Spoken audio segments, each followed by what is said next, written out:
Hello everyone, welcome to What If Issei Was Cheated by Girls and Gets Meliodas Powers with Ddraig Part 1. Before we start, please go support ZykxDragon for writing that awesome fanfic. This is the translated version I made. There will be some wrong he or she calling here because it's translated, so let me clear this. Issei is a male in this story. Farewell. We see two armors holding in the air while they look at each other. Why do you continue to protect them even after what they did to you? Why? It's true, because I have to protect them if they hurt me. Issei, consent partner, I tried to hurt your adoptive parents, that's why you're fighting.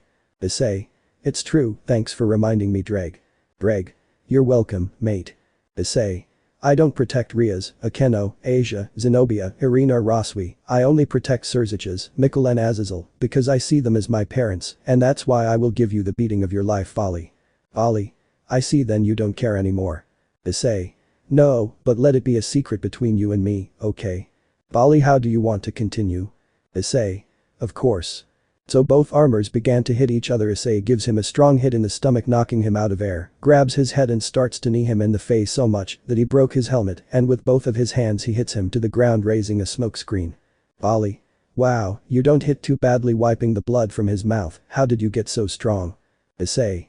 Part of it I owe to Ddraig, but for my part I think I matured. Cold in his words, while a tear from his eye under his helmet. Vali. And how did you mature? Issei. I will describe them to you. 1. I learned that you should never expect anything from anyone. Launching himself towards the wide armor, giving it a strong hit in the face. Issei.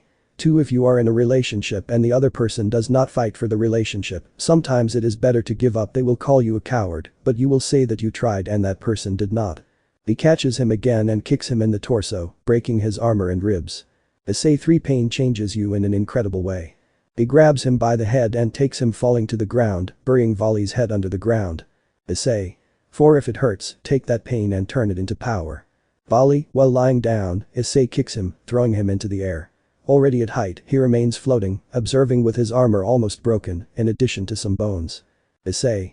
5. You should never let yourself be carried away by feelings like pain, anger, sadness, resentment, thirst for revenge, because if not, things can end very badly. Vali. Albion, help me, will you? Albion.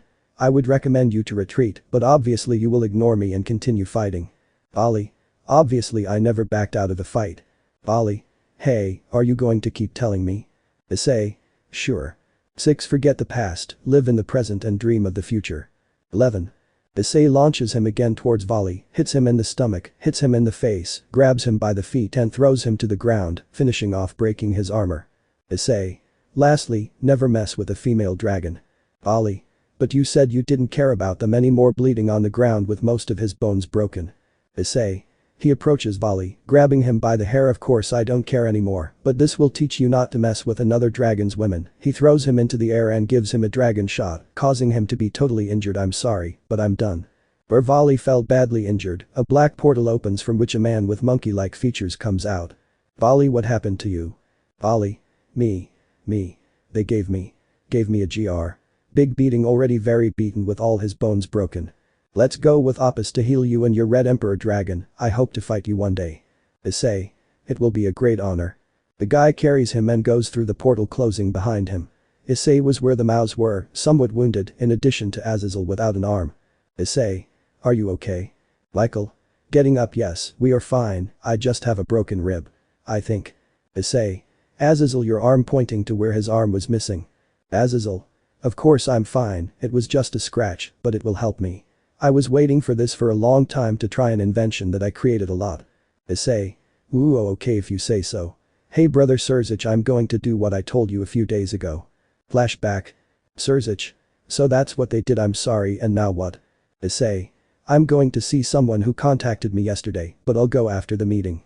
Surzich. Okay, and how do you feel? Issei. Well, at first Surzich.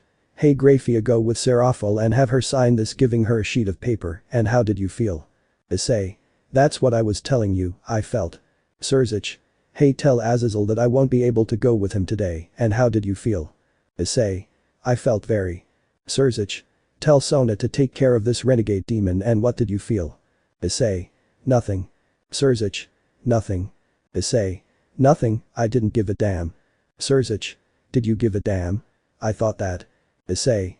Grafia-sama, can you tell Azazel that I'll see him in a while? End of flashback. Surzich. Okay, then I'll see you when you get back. Issei. Sure. This Issei Siva for a magic circle. Rias. Oni-sama, where is Issei going? Surzich. Lies, I call him Aden, I don't know why do you ask? Rias. We had a surprise for him. Surzich. I can't believe you're such a hypocrite. Well, they'll have to wait for me to return. Well, with Issei. Issei. I'm here to talk as you asked. Very good. My new powers. I see you came, brat. Issei. Of course, you said you would help me raise my powers. Of course, but tell me, why do you want to be stronger? Issei. Why do I want to protect someone? Who? If I remember correctly, you said that your girlfriends cheated on you. Issei. Yes, but not all of them. Of whom you speak? Issei. I'm talking about my kitten. Your kitty? Issei. Yes, my kitty, Kaneko Taojo. I see, so it's because of her that you want to increase your powers to protect your kitty resisting not to laugh. Issei. Yes, for her blushing. Well, what did you come for? Issei. Yes, but can I ask you a question? Yes, of course, which one is it? Issei. What's your name? Just tell me, master, it's been a while since they mentioned my name. Issei. Look, then how will you help me increase my powers? Master. We will fight so that you can increase your powers and take my place. Issei. What do you mean, your position? Master. If you would take my place as guardian of life and death. Issei. What is this about guardian of life and death? Master. If you will be the guardian of life and death. Issei. Yes, you already said it, but what does that kind of guardian do? Master, your duty would be to protect a life that must continue and give death to whom it is due, and that these two are not usurped. Issei. But why me? Intrigued. Teacher. Because the right person for that position must have a heart where there is light and darkness at the same time and they do not mix, who is not always guided by his feelings, who knows what pain is and still smiles, and who fails in love and does not give up if that person has all that is the right one. Issei. You mean that because of what happened to me, right? Sad. Teacher. Yes, tell me, do you have those qualities? Issei. Light and darkness, love and hate, right? Teacher. That's right, happy. Issei. May I not always be carried away by my feelings when I resist the desire to die when they betrayed me, sad. Ddraig. If you know what pain is and you always have a big smile, that is your other quality, proud of his partner. Issei. Yes, the last one, the girls betrayed me, but Kaneko taught me what love truly is, starting to cry as he remembers. Master. So what do you say? Do you want to be the great guardian of life and death? Issei. Of course I'm going to get strong and return to my kitty, so let's start training. Master. Very well, but first take this. He touches his forehead with his finger. With this, you will be able to use all the power that you truly have. Issei. Really? Ddraig. That's true, I feel that your magical and physical power increased incredibly. I didn't know we had so much power within us, it's incredible, obviously surprised by Issei's power. Issei. Well, now what? Master. You will have to get used to your new power. Issei. How long will it take? Teacher. If you adapt quickly, about 2 months at the most. Issei. Well, I'm dying to go see my Kaneko. Master. Okay, let's fight. Issei. Let us go. Underworld. Rias. Oni-sama, do you know anything about Issei? Worried. Surzich. Now that I tell you, I have to tell you the truth. Rias, please sit down. Rosa. Sitting down, of course, what's wrong? Surziches. Tell me, Rias, why did you betray Issei? Rias. Surprised, how do you know? Surziches. Issei told me that he saw you enter a motel with a human. Seriously. Rias. When did he see me? With his gaze downcast. Surziches. He saw you when he went to look for you, and not only you but also Akeno, Asia, Zenobia, Irina and Roswi, without mentioning Ravel. Tell me why. Rias. The girls and I decided to go out with other men to find out what to do with Issei and how to satisfy him. Surziches. You're such an idiot, how can you say that? Do you even know the damage you caused him? Overcome mega hitch. Rias. Sorry, we just wanted to be the best. Surziches. You don't have to apologize to me, that will be with Issei when he returns, okay? Rias. Okay. Surziches.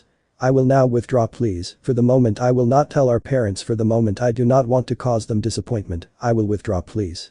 Rias. When he comes back, please let me know. Surziches. Okay. Rias. Thank you. Surziches. I hope you can get her love back. Unknown location months later.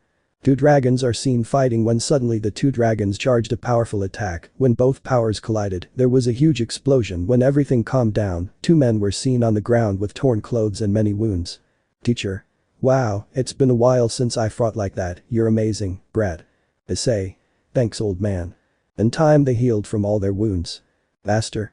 Well now you have enough power to defeat the big red one very easily, so I can do this now. He touches his chest with his palm, and a dragon cello appears. Issei. What did you do? Surprised because he felt stronger and the master was no longer there. Where is master? Teacher. In here. Issei. What are you doing in there? Master. I became a sacred gear and I'm inside you. Issei. And how is it? Teacher. You'll see later, now go see your girl. Issei. Okay, and how do I get out of here? Master. Just look for their trail of magic and imagine that person and you will leave. Looks at a sleeping dragon. Hey your dragon, what are you doing? Ddraig. Sleeping. Do the same and sleep. Master. Brat, tell me if we have to kick ass lying down next to the great dragon. Issei. Okay, does what the old man told him. I found you beautiful. Human World Kuo School. We see all the students leave, as well as a white-haired loli who was thinking about the person she loves. Keco. Issei, where could you have gone? She feels someone hug her from behind, turns around and looks at someone. Little dragon. Reunion with Keco and Night of Passion. Human World Kuo. Keco. Where will you be? Issei looking at the sky sadly. Suddenly she feels someone hug her from behind the waist and whisper in her ear. Hello my kitty. Keco turns around and looks at who it is. Keco. Little dragon hugs him, gives him a kiss on the cheek, separates and kicks him in the testicles. Until when are you going to appear, Issei? How do you think of making me worry? Issei. Lying on the ground from the blow. Ooh, calm down Keco, it's not that bad. Keco. What do you mean it's not that big of a deal? You disappeared for 3 months without saying anything, but you couldn't feel your pieces, and nobody knew where you were, and you say it's not that big of a deal. Screaming. Issei. Trying to get up. I'm sorry Keco, I didn't think my training would last so long. Already standing. You're angry. He couldn't say anything as Keco pulled him by the neck to kiss him. Her kiss was a little awkward because it was her first kiss, but little by little he got used to the kiss, and when they separated, they both blushed at what had happened. Issei. Why was that? Blushing deeply. Keco. Because that's what boyfriends do, right? Before leaving Issei had asked her to be his girlfriend. Issei. Yes, I think so. Everything remained silent, a very beautiful silence as they looked lovingly into each other's eyes until. Issei. Keco, will you stop if we walk for a while? Keco. Of course, little dragon, but we have to go home so I can change my uniform. Issei. That's not necessary, I can buy you clothes at the mall. Keco. And my backpack. Issei. I'll take care of it. Taking Keco's backpack and putting it in a magic circle where he would keep the backpack. Okay, now it's ready, let's go. Okay. Taking Keco by the hand. Keco. Yes, very excited, starting to walk hand in hand through the streets of the city. Now where are you taking me, little dragon? Issei. Well, how about we go shopping for clothes since Issei was wearing some torn training clothes to eat and you come with me to buy a house. Does that sound okay to you? Keco. Yes, that seems fine to me, but why do you want to buy a house? Are you not going to go back to the other one? Issei. Well, because I don't want to see Riaz and the others, because I only want to see you, my beautiful kitty. Taking her by the waist and giving her a kiss on the head, something that Keco liked. Issei and Keco after a while arrived at the store inside the mall. They went to buy clothes for both, so Keco took some clothes and wanted to try them on. Keco. I'm going to try this on, are you waiting for me? Issei. Of course my kitty, sitting on an armchair that was there to wait for his partner. After a while where Issei is anxiously waiting to see Keco, she came out. Keco. How do I look? She said, coming out with a nice outfit. Issei was surprised at how beautiful his girlfriend looked. Issei. Blush. You look beautiful. My kitty approaching to kiss her, a kiss that she liked. Keco. Now I'll find you some clothes so you can get dressed, okay? Issei. Okay, right away. Issei went to look for clothes that he liked. He found them and went to change while Keco waited outside until he came out ready. Issei. What do you think? Keco, the store employees and the women who were buying looked at Issei and all blushed. Some looked at him with love and others with lust. Keco, imagining herself giving herself to him, had a trickle of blood come out of her nose until Issei woke her from her dream. Issei. So how do I look, Keco? Keco. Reacting. You look very good, my little dragon, taking him by the neck to kiss him, a fact that made the other women feel jealous for being with a boy as handsome as him. Shall we go? Issei. Of course kitty. Issei and Keco went to pay for the clothes and left to head to a cafeteria where the two ordered food. Waitress. What do you like today? Blushes at seeing Issei. The waitress was a girl with purple hair and eyes of the same color. Issei. A cup of coffee and chocolate cake would be nice, and your cat? Keco. I would like the same, thanks. Waitress. Right away, still blushing. Kaneko. Now, Issei, where have you been for these 3 months? Angry. Issei. You look beautiful when you're angry, kissing her. Well, during the time I was gone I was training with someone, but I didn't think it would take so long, smiling. Kaneko. And who did you train with? Is it a man or a woman? Jealous. Issei. I love that you're jealous, but I trained with a man who is the guardian of life and death. Kaneko. Guardian of life and death. Curious. Issei. Yes, the guardian of life and death who trained me to take his place. Kaneko. So now you are the guard of life and death. Issei. That's right. Waitress. Here are your orders, delivering the order. Issei. Thank you very much, darling, smiling. Waitress. You're welcome, blushing completely. Kaneko. You flirt with a waitress on our date, idiot, angry. Issei. I'm sorry, I just called her cute, did you get angry? Kaneko. Of course you idiot, but well, it's inevitable, you're a dragon, you'll always have more than one woman. Issei. But you will always be number one, my kitty, approaching to kiss her. Kaneko. Okay, if that's the case then that's fine, but tell me, what will you do in your new position as guardian of life and death? Taking a sip of coffee. Issei. I can only tell you that my job is to prevent them from preventing the creation of life of someone or something like that, such as killing something that they shouldn't kill, or reviving something that should stay dead, eating cake. Kaneko. So now you are very powerful. Also eating cake. Issei. A little bit, but I have to let some time pass to get really strong, taking a sip of coffee. Kaneko. But if you defeated Vali so easily then you didn't use all your power. Sip. Issei. In fact, I did use all my power against Vali, but that power is too little for me, since I have to become very powerful to continue as a guardian, eating cake. Kaneko. I can't believe my boyfriend is the guardian of life and death. Her cake and coffee were already finished. Issei. If that's how it is, and how will I protect that as well as you, my kitty, kissing very affectionately. She had also finished her cake as well as the coffee. Well, then come with me to buy a house so she can live, okay? Kaneko. Okay, let's go. Issei paid the bill and left to go buy the house, so they arrived and bought a house somewhat close to the academy and went to see it. The house had 3 floors, 3 bedrooms, 2 bathrooms with a shower on the 2nd floor, a kitchen, a living room, a dining room, an office on the 1st, and on the 3rd floor there was nothing besides having a garage, a backyard where there was a pool with a cellar. It should be said that the house was furnished very luxuriously, which Issei liked, so he bought it with a fake ID. Issei's teacher taught him to create things with magic, so Issei and Kaneko went to buy something for him to have for dinner, since Issei convinced Kaneko to stay for dinner with him, so the couple arrived at their new house to have dinner. Issei. Hey kitty, should we make dinner together? Kaneko. Of course, little dragon. So the couple made dinner together, and when they finished they went to the dining room to sit down and eat. At the end of dinner, Kaneko washed the dishes and Issei went to the living room to watch television. Issei. Looking at Kaneko, how beautiful she is, I can't believe that a woman like her is my girlfriend, I'm dying to make her mine. Ddraig. And why don't you do it? Issei. Because I don't know if she's ready. What would happen if I tried and she rejected me and left me? Ddraig. We can't know that until you try it, besides she has shown you that she really loves you, so come on, try it. Master, I can't believe you're so insecure, Brad, that girl really loves you and I doubt she would cheat on you like the others. Ddraig, that's true, come on, don't be a prince and do it. Master. Yes Brad, let's do it. I and Ddraig, let's go to sleep so you can make your move. Issei's perverted look inside. Issei. Okay, I will do it. Issei got up from the sofa and walked to where Kaneko was washing the dishes they had used. Issei hugged her waist and put his head on her shoulder. Kaneko. What's wrong? Issei blushed, stopping washing the dishes. Issei. I just wanted to do this. Lemon skipped. Kaneko. It was incredible, little dragon touching her stomach where she felt her boyfriend's hymen, and then a symbol appeared on her right calf. Issei. What is this, pointing to the dragon symbol? Issei. If I remember correctly, that symbol means that you are now mine, only mine, kissing her. After a while they fell asleep hugging each other with Kaneko on top of Issei. The next morning Issei woke up seeing Kaneko on top of him, while remembering what they had done the night before. Issei. Ah, she looks beautiful while sleeping, I thought when Kaneko woke up and looked at Issei. Kaneko. Good morning, little dragon. Issei. Good morning, my kitty, how did you wake up? Kaneko. Happy to be with you. Issei.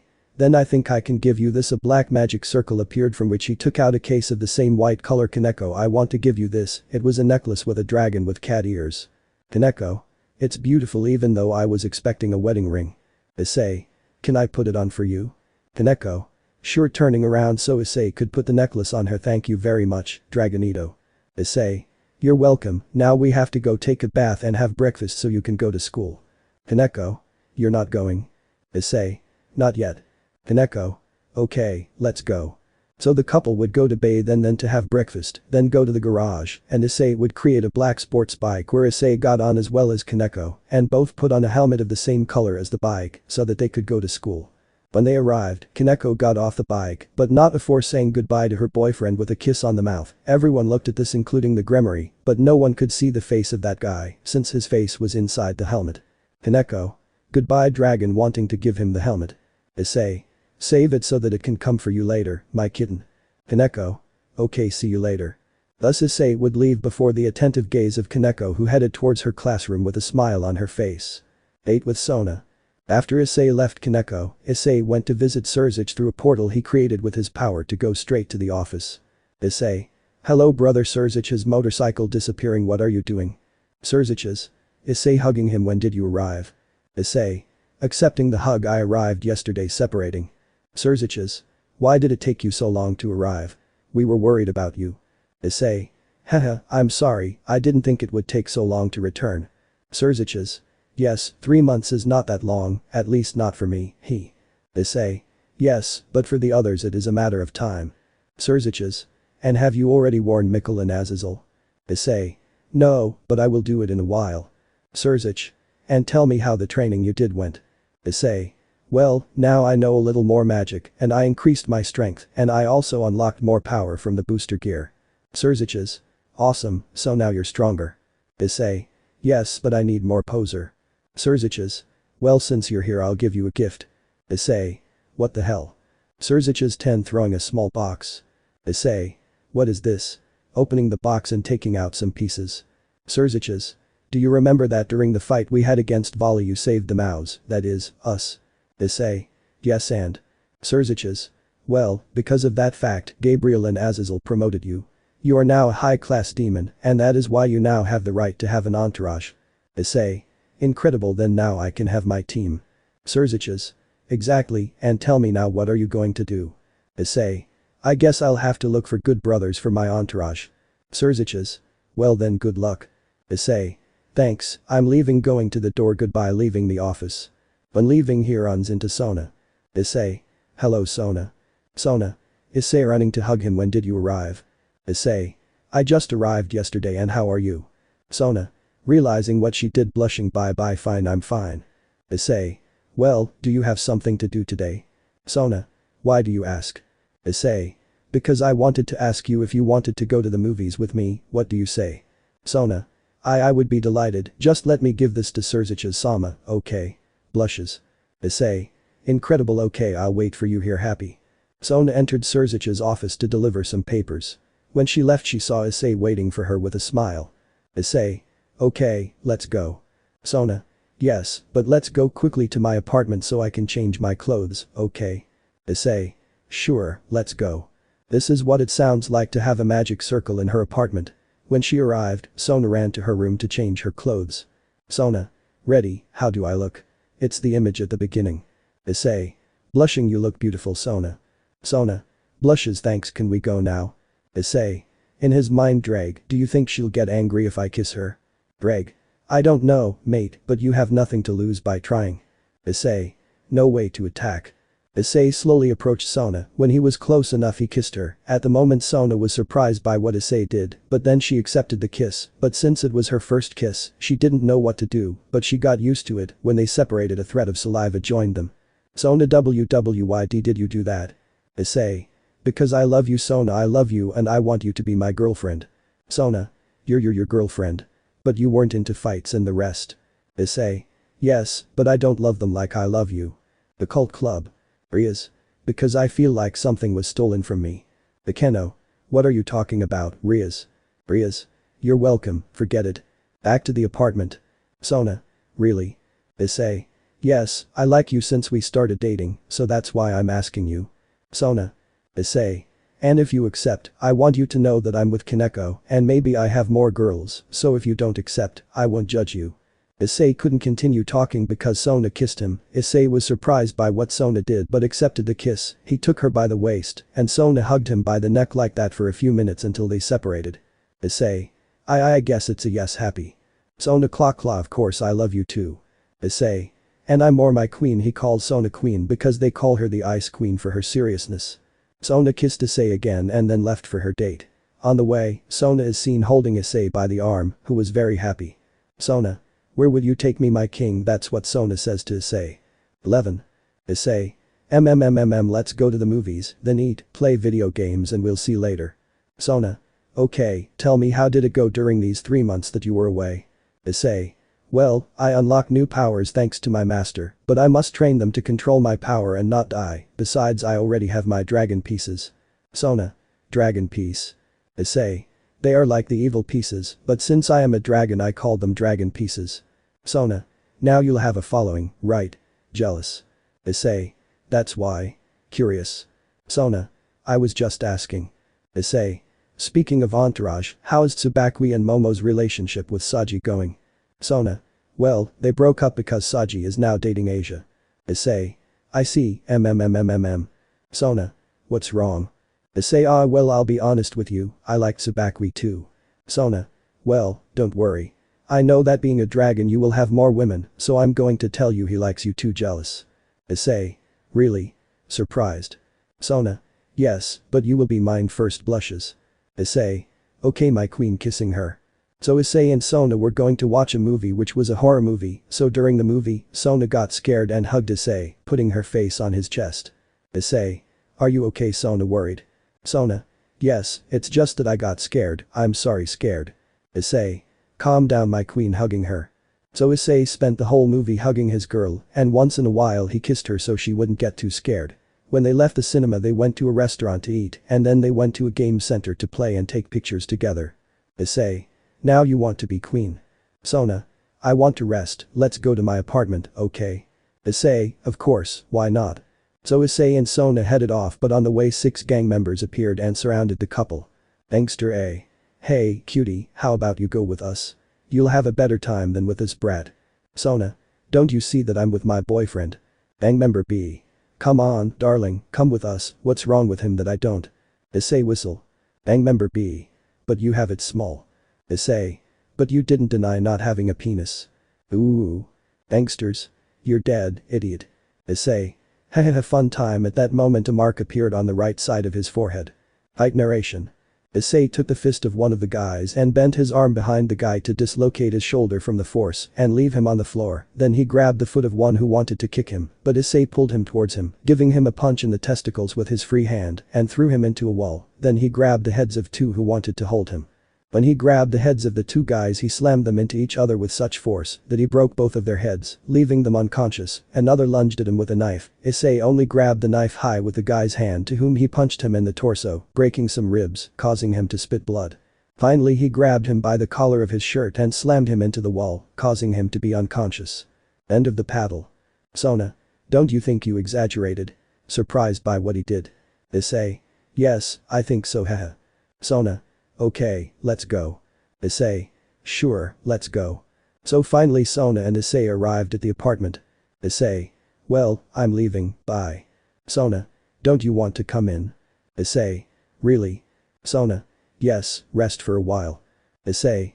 Okay, compromise entering to go to a sofa. Sona. Issei, do you want some tea? Issei. Sure, thanks. Sona made him serve it in 2 cups to go to the boy and sit on his legs, something that surprised Issei, but he liked it. Ddraig. Comrade, this woman wants something and it's not money. 20. Issei. You think? Ddraig. Of course, luck. Issei hugged Sona to kiss her, a kiss that the girl emphasized, hugging him by the neck. They separated, looked into each other's eyes and kissed again in an incredible way. Issei lowered his hands toward Sona's butt, that when he reached it, he squeezed it. Sona. Issei, I want to make love with you. Clear feelings. Sona. Issei, I want to make love with you, kissing him. Issei. Separating from the kiss. Sona surprised. Are you serious? Sona. Yes, Issei, I'm serious. I love you, I love you, I love you with all my being. Kissing again. Issei. But if you do it you will be mine, only mine. Sona. Yes, I will be yours, only yours, because I love you and I want to be by your side forever. So Issei and Sona walked to the room where upon arriving they began to kiss very passionately. Issei took Sona to the bed where he laid her on top of her while they were still kissing. Issei took off Sona's clothes, leaving her in her underwear. Lemon skipped. The next day after a long night of passion Issei began to wake up due to the rays of the sun. When he woke up he could see his two beautiful girlfriends. Sona Citri, who had a mark on her right side, and Tsubaki, who had a mark on her back that represented that they now belonged to him, so he proceeded to inject a little of his magic into the marks. Issei. I didn't do it with Keco, I hope it's not a problem. Sona. Good morning my king kiss. Issei. Good morning my queen happy giving her a smile. Tsubaki. Good morning honey seductive kiss. Issei. Good morning, do you want to have breakfast? Sona Tsubaki, yes Issei. Issei. Well, take a bath, get dressed and I'll see you at my house getting up to get dressed and leave through a portal. Tsubaki. Sona-sama why didn't you tell me that Issei had returned? Sona. Because I just found out yesterday that he's coming back. Tsubaki. Okay, then we have to shower and clean up to go with Issei. Sona. Yes she gets up and notices that there are 2 blood stains on the sheets Tsubaki, don't tell me what you gave to Issei your first time. Tsubaki yes, why? Sona. Because the way we did it last night it didn't seem right to me. So Sona and Tsubaki bathed, dressed, and cleaned up to go to Issei's house for breakfast, where upon arriving they went to Issei arranging some plates with food. Sona. It smells so good. Issei. Yes, sit down, it's already served, and Keco is also here. Keco. Going down the stairs good morning Sona, Tsubaki, can I call you like that, right? Smiling. Sona Tsubaki. Good morning Keco, and yes, you can call us that smiling. Keco. Okay then let's have breakfast. Sona. Sure sitting down along with Tsubaki, Issei and Keco hey Issei, what are you doing today? Issei. Well, I'll go see my dad Mikkel and then I'll go see my brother Azazel. Tsubaki. Why do you address them like that? Issei. Because I see Mikkel as my father since I didn't have one and I call Azazel and Serzich's brothers because they are like the brothers I never had. Sona. I see, you grew up without parents, right? Issei. Yes, I grew up with my grandmother who died a year ago. Keco. I'm sorry little dragon hugging him just like Sona and Tsubaki. Issei. Don't worry, now I have 3 beautiful girlfriends that I love kissing the 3. Sona. Keco, you already know that Tsubaki and I are Issei's girlfriends eating. Keco. Yes, he told me a while ago when I came to look for him eating. Tsubaki. And it doesn't bother you? Eating. Keco. No, because I know that even if he has more girls, he will love us all the same except me for being the first arrogant smile, and I did it first with Issei. Sona. Jealous Issei that's not fair. Tsubaki yes Issei jealous. Issei. Stop fighting because I didn't lose my virginity to Keco. Keco Sona Tsubaki who was it with? With a macabre aura. Issei. It was with Rai as he was scared shitless. 11. Keco. Seriously, I didn't know that. Issei. Yes, but it's not important anymore, okay? Keco. Okay. Tsubaki. Hey Issei, what are these marks that Sona and Ami got? Both girls showing their marks. Issei. Those marks said they belonged to me. Keco. So you've already made love with them too jealous, pouting. Issei, you know, you look cute pouting giving him a kiss and yes Issei. Sona. So now that you marked us we are only yours right? Issei nods and what would happen if another man tries to touch us? Issei. Well with magic right Keco show me your mark putting a little magic on it, well resuming the magic in addition to pointing out that they are mine protects them from another man touching them. Sona. So if you did it with Riaz, it's because it didn't work with her Issei already told him that the others betrayed him. Issei. Because it is as strong as the love they feel towards me. Tsubaki. Then that means that I don't really love you. Issei. Indeed but let's not talk about it anymore okay? Sona. Hey Issei, who will you add to your entourage? Issei. I don't know, I'll see in the future. Keco Sona Tsubaki. They must be pure women jealous. Issei. Calm down girls, it doesn't matter how many girls I have, I love them all equally, okay? Keco Sona Tsubaki okay. Keco. By the way, Riaz, I already know you're back Syria. Issei. Why do you say that? Keco. Why are she and the others heading here? Sona. Issei, what are you doing? Issei. I'll talk to them you hear a knock on the door I'm abroad. Issei stood up and opened the door and there were Riaz, Akeno, Asia, Zenobia, Irons, Roswi and Ravel. Issei. Hello girls cold what do you want? Riaz and the others. Forgetting feelings, I meet Tauka. Issei. Riaz, girls who are here. Serious. Riaz. Nice to meet you Issei happy. Sona. Hugging Issei from behind who is my love. Realizing who it was hello Riaz, what are you doing here? Riaz. I came to see my boyfriend seriously. Akeno. Can we come in? Sona. Sure, come in holding Issei's hand. Issei, Sona, Rias and the others headed to the room where Tsubaki and Kaneko were. Upon arriving, he sat next to Tsubaki, on the other side was Sona, whom Issei hugged and Kaneko sat on Issei's legs, while Rias, Akeno, Asia, Zenobia, Irina, Roswi and Ravel stood looking at Issei. Inside the mind of Issei. Issei. Master, can you help me activate the eyes of truth to know if they are lying to me? Meliodas. Meliodas hasn't told him his real name yet, but since you already know it, I'll put it that way of course, brat. Issei. A flash appeared in his eyes. Thank you, master. Meliodas. Yes, but pay attention now. Outside Issei. Rias. Issei, can I know where you have been these 3 months and why are you hugging Sona and Tsubaki? Serious. Issei. Well, answering your first question, I was training with someone I met a few months ago, and with the second question I hugged them because they are my girlfriends, kissing Sona, Tsubaki and Kaneko. Rias. What do you mean, your girlfriends? Angry and jealous. Sona. Yesterday he asked me to be his girlfriend, happy, kissing Issei. Kaneko. Ami told me days before she left, also happy, lying on Issei's chest. Tsubaki. In addition to what we did last night, biting his ear, Ami told me last night getting closer to Issei so he could hug her. Rias. That's not true, are you our boyfriend? Starting to cry. Akeno. Why are you doing this? Crying. Asia. Are you changing us? Crying. Zenobia. What did we do for you to do it? Crying.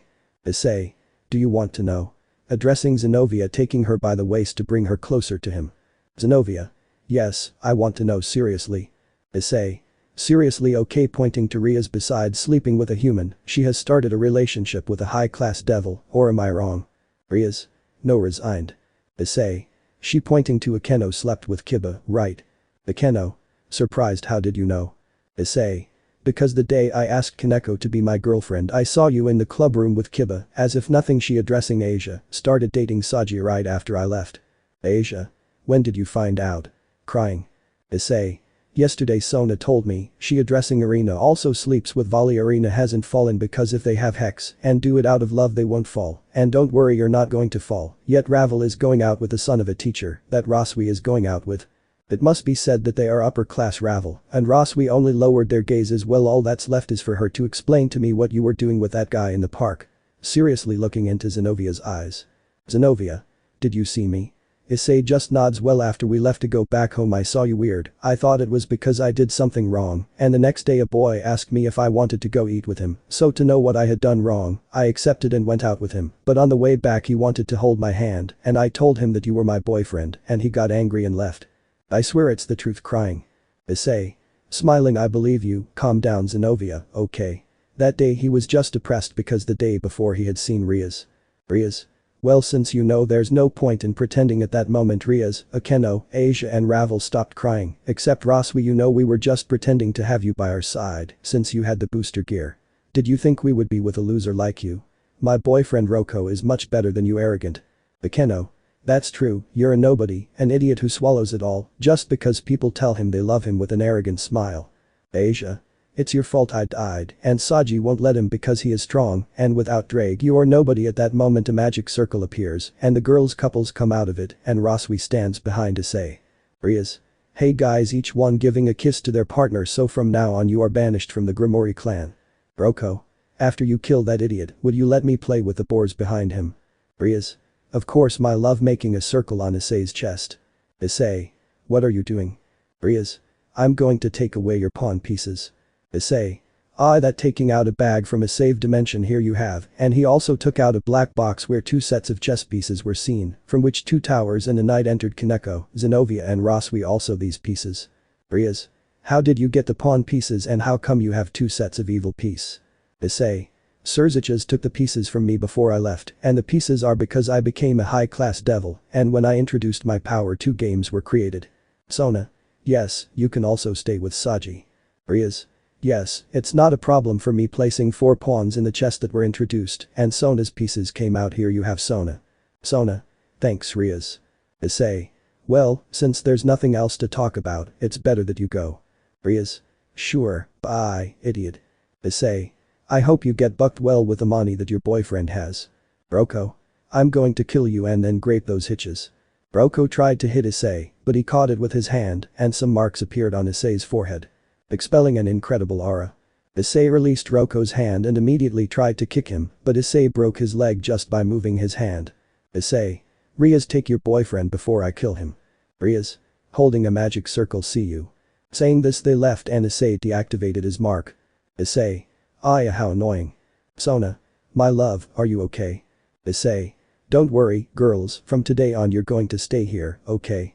Zenobia, Keco and Roswi just nodded. Well, don't worry about your things, you can go shopping and buy whatever you want, giving them a blue card, and you too, Sona and Tsubaki, go with them, I have things to do, by giving a kiss to everyone, yes, to everyone. Heaven Mikkel. Issei appeared in Mikkel's office. Issei. Hello Dad, Mikkel smiling. Mikkel. Hi Issei, I was wondering when you would be back. Issei. Yes, my time has passed, but I'm already here. The door was heard opening, and a very sad Gabriel was seen until he looked at Issei. Gabriel. Issei he ran to hug the protagonist. Issei, Issei, my Issei, where have you been? Crying on Issei's chest. Issei. It's been 2 days, and since when am I yours? Curious. Gabriel. Boo boo, well it's that blushes. Issei. Ha ha ha ha ha. Gabriel. WW, what are you laughing at? Angry. Issei. You're welcome, do you want to go on a date next Sunday? What do you mean? Gabriel. Really? Excited. Issei. Sure, is that a yes? Gabriel. Yes, of course. Issei. Okay, well then I'm leaving, I have to visit Azazel, bye Dad. Mikkel. Mikkel. Wait, we haven't even talked. Issei.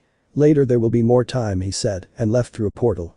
Issei visited Azazel, with whom he spent the day until it got late, and went to the city of Kuo to eat, but it was night and he wanted to have dinner with his girls. On the way home he passed by an alley where he saw a girl he knew, but she was attacked by 2 men. Gang member. Come on, darling, you'll have a good time with us. Gang member 2. Yes, let's go. Yes, but before. Saying that, his eyes changed. The girl took out a type of wings from her back and threw something like daggers, killing the gang members, and when she did so she began to eat them. Issei. I see that gang members like to eat. Looking at her, he recognized her just like them. I know you, I saw you in that cafeteria. Yes, I too, that day you were with your girlfriend, right? Issei. Yes, and tell me what your name is. Tauka. My name is Tauka, and you are? Issei. My name is Haidu. Issei. And what are you exactly? What are you? Don't tell me you're human because you don't eat other humans. Tauka. I'm a ghoul, my type of race is we eat humans, so if you don't want to die, go away. Issei. Haha, so you eat humans and they don't taste bad raw. Tauka. You should leave if you don't want the same thing to happen to you as to them. Issei. Well, I don't think you like the taste of a dragon. Tauka. Dragon. Issei. You don't know anything about the supernatural world. Tauka. No. Issei. Okay, but promise you won't tell him, okay? Tauka. Okay. An explanation later. Tauka. Let's see if I understand. You're telling me that there are factions from angels to vampires and that you're a dragon. Issei. That's right. Tauka. But if you can't tell anyone, why are you telling me? Issei. Because you are not human and I want you to join my entourage. Tauka. Well, I don't think I can. Issei. If I save your life, you'll join. Tauka. Could it be? Issei, hearing that, moved Tauka to the side, receiving a tentacle that pierced his torso that came from a big guy with a psychopathic face. Issei. Ddraig calls the girls. Ddraig. Clearly partner resists. Meliodas. Going so far just for a girl surprises me, brat. Issei jumped back, taking out the tentacle he had inside and falling to his knees. Wow, so you're still alive. Tauka. Approaching Issei, are you okay? Issei. Yes, I just need to rest. You will rest well when you die. Saying that, he launched himself towards the pair of people, but before reaching them, a ball of water stopped him, and then he received a blow to the face, and then a kick that made him crash against a wall. Sona. Issei, are you fine? Appearing winged by Issei. Issei. Yes, Sona, I just need to rest. Keco. I sent him, but it would be better if we left before he returned. Issei. Yes, takes the 3 girls, causing them to blush, cast a magic circle and disappeared from the place. Wow, you're interesting, it'll be fun to play with you. Issei appeared in the living room of his house and immediately fainted from blood loss. Sona. Ddraig. Issei is fine. Ddraig. Yes, he just fainted from losing too much blood, but he'll be fine. Just clean the wound and I'll take care of the rest. Sona. Okay, taking Issei to the room to heal. Roswi. What happened to Issei? Worried. Keco. They attacked him. Zenobia. Who are you? Looking at Tauka. Tauka. My name is Tauka and Issei saved me. Zenobia. So it's your fault. Keco. Calm down, Zenobia, if Issei saved her, it's surely important to him. Looking closely at the girl. Hey, aren't you the waitress we saw at the cafeteria? Auka. That's right, I attended to them there. Roswi. It would be better to go rest tomorrow we talk with Issei. Auka. I'm leaving. Zenobia. It's not necessary, stay safe. Issei will see you tomorrow. Auka. I don't want to bother. Roswi. Don't worry, this house is very big, we can give you a room. Auka. Okay, that's fine. So they spent the night. Sona, Tsubaki and Kaneko slept with Issei, while the others slept in their rooms. The next morning, the girls went down to the kitchen, including Tauka. Auka. Good morning. Girls. Good morning Tauka. Sona. Do you want to have breakfast? Tauka. Yes, thanks, MMM. Sona. My name is Sona Citro, I am Issei's girlfriend. Tsubaki. My name is Tsubaki, and I am also Issei's girlfriend. Tauka was surprised. Kaneko. I am Kaneko Taojo and I am his girlfriend. Roswi. I am Roswi, but I don't know what I am to him since I failed him. Issei.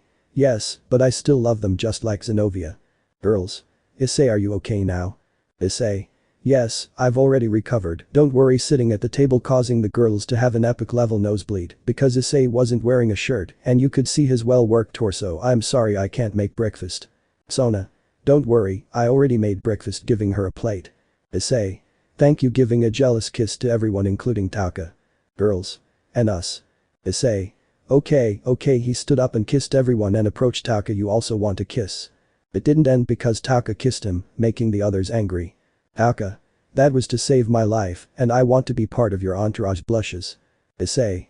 Boo boo. Well, he said blushing so that a tower piece from his box went to Tauka. It seems that you are my third tower piece. The piece was introduced into Tauka's chest so that a black aura surrounded her. Issei. Fine, how do you feel? Tauka. Good, I feel stronger. At that moment a magic circle appeared and Surziches came out of it. Surziches. Hello Issei. Issei. Hello brother, what do you need? Surziches. I have a mission for you. Jason and remembering my past. Issei. What do you need, brother? Smiling. Surziches. I have a mission for you. Seriously. Issei. A mission? Seriously. Surziches. We have received news that people have killed humans, demons and fallen angels, and not only that, but there are also reports that some eat them and others are experimented with. Seriously. Tauka. Do those people have eyes like these? Showing her eyes. Surziches. So you are one of them. Charging an attack. Issei. Calm down, she's one of my friends, she won't do anything, right? Looking at Tauka. Tauka. I won't do anything I shouldn't do, much less something that would harm Issei. Seriously. Surziches. How can I trust you? Hesitating. Issei. Because I will be responsible for anything that happens related to her. Determined. Surziches. Okay, I'll trust, but will you help me Issei? Issei. Sure, don't worry. Surziches. I also warned Riaz. Issei.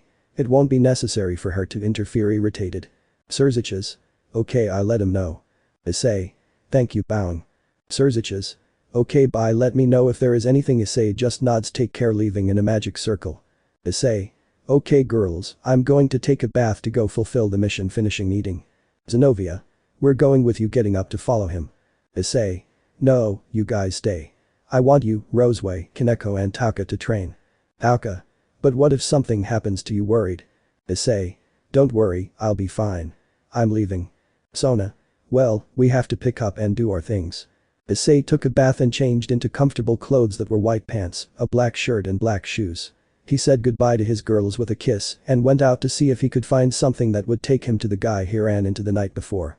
He returned to that alley but could only see how people were fixing the wall that guy had destroyed with a blow he received from Kaneko, so he decided to go to the cafeteria where Tauka worked, and I say worked because she would not return, or so he thinks.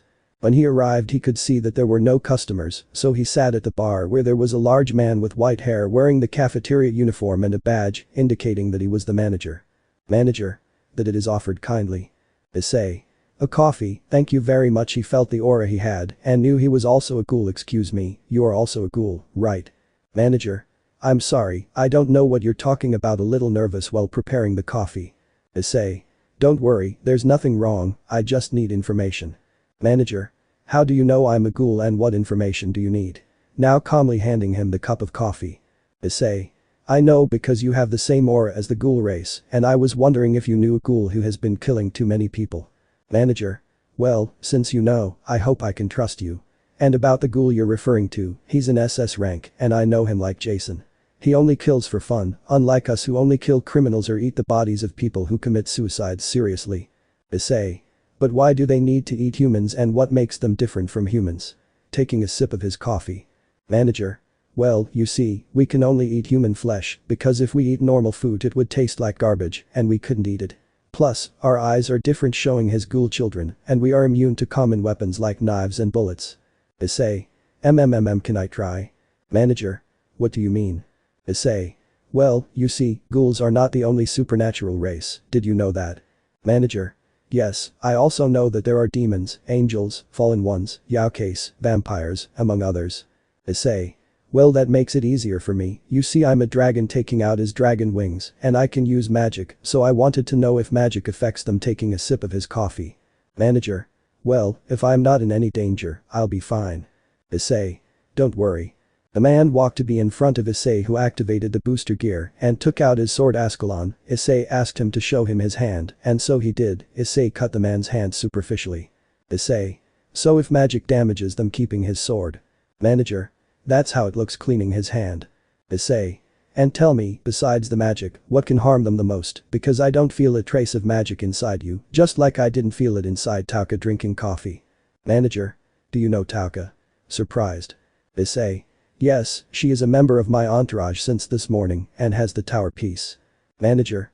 I see, I hope and take care of her. Issei just nodded to finish his coffee. Well, in addition to the skills that I showed you we have a kind of extra organ called kagyun, which helps us fight and it can be in many ways, but normally they are inherited from their parents or they develop them due to something that marks them. Issei. I see, thanks for the information. Leaving money on the bar. Manager. Of course. The manager couldn't continue talking because Tauka opened the door. Tauka. Hello manager. Issei. Tauka, what are you doing here? I told you to stay and train. Tauka.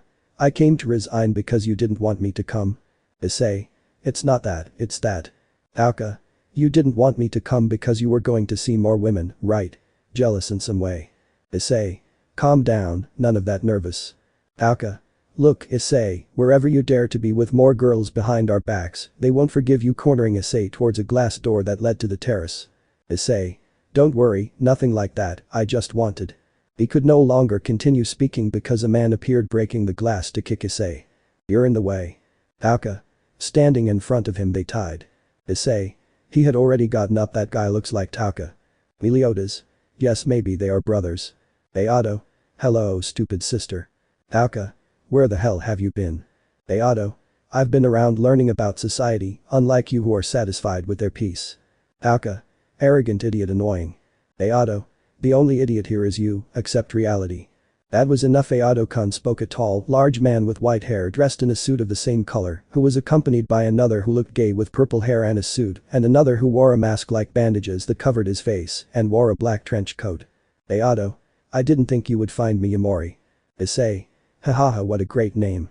Ddraig. You shouldn't be too confident, mate, seriously. Issei. Okay, I will. Yamori. Jason, I heard that you would be here because your older sister would be here, he said with an arrogant smile. Oh, how adorable they look, I'm so envious. Licking his lips causing Tauka to shiver. Yamori. Look who we have here. Looking at Issei. I thought that with the injury I gave you, you would already be dead. Issei. Well, you see that's not it. Yamori. It will be fun to play with you. Snapping his fingers.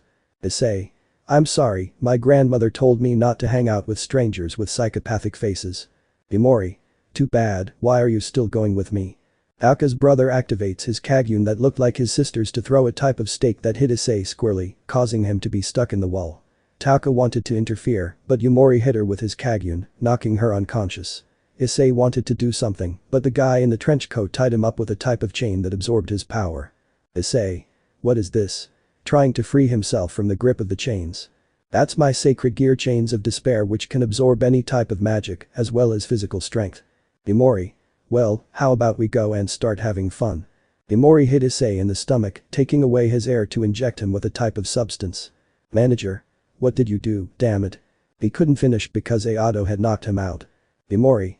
Okay, load him up and let's go. Tauka was already waking up but could only see how they took Issei, But she did not have enough strength to get up when she recovered. She checked the manager who woke up, so she left him and ran to tell the other girls that they had taken Issei. When the girls found out, they got scared and told ZykxDragon, as is Alan Mikkel, about the kidnapping of the Guardian who began the search for Issei. Time skipped 2 weeks after the kidnapping. Unknown location. We could see Issei in a kind of room where he was sitting on a chair in which he was handcuffed. He had traces of blood all over his body and with some wounds with his torn pants from his feet, which were barefoot, stepping on the floor that was covered in blood, and Issei had a vacant look. Imori. Wow, if you hold on, brat, we'll keep playing, okay? He said while walking towards Issei with a jokey mask and holding 100 feet in one of his hands. I have a question for you, Issei, how much is 1007? Issei 993,987,954,937. Imori. Hahaha, if you know how to count, Issei. Imori thrust the 100 feet into Issei's ear, causing him to cry out in pain. Underworld. ZykxDragon was in his office accompanied by his queen Grafia, as well as the girls of Issei and Riaz, along with Akeno, Asia, Ravel, Saji and Arena. Also accompanied by Mikkel and Gabriel. ZykxDragon. Do you know anything about Issei? Sona. No, we haven't found anything since they took him. Riaz. Surely the idiot is already dead. Mocking. Tauka. Damn, wanting to go hit her. Keco. Calm down, Tauka, looking angrily at Riaz. It's not worth it. ZykxDragon. Riaz, if you're going to give those comments, you better keep them to yourself, seriously. Tsubaki. He is alive and will appear at any moment. Zenobia. Yes, he is strong and would never give up. Keco. Besides, he can't die. Sona. That's true, he can't die in any way. Asia. What are they talking about, that idiot, they can kill him anyway. Mikkel. You're wrong about that. Keco. True, he can't die because he is the guardian of life and death. Saji. What the hell is that? Sona. Well, the little he told me is that he has to prevent them from killing something that shouldn't be killed, or preventing the life of something, as well as resurrecting something that needs to be kept alive. She must have blushed a bit remembering what they did that night. Gabriel. Continuing to argue will not help at all, sad. ZykxDragon. Gabriel is right, let's continue searching for him. Human world. Location: abandoned factory. We see Issei still handcuffed in the chair while he was unconscious, while in his mind, he saw a blonde boy who was desperate like a red dragon. Meliodas. Damn, I can't believe that the more power we give him, the more he absorbs it. Ddraig. At this moment only he can free himself, seriously. Meliodas. Hey Ddraig, the night Issei was injured and I wanted to see his memories, but I couldn't go beyond the fight he had with that Vali. Ddraig. Just sighs, I knew you would ask about that. Well, sit down, and I will tell you what Issei has experienced. Ddraig flashback. When Issei was born, his mother had supposedly died, so his father took care of him until he was 4 years old, because when he turned 4, he abandoned him with his grandmother who took care of him. When he entered elementary school, they began to beat him every day, until one day after a beating when he was 10 years old, he woke me up because of the fury of not being able to do anything.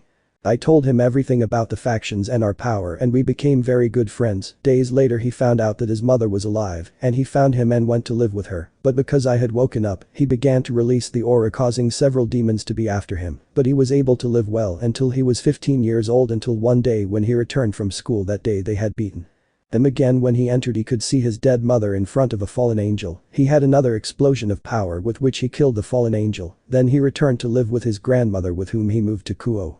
When entering high school they also bullied him, but one day he met Riaz, the witch changed his life. She approached him one day when he was having lunch alone under a tree. I remember that she introduced herself with an "I love you." Those words sank deep into Issei's heart. After living with her for several days, he began to fall in love with her.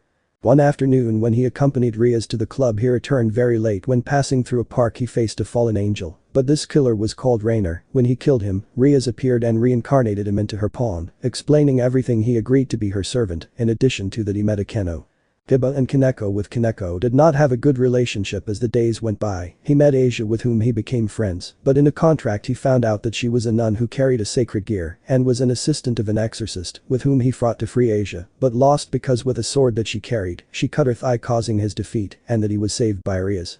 Days later he met her again and went out with her, and he met Rainer again, but she took him away to Asia, and Issei could not do anything. He found out what they wanted to do to the girl and tried to save her. He fought against 3 fallen angels and several exorcists, but he could not get there in time, and they took her sacred gear, killing her. He had an explanation of anger again. evolving into my last face, and so he was able to defeat her and Ria's reincarnated Asia and her bishop. After a week he found out that his mistress was engaged and challenged him to a raiding game where he met Ravel. He lost the game, but Ria's brother gave him the opportunity to save her, and so he did, and he got engaged to her. The night he saved her he asked her to be his girlfriend, and she accepted and lost her virginity with her.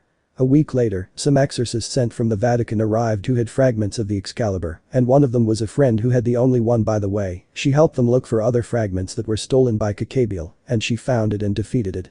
Besides that, he sacrificed himself to save his girls and started dating Akeno, Asia, Zenobia, Ravel, and he also met Roswi with whom he also started a relationship. But one day he found out that his girls were cheating on him, and then you found us, and you know the rest. End of Ddraig's flashback. Meliodas. So I already activated 4 sins. Ddraig. Sins. Meliodas. If you already activated anger, envy, greed and sloth, you only need 3 and your 4 commandments and you will be ready, but for the commandments I will help you. Outside Issei. Imori. I see you're still alive, what if I end your existence? Imori. Issei, let me eat you, ha ha ha ha. Bereal me. Imori. Issei, let me take your life, let me devour you. Issei. Ha ha ha, how funny boy, you're a boring guy. Imori. Haha, you are incredible, of course, laughing maniacally. Issei, let me end your existence, let me devour you. Before Yumori entered. Issei was inside his mind in a dark place while he was kneeling. Issei. Where am I? Wow, it's the 4th time you come and you don't remember anything. Until recently you came asking for power to defeat a certain Vali, said a boy like Issei, but had red eyes and white hair. Issei. What the hell, why did I come back to this place? Why don't you accept yourself yet? You still don't accept me. Issei. What are you talking about? I'm talking about how you still don't accept the resentment you carry inside, the darkness in your heart, the impurity of your soul, the hatred and resentment you carry inside. Issei.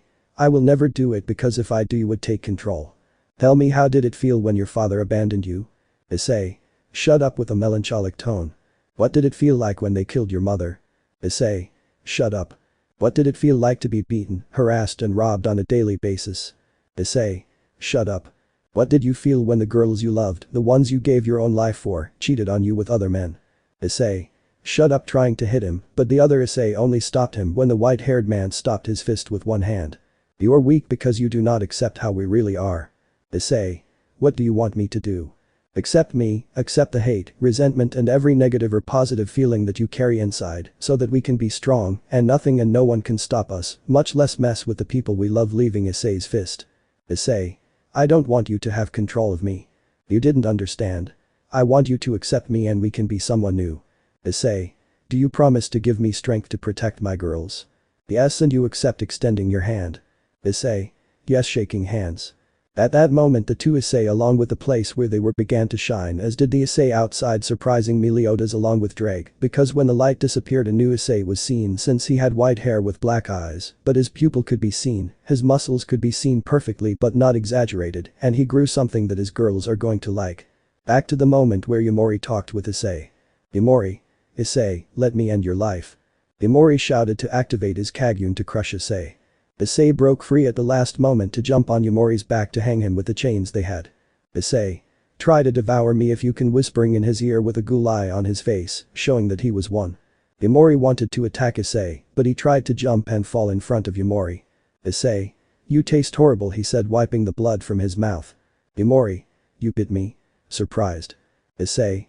You taste like fish guts about to rot. Yumori got angry and tried to hit Issei again with his Kagyun. He did it several times, but Issei only dodged the blows that were directed at him. In an opening he tried to kick him, but Yumori grabbed him by the foot.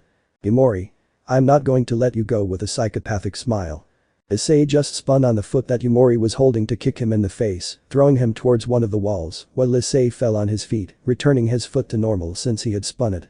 Issei. At this point, did you think this was going to hurt me? Yumori. I'll kill you, I'll kill you, I'll kill you, I'll kill you until I turn you into pulp. I'll kill you with bites, he said, while activating the second phase of his Kagyun. He launched himself to hit Issei. He tried to hit him several times whenever he could. When he hit him in the stomach, Yumori caught him with his Kagyun to throw him towards a wall that when it crashed, a cloud of dust rose up. A smile appeared on Yumori's face, believing that he had already finished off Issei, but that smile was erased when he saw the now white-haired man coming out of the cloud of dust. Issei. Now it's my turn, he said, while a black spot appeared on his lower back from which a Kagyun emerged in the form of 4 tentacles that were directed towards Yumori. The two ghouls launched themselves to fight with their kaguns, but Issei had the advantage since he stayed in the air, thanks to his kaguns that attacked and protected themselves whenever they could or needed to, since Yumori tried to hit him several times. Yumori jumped trying to hit Issei, but he hit him with his kagun, sending him crashing to the ground, where a cloud of dust rose, while Issei fell to the ground to look at the cloud of dust, where Yumori came out to continue hitting him, and when he wanted to crush him. Issei cut Yumori's kagun with the help of his own, to jump and crush him, generating a crater in the middle of the room where Yumori could be seen lying down, and Issei approached him to bury a tentacle in his foot, making him cry out in pain. Issei. How much is 1007? Yumori. He didn't say anything, looking at Issei with a scared face. Issei. Burying another tentacle in Yumori's other foot, causing him to scream. I'll ask you again, how much is 1007? Yumori. Suffering from the pain. Issei. He buried another tentacle in the arm where he had his kagun. How much is 1007? Yumori. You were still suffering from the pain. Issei just buried his last tentacle in Yumori's other arm to jump and fall on top of him. Yumori. 993, 984, 963, 946. Issei. Hit his head with his hand. You tried to devour me, taking out the 100 feet that he had on his head through his ear. I have no choice but to eat you, while approaching him with his mouth open. After this, two men, including the man with chains, headed towards the room where Yumori was supposed to be torturing Issei. When they arrived, they saw Issei finishing eating. What the hell did you do to our boss? Angry shout. Issei. I just devoured it. Damn you, you'll pay, while taking out the chains to hold his arms and his kagun. Issei. You said that the chains could absorb magic and strength, right? To which the man nodded. If Ddraig wants magic, I'll give him magic. Ddraig. What are you going to do, partner? Meliodas. This brat will activate the 7 sins, he thought. Issei activated the booster gear, and the mark of anger appeared on his forehead, that is, the mark of Meliodas, but this way it sounds cooler. I will call the other marks by their sin, but these will resemble the marks of the other sins, such as the snake, the fox, the bear, etc. As well as on his right arm appeared the marks of envy, greed and sloth, and on the left the marks of gluttony, lust and pride, surprising Ddraig along with Meliodas. Ddraig. Hey, what are those marks and why did they appear? Looking at a smiling Meliodas. Meliodas. Those marks appeared because he activated the 7 sins, the one of anger because they stop him from seeing his girls, the one of envy because he envies other powerful beings, the one of greed because he wants to have power, the one of laziness because he wants it without making the slightest effort, the one of gluttony for wanting a lot of power, the one of lust because he only wants to be with his girls, and the one of pride because since he has the power he feels that no one can handle him, they can train him later. Well, with Issei he began to take out all his aura and charge several boasts, causing all the factions to feel that power. Surziches, Keco, Sona, Tsubaki, Zenobia, Roswi and Taka felt that power, as well as a certain girl who was lying on a rock, who when feeling that power was successful, and only said, that man will be mine.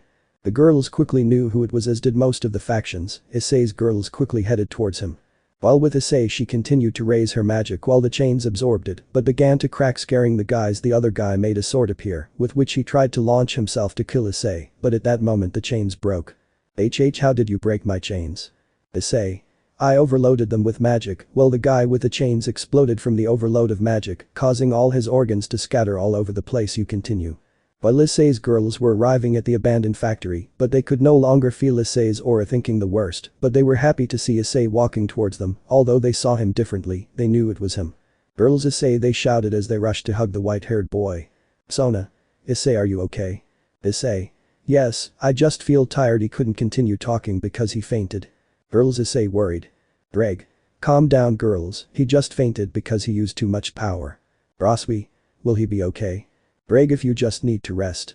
The girls quickly took Issei to his house, while Tsubaki informed Surziches, Mikkel and Azazel that they had already found Issei. After a few hours, Surziches, Seraphil, Mikkel, Gabriel, Azazel, Penemu and Riaz just went to Bucking Hell. Arrived and asked how he was and was told that he had just fainted last night. Is began to open his eyes. Issei. Where am I? He said, looking at the room. Ddraig. Wow, are you awake yet? How do you feel? Issei. A little tired. I couldn't sleep for 2 weeks because of the torture that bastard was doing to me. Ddraig. Calm down, you're better now.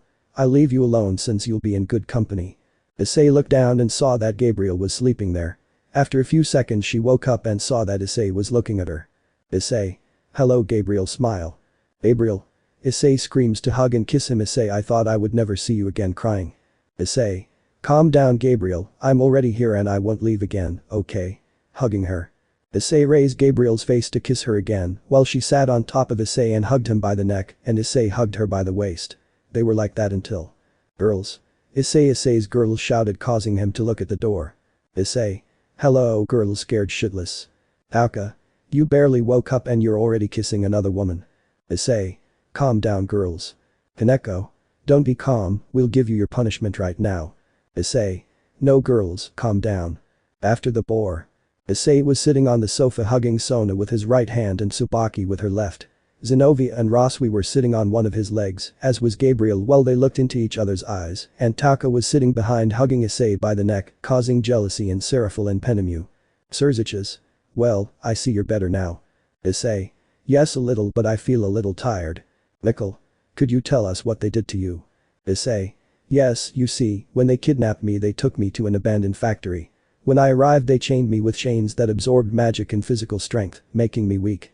During the 2 weeks I was there they performed several surgeries on me, transplanting several of my organs with those of other ghouls.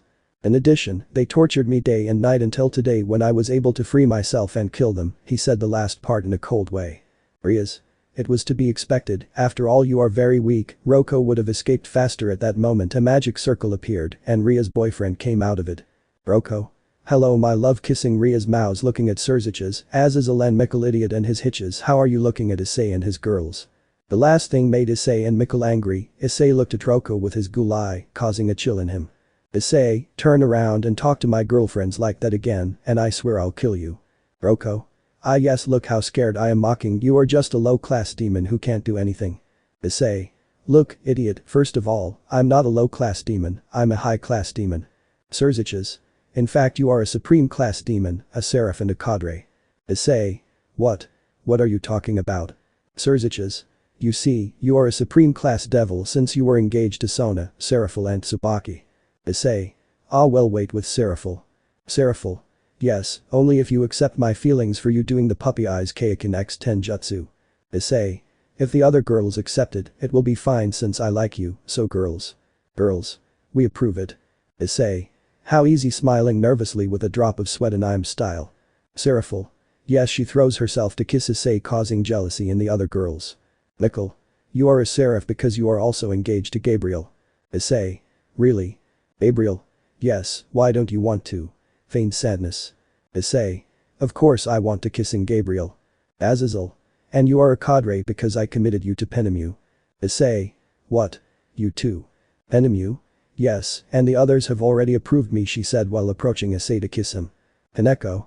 Besides, you'll also marry me, Zenovia, Roswi and Taka, right girls? Girls? Yes. Issei.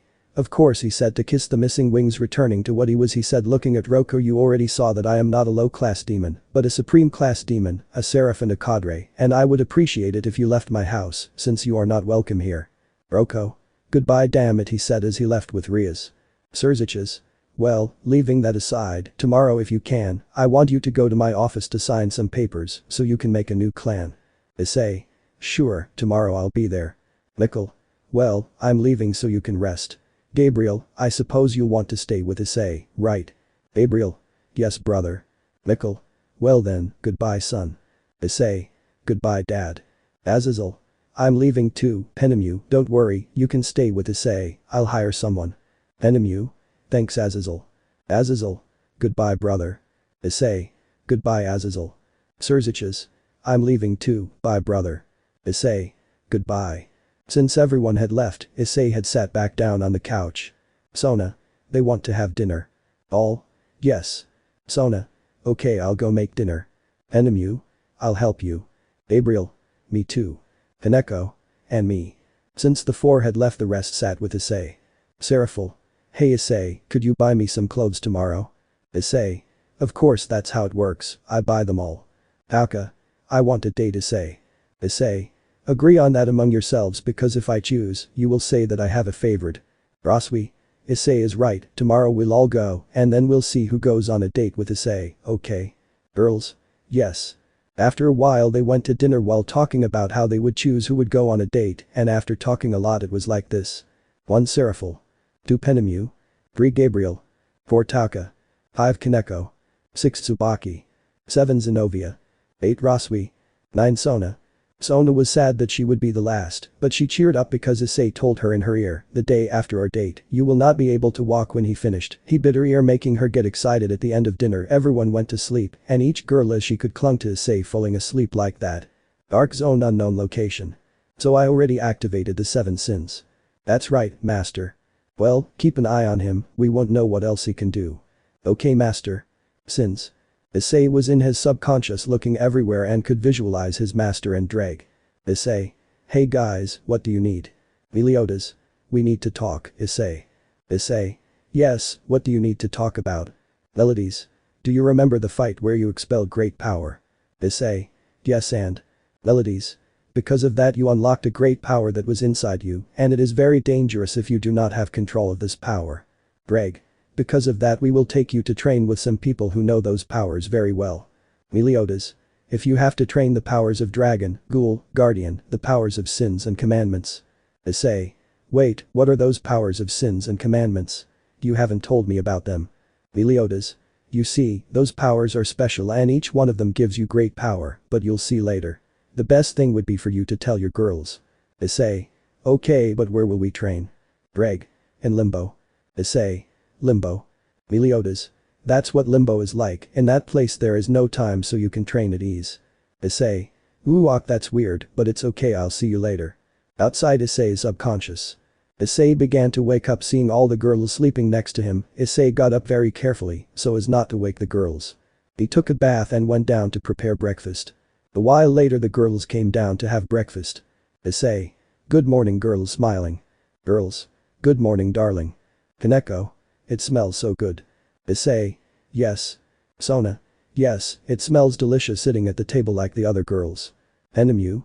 I didn't think you knew how to cook. Issei. I just saw how to cook on the internet, it seems I did it well serving all the girls. Zenobia. Tasting not only does it smell delicious, it tastes incredible. Tsubaki. You're right, it tastes amazing. I've never tasted anything so delicious. Issei. Thank you, smiling and blushing at the girls. Seraphil. Changing the subject, what time will we go to our date? Issei. Regarding that, we will go at 2 in the afternoon, and I also wanted to tell you something. Roswi. What is it about? Issei. I'm going to train for a few days, so Penemu will have to wait for our date like the others. Gabriel. Issei, that's not fair, about to cry because if you're going to date with Seraphil and we'll have to wait longer. Issei. Then what do you want me to do? Auka. How about we all go out today? Issei.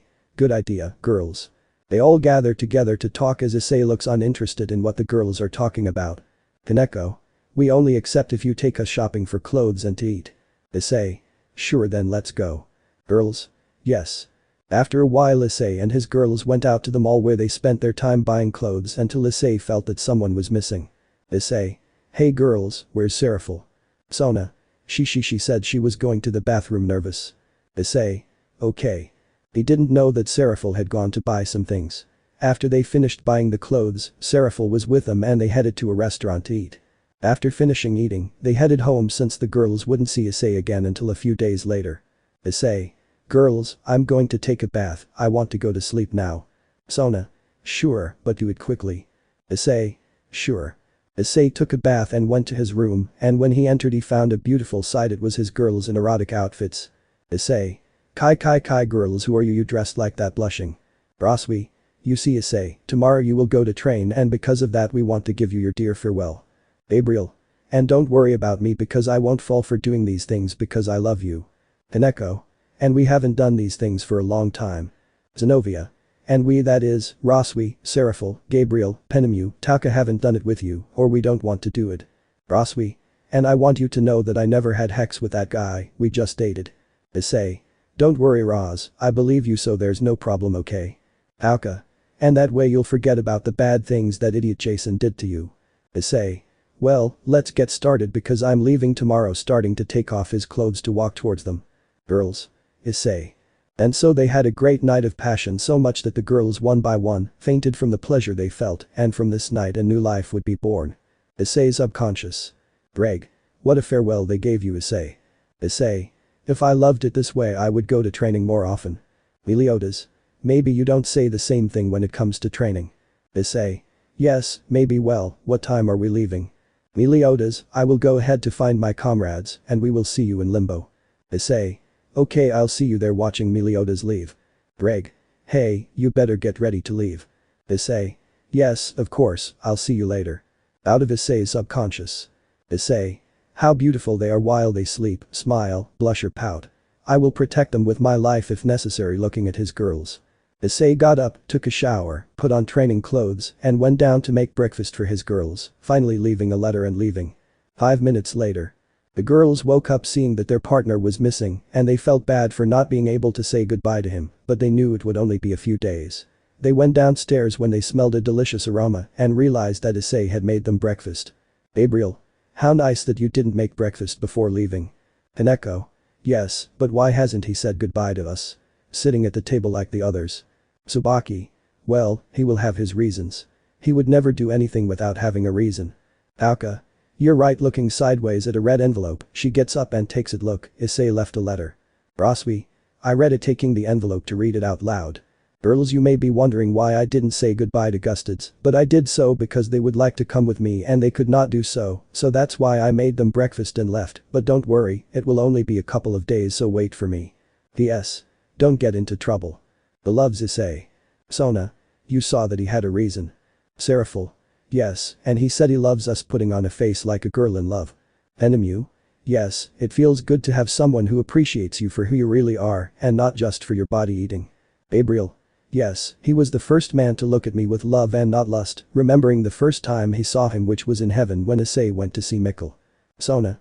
Yes, even though he has several girls, he always respects us, treats us well, shows us affection, pampers us and takes care of us. I know he would never hurt us because he loves us as we are and would not change anything. Broswi. If not, I don't know why I distrust your love. Zenobia. But we learned our lesson and we will never leave him again. Keco. Yes, and we will never betray him. We return to Issei, who is in limbo. Issei. Okay master, I'm here now, seeing Meliodas, who is with 7 other people. Meliodas. Very well Issei, well it seems that it will be time to introduce ourselves, don't you think guys? People just nod. Diane. My name is Diane, the sin of envy, I am represented by the snake and I am a giant. Ban. My name is Ban, the sin of greed, I am represented by the fox and I am a human. King. I am King, the sin of laziness, I am represented by the bear and I am a fairy king, and Diane's partner blushes, the aforementioned. Merlin.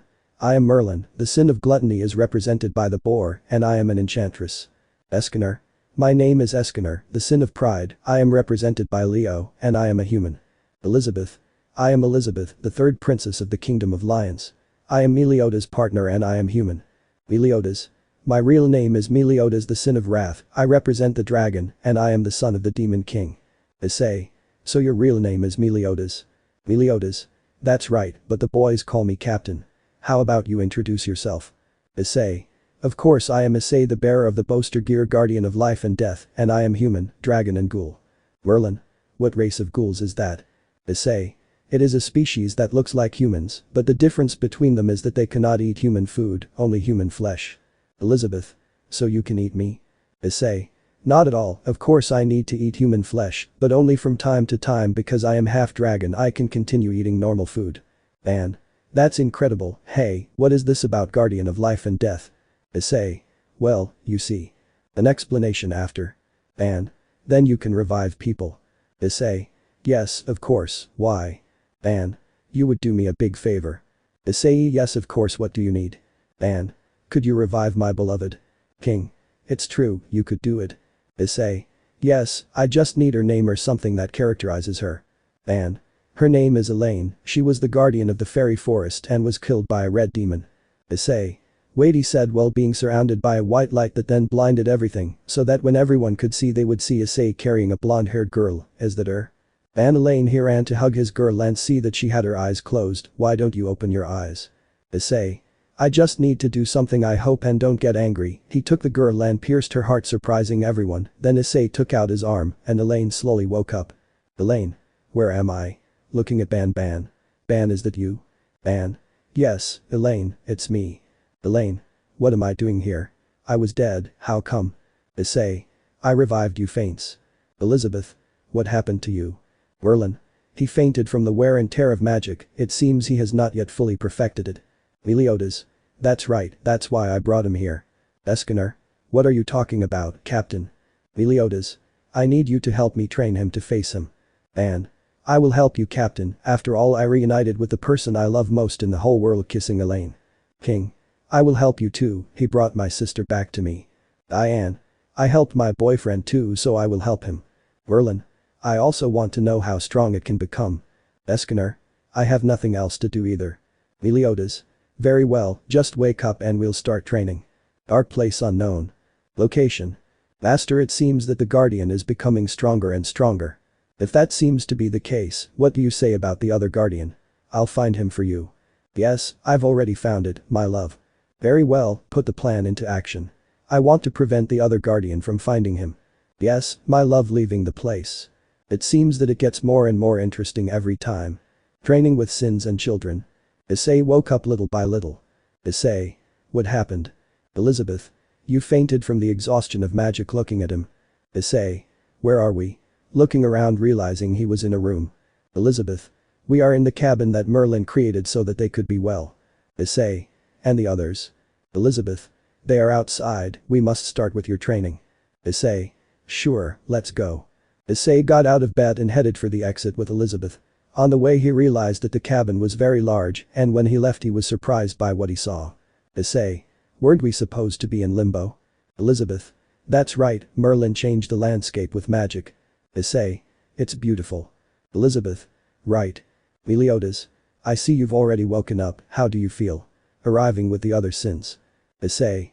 The truth is I feel very well rested, how long was I unconscious? Meliodas. Only for 2 days. Issei. 2 days. Merlin. That's right, but don't worry, in your world it's only been about 2 seconds. Issei. Just 2 seconds. Merlin. Here in limbo time does not exist, so it does not matter how long you are here, you will never grow old, but only you decide that since you can control limbo. Issei. Why can I do that? Meliodas. For being the guardian of life and death. Issei. Wow, how much more powers do I have? Meliodas. Do you want to know? Issei. Of course yes. Meliodas. Well, you see, your powers are guardian powers. Revive people, heal, decide when someone will die, control limbo, retain the souls of the dead, be able to go to hell or paradise, be able to change appearance. Booster gear. Increase your strength whenever you want, your armor.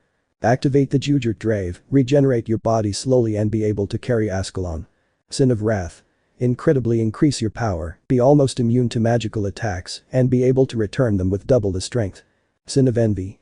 Control some elements, increase your physical strength, control any type of weapon. Sin of Greed. Being able to steal other people's power, immortality, being able to see through things. Sin of Laziness. Being able to control nature, fly, and if something moves very fast you would see it slow. Sin of Lust. Being able to attract any girl, controlling the minds of others as well as erasing or modifying them, controlling your feelings 100%. Sin of Gluttony. Being able to create things, having great magical capacity, great intelligence, and great learning capacity. Sin of Pride. Increase your full strength, control fire. Commandment of Truth. Before the nobody would lie because it would turn into stone or explode. Commandment of Love. He who wants revenge, feels hatred or envy will have no power against it. Commandment of Faith. To be able to make anyone believe anything you want and to revive anyone even if you don't need it. Pacifism Commandment. Anyone who demonstrates violence will have all of their vitality consumed and they will not be able to move if you so decide. Willpower.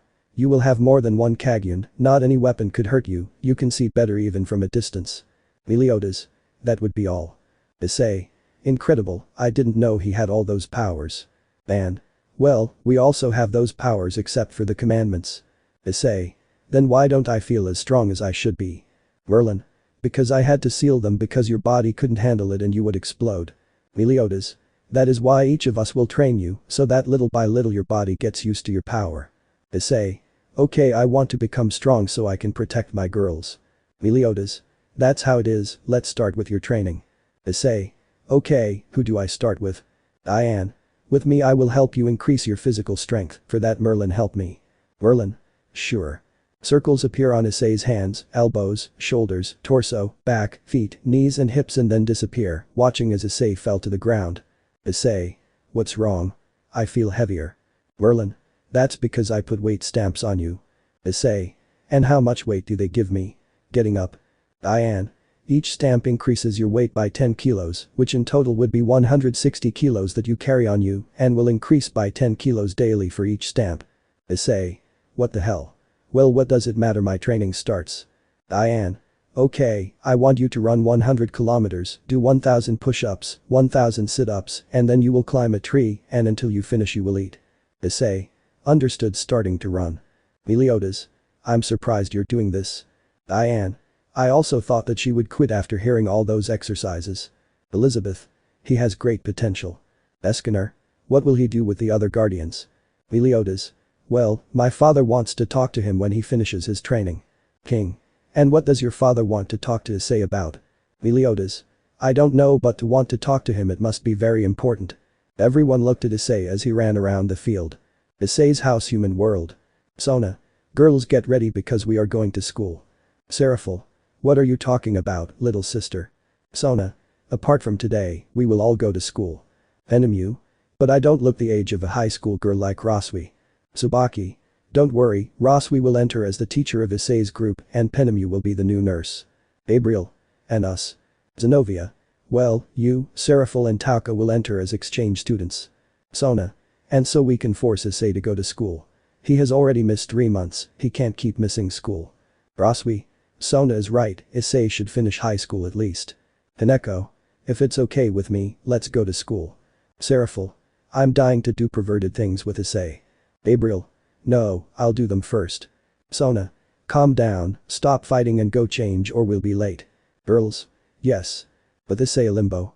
Issei's training with Diane had finished after 2 years. The seals weighed 120 tons between them. All he had studied magic with Merlin for 3 years, learning all kinds of spells, then he trained with each sin for 2.5 years, except for Meliodas, since with him he had trained his commandments.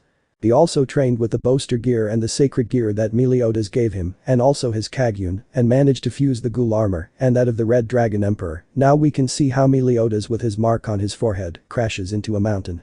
Meliodas. Okay, I'm tired deactivating his mark. Issei. Really, could I fight against the 7 sins with all their power and win? Seeing the sins tired and with some wounds. Eskener. Yes, including me, you surprise me, boy. Issei. Hehehe, it seems that I will be able to return with my girls. How much time has passed in my world? Merlin. It's been 3 weeks or so. Issei. Seriously, 25 years have passed here.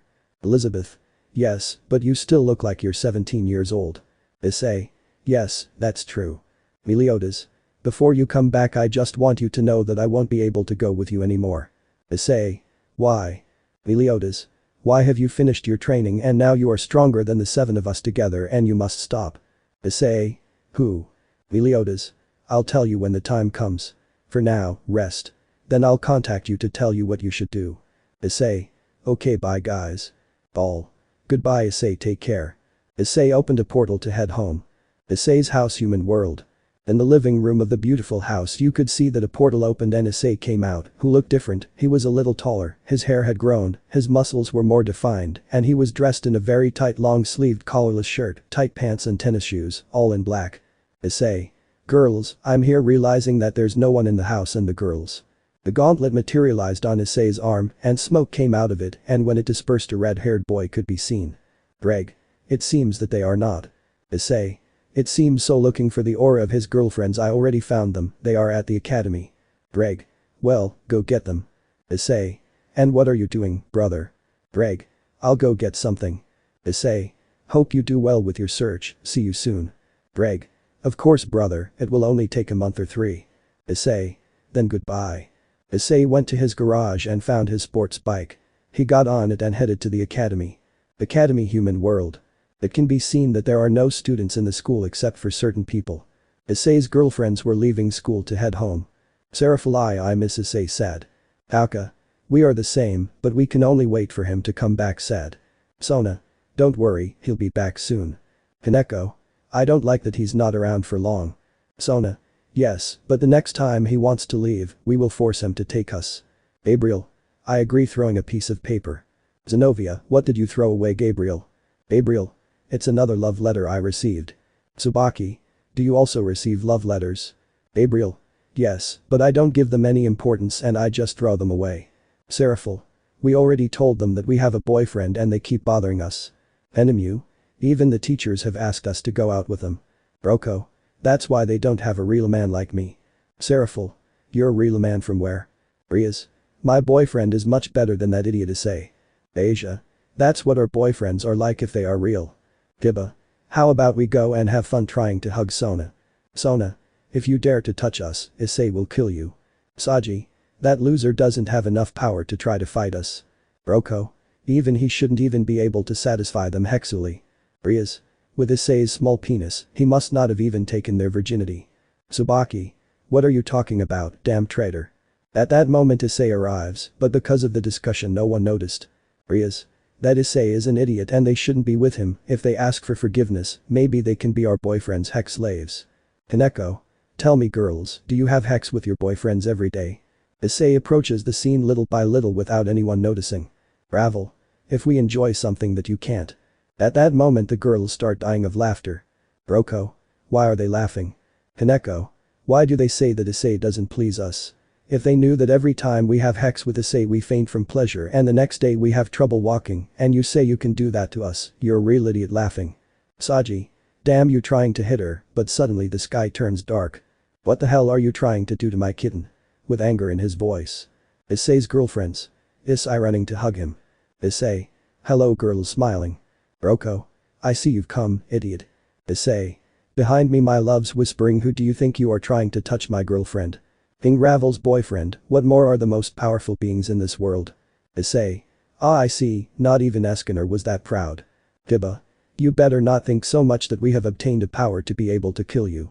Issei. They think they can do it smiling. Saji. So that's why you think you girls preferred us. Issei. Ha ha ha ha ha ha, well that was because they are idiots. Saji. Damn it, trying to hit him but. Issei before that whispered love and Saji fell to the ground as if something attached to him fell on top of him. Broko. What the hell is wrong with him? Issei. That's because of my commandment of love. Broko. What the hell is that? Issei. It's not worth telling you. From 1 second to the next, Issei's head had been cut off. Girls. Issei starting to cry. Giba. It seems that it didn't even last as a warm-up starting to walk towards Issei's girls. I think now I'll have fun with you. When suddenly you start to hear laughter. Issei. Ha ha ha ha ha ha, you thought that with just that you would kill me. I'm afraid to tell you that I am immortal. Giba. Scared what the hell? Issei. Well, how about we play licking his lips? Aku Arena's boyfriend, well, let's play. Aku starts running towards Issei trying to hit him but only receives a blow to the stomach. Kiba and Roko try to attack him with swords but they were only stopped by Issei's Kagyun Form 1 tentacles.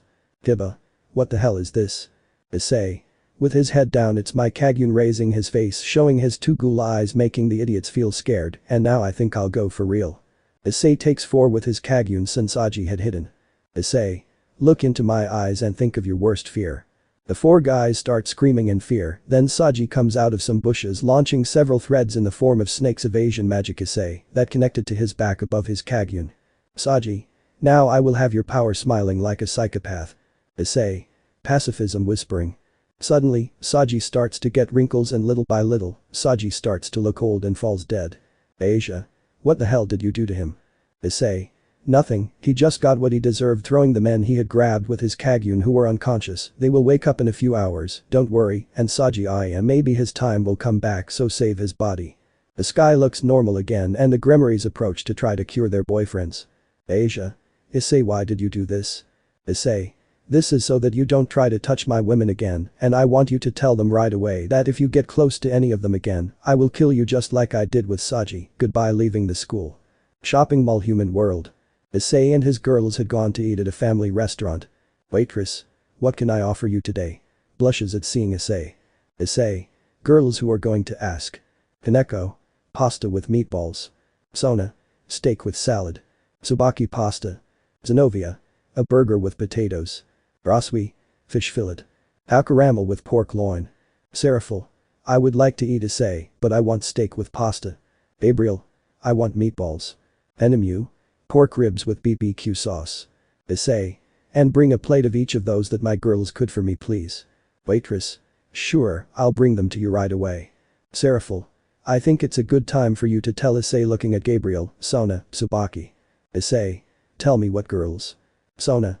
Nervous, you see, little dragon, we have something to tell you. Gabriel. Yes, we hope that with this news you feel very happy nervous. Tsubaki. Breathes it's we're pregnant. Issei. Keco. Issei. Issei. Really? Sona. That's what we found out 3 days ago when we took a pregnancy test. Issei. How long do you have? Gabriel. It's only been 2 weeks, but we already knew that we were expecting your child. Keco. I hope you give me kittens too seductive. Braswi. Now you can get us pregnant too. Issei referring to Seraphil, Keco, Zenobia, Taka, Penemu and her. Issei. Very soon girls, very soon. Issei ate with his girls who were surprised by the amount of food Issei consumed. Issei and the girls left for their house. When they arrived they took a bath and went to bed until. Sona. Issei, we have something to tell you. Issei. What's wrong? Sona. Tomorrow you will go with us to the academy because you have not attended for 4 months. Braswi. That's right, and if you don't go, I'll have to fail you because I'm your new teacher. Issei. If that happens I will have to bribe you looking lustfully at Braswi, but it's okay, I will go to be with you. Issei went to bed just like the women. After an hour Issei got up and went to the kitchen to get some water until he felt someone behind him. Issei. What have you come for? You're the bearer of Ddraig. Issei. That's right, but who are you? Well, I'm Opus, your new fiance. Issei. What is it about? Surprises. Opus. My name is Opus, I am your new fiance. Issei. Let's see, what do you mean my new fiance? Opus. You see, since I've existed I've always been alone, I didn't feel attracted to anyone until some time ago I felt your aura and the truth is approaching her ear, it excites me. Issei. Hey, we just met and you're already hitting on me? Opus. I don't know anything about these feelings, it's the first time I feel them and I'm very confused. Issei. Then why do you say that you are my new fiance? Opus. Why are you the first person with whom I feel this and I don't plan on letting you go? Issei. If you know that I am a dragon and that I can have many partners and I already have 9 fiancés, and how did you get in here? Opus. The window was open. Issei. Looks at the broken window, what's the deal? Opus. Also I am a dragon goddess to be exact, and I wouldn't mind sharing you. Issei. And you expect us to fight so you can become my fiancé? Opus. Just show me your aura and that will decide. Issei. Okay, I just hope no one gets scared. Issei began to raise his aura by another 15%, scaring all the factions. They practically mimicked each other. The Hyodo girls stood up when they felt that aura, but when they found out who it was, they quickly went down to see why Issei had raised his aura, while a certain dragon got wet. Opus. With this it is decided that you will be my new man, and we will have lots of hex every night. Issei. Are you sure? Opus. So, shall we begin? Approaching to kiss him. Opus began to kiss Issei while he caressed her butt and crotch until. Wow, you're bad at coming forward to have hex with my man, Naya. Opus. What did you expect? Kuroka, the one who falls asleep loses. Kuroka. Issei, I want kittens too. Naya. Issei. Kuroka. What are you doing here? Kuroka. I came to propose to you, dear Issei. Naya. Issei. You too. You know that I'm engaged to your sister, right? Kuroka. Yes, but he already gave me permission to make kittens kissing him. The 3 of them kissed in turns. Issei caressed the 2 women's butts and crotches until. I see you're having fun, dear, seriously. Issei. Sona Ito I. Sona. Girls, Issei is with others. The girls run down. Girls, Issei. Issei. Calm down girls, they are. Seraphil. I thought it would take longer for them to come. Issei. What? Opus. I'm sorry I couldn't wait longer. Kuroka. Yes, I already wanted to make kittens with Issei. Keco. Sister always the same. Issei. Let's see, do you guys know each other? Penemu? Yes, a few days ago they came and introduced themselves and asked us for permission to be with you. Braswi, and we gave it to him. Issei. So that's what this is all about. Seraphil. More importantly, why were you about to have hex with them? Issei. That's why I'm in my mating season. Taka. So approaching Issei sensually, how about we try to have children today? Issei. Sounds good. Gabriel. But we are already pregnant. Seraphil.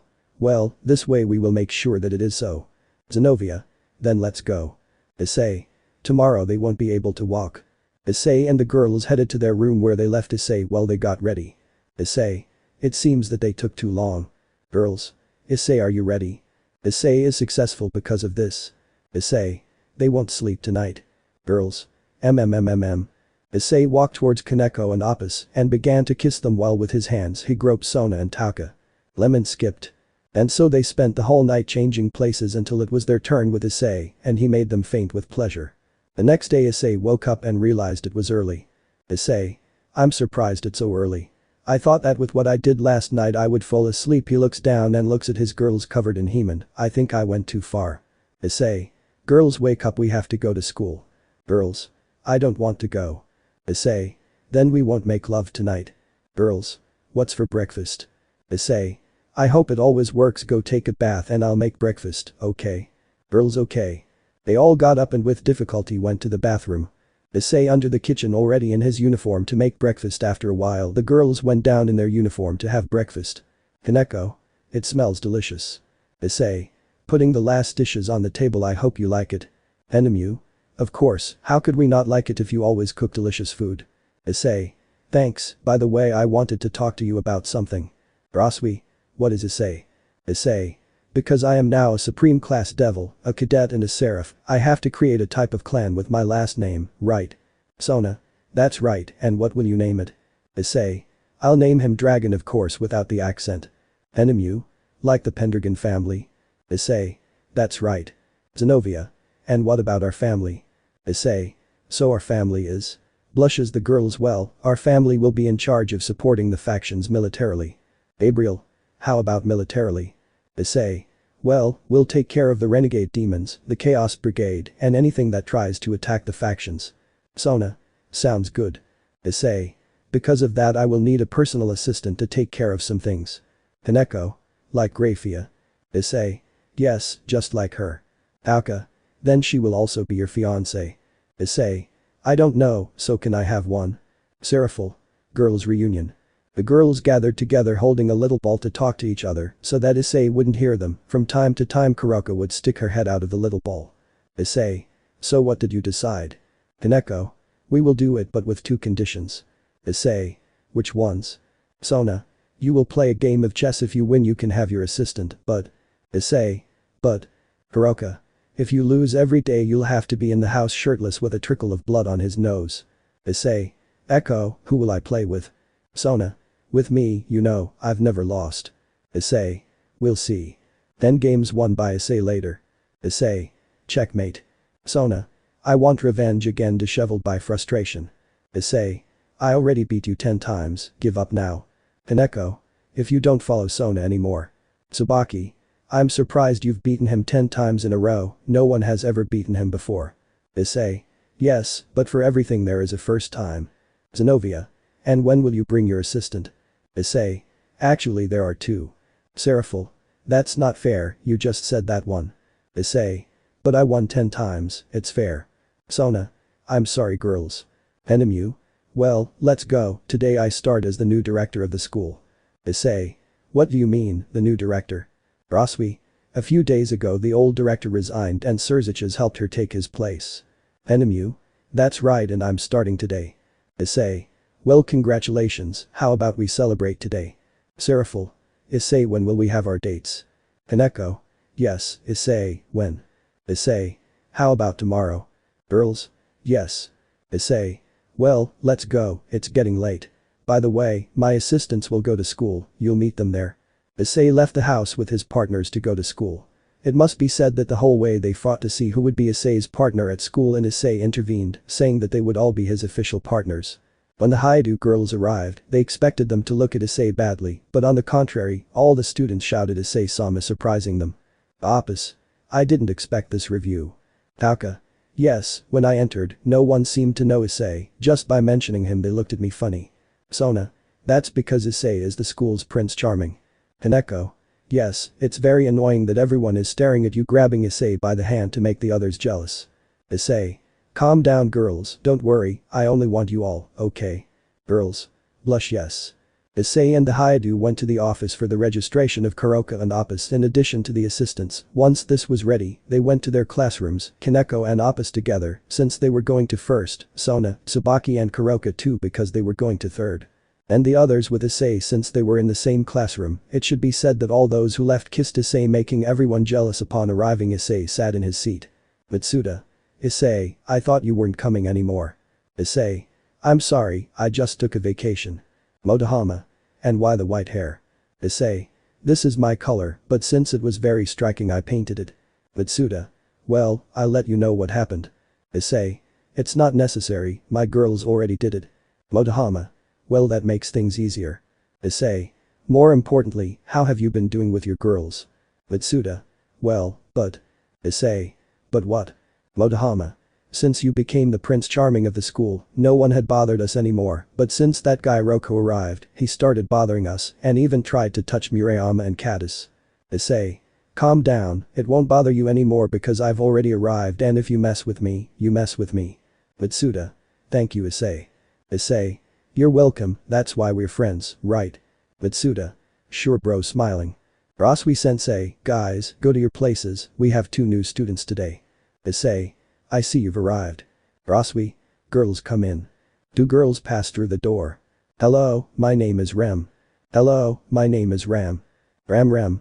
I hope we get along well, smiling. Issei. Wait to see them. Rem Issei. Explanation. This time I will explain some things to you. 1. Issei was beaten along with his friends Mitsuda and Motohama. 2. Issei fell in love with Riaz because she was the first woman apart from his mother to show him love. 3. Issei and Riaz started their relationship after Issei saved Riaz from Razor, same as in the second anime since he lost in the rating game. 4. Issei met Ravel during the rating game and then she started visiting Issei. 5. 3 months passed after Kakabi's fight, the time when he became Irina and Zenovia's boyfriend. 6. With Asia, what you already know happened, besides that Issei faced the priests and fallen angels alone.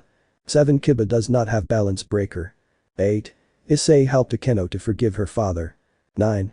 Since Issei saved Riaz from her engagement, the leaders, Azazel, Mikkel and Serziches, became very close and during his visits, he met Gabriel, Penemu and Seraphil. 10. Gaspar is dead, he was killed by the magicians before Issei and Riaz could rescue him. 11. Issei's personality changed, he will be more serious in fights, a bit lazy with women, just perverted with his girls, and will have hex with them almost anywhere. 12. Issei and Razor are friends. New president. Ram. Issei. Issei. Hi girls, long time no see. Ram. It was only 3 months. Sitting to Issei's right. Ram. Did you miss us? Sitting to Issei's left. Issei. Of course. Rasui. Shut up, class is about to start. And so the day began, everything was normal, except that the girls were jealous of Ram and Rem for sitting with Issei. Lunchtime had already started and all the students were leaving the classroom, even Issei's girls, except for Ram and Rem. This surprised Issei because he thought he would spend lunch with his girls, so he left and followed them, accompanied by the twins, they went to the Penemu office. Issei entered and noticed that all the Haidu were there. Gabriel. Issei has more girls sobbing. Keco. What do you mean he has more girls? Would it be? Seraphil.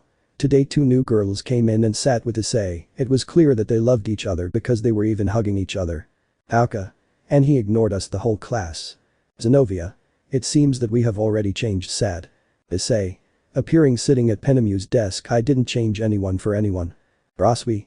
Then why is the whole class ignorant? Issei. Of course I didn't ignore you, I saw you all the time, and Rasui paid more attention to you since he saw your butt hugging her from behind. Opus. That doesn't justify why you didn't tell us that you had more girls. Sona. Do you know what will happen if you hide something like that from us again? Issei. What? Sona. You will not have hex with us anymore. Issei. What? No, not anything but that. Tsubaki. Then don't hide something like that from us again, okay? Issei. Yes. Penemu. More important, where are those girls? Ram. Here we are with a basket each. Kuroka. So these girls are your new assistants analyzing twin wings. Issei. That's right, the blue hair is called Rem and the pink hair is called Ram. Ram. It's a pleasure. Haidu girls. Likewise. Issei. What is that? Pointing to the baskets. Ram. It's lunch for everyone. Issei. Great. So Issei and the girls set out to eat lunch. Issei was fed in the mouth by Ram to the jealousy of everyone. Ram. Honey, say ah. Issei. Opening his mouth to eat a sandwich. Ram. How are you? Issei. Delicious. Auka. I can't eat this kind of food. Issei. Of course you can, by becoming one of my pieces your body changed so you can eat normal food. Auka. Really? Issei nods. Okay, I'll try it. Biting the sandwich. It tastes delicious. Issei. Of course, by the way, what were you eating all this time? Sona. I went hunting because we get a little disgusted cutting meat. Issei. I see, well now he can eat normal food when Issei cooked he gave him raw human meat. Suddenly in the middle of the room, a magical circle is drawn from which Zykxdragon emerges. Zykxdragon. Hello everyone. Ball. Hello, Zykxdragon Sama. Issei. What brings you here, brother? Zykxdragon. Well, I came to talk to you. Issei. Sure, tell me.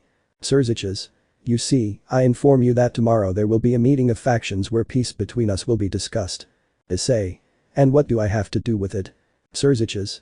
Well, you see, being the bearer of Ddraig and knowing that you belong to the demons, fallen and angels, it was decided that you would be the pillar of the alliance. Issei. I see, I'll be there, send me the time and place of the meeting. Zykxdragon. Sure, I will do it. By the way, Zeus wants to see you. Issei. And why do you want to see me? Zykxdragon. You will know at the meeting. Changing the subject, I have news for you. Issei. What's happening? Zykxdragon. What happens is that I want you to know that you are the new president of the Occult Research Club. Issei. What? Zykxdragon. What are you? Issei.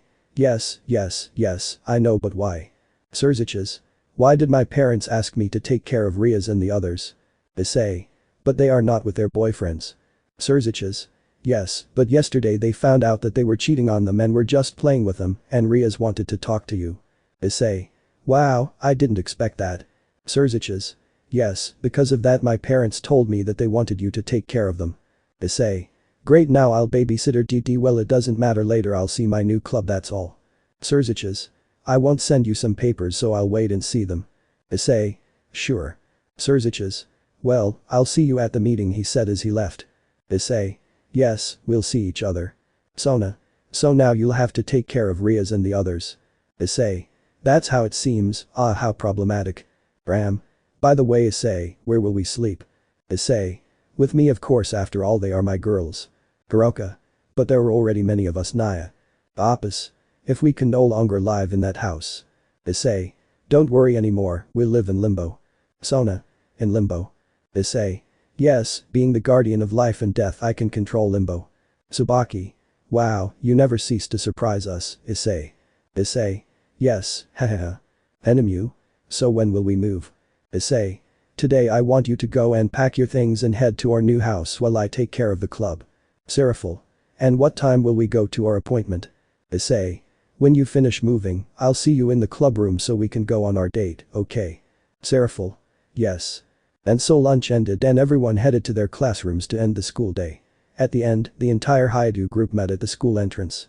Issei. Well, go pack and head to the new house, okay? Girls? Yes. Issei. Very well, here you go, giving them a sheet of paper. That seal will be carried by Seraphil. I'll see you in a while for our date, hugging her. Seraphil. Of course Issei, I'll look for you. Issei. Ram, go with them in case they need anything, and you Ram come with me. Ram. Yes, honey Ram, and Ram will call him dear and not Issei Sama. Issei. Okay, bye. Basindol is to leave. Issei headed to the Occult Research Club to take up his new position as club president. Issei. What are you doing, girls? Kicking the door. Riaz. What are you doing here? Getting up to go in front of Issei. Issei. I came to do this, walking to the desk to sit on it and Rem standing next to him. Asia. And what does that mean? Issei. I am the new president of this club. Girls. What? Limbo. Issei's new house. At the entrance of a huge house, some girls appear who were Issei's fiancés. Sona. Wow, what a huge house. Seraphil. Yes, and it even has huge swimming pools. Hiroka. Issei earned points with this. Enemu.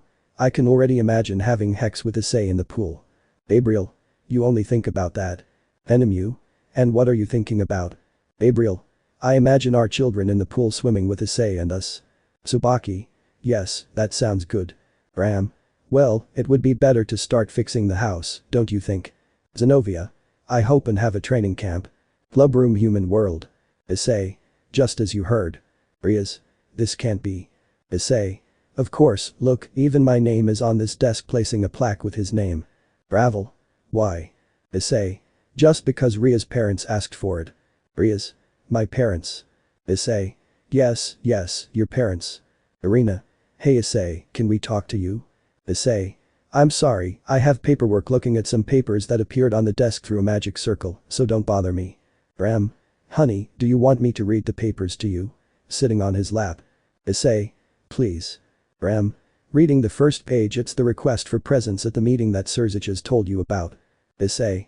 Yes, pass it next time. Ram. Marriage request with the heiress grabs. Issei. Agares, I don't know that clan. Riaz. But I do know the heiress. Issei. Let me hear you. Riaz. She is one of the most powerful and beautiful women in the underworld along with me. Ram. But not all of them open their legs to any idiot. Riaz. Hey angry. Issei. Don't fight anymore, Ram, don't bother her, and also a point for insult high five. Ram. And will you accept it? Issei. I don't know, I have to talk to the patriarchs personally. Ram. Okay, the following is an invitation to the rating game. Issei. The rating game, hahaha, it will be fun. Riaz. Will you participate? Issei. Of course, I want to face other demons, seal accepted. Ram. Okay, putting a seal in the shape of Issei in chibi form with a thumbs up. The following is a request from the Yakai clan to investigate the appearance of a dragon in the Gulf of Mexico. Issei. That's a bit far, but I'll talk about it with Ddraig. Ram. I put a stamp of acceptance on it. Issei. Sure. Ram. Okay, sealing, and these are the arrest request for some A.S. and SS rank renegade demons. Issei. I'll tell the girls, that's all. Ram. Yes, that's all. Issei. Very well, it wasn't as difficult as I imagined. Ram. Yes, I think so. Suddenly the door opens, revealing Seraphil dressed in a cosplay costume. Seraphil. Hello my love, I'm here to go to our date. Issei. I see, and that cosplay. Seraphil. I want you to take me to an anime convention and I want to go dressed like this. Issei. Yes, but you show a lot jealous. Seraphil. Yes, but remember that you are the only one who can touch me and do something more seductive. Issei. Very well, I have nothing to lose, let's go. Seraphil. Yee. Issei. Don't stay up late, Rem, go with the others and tell them I'll be back in a few hours, walking to take Seraphil's hand. Rem. Yes, darling, goodbye, giving him a kiss. Issei. Are we leaving my magical girl? Seraphil. Yes my dragon.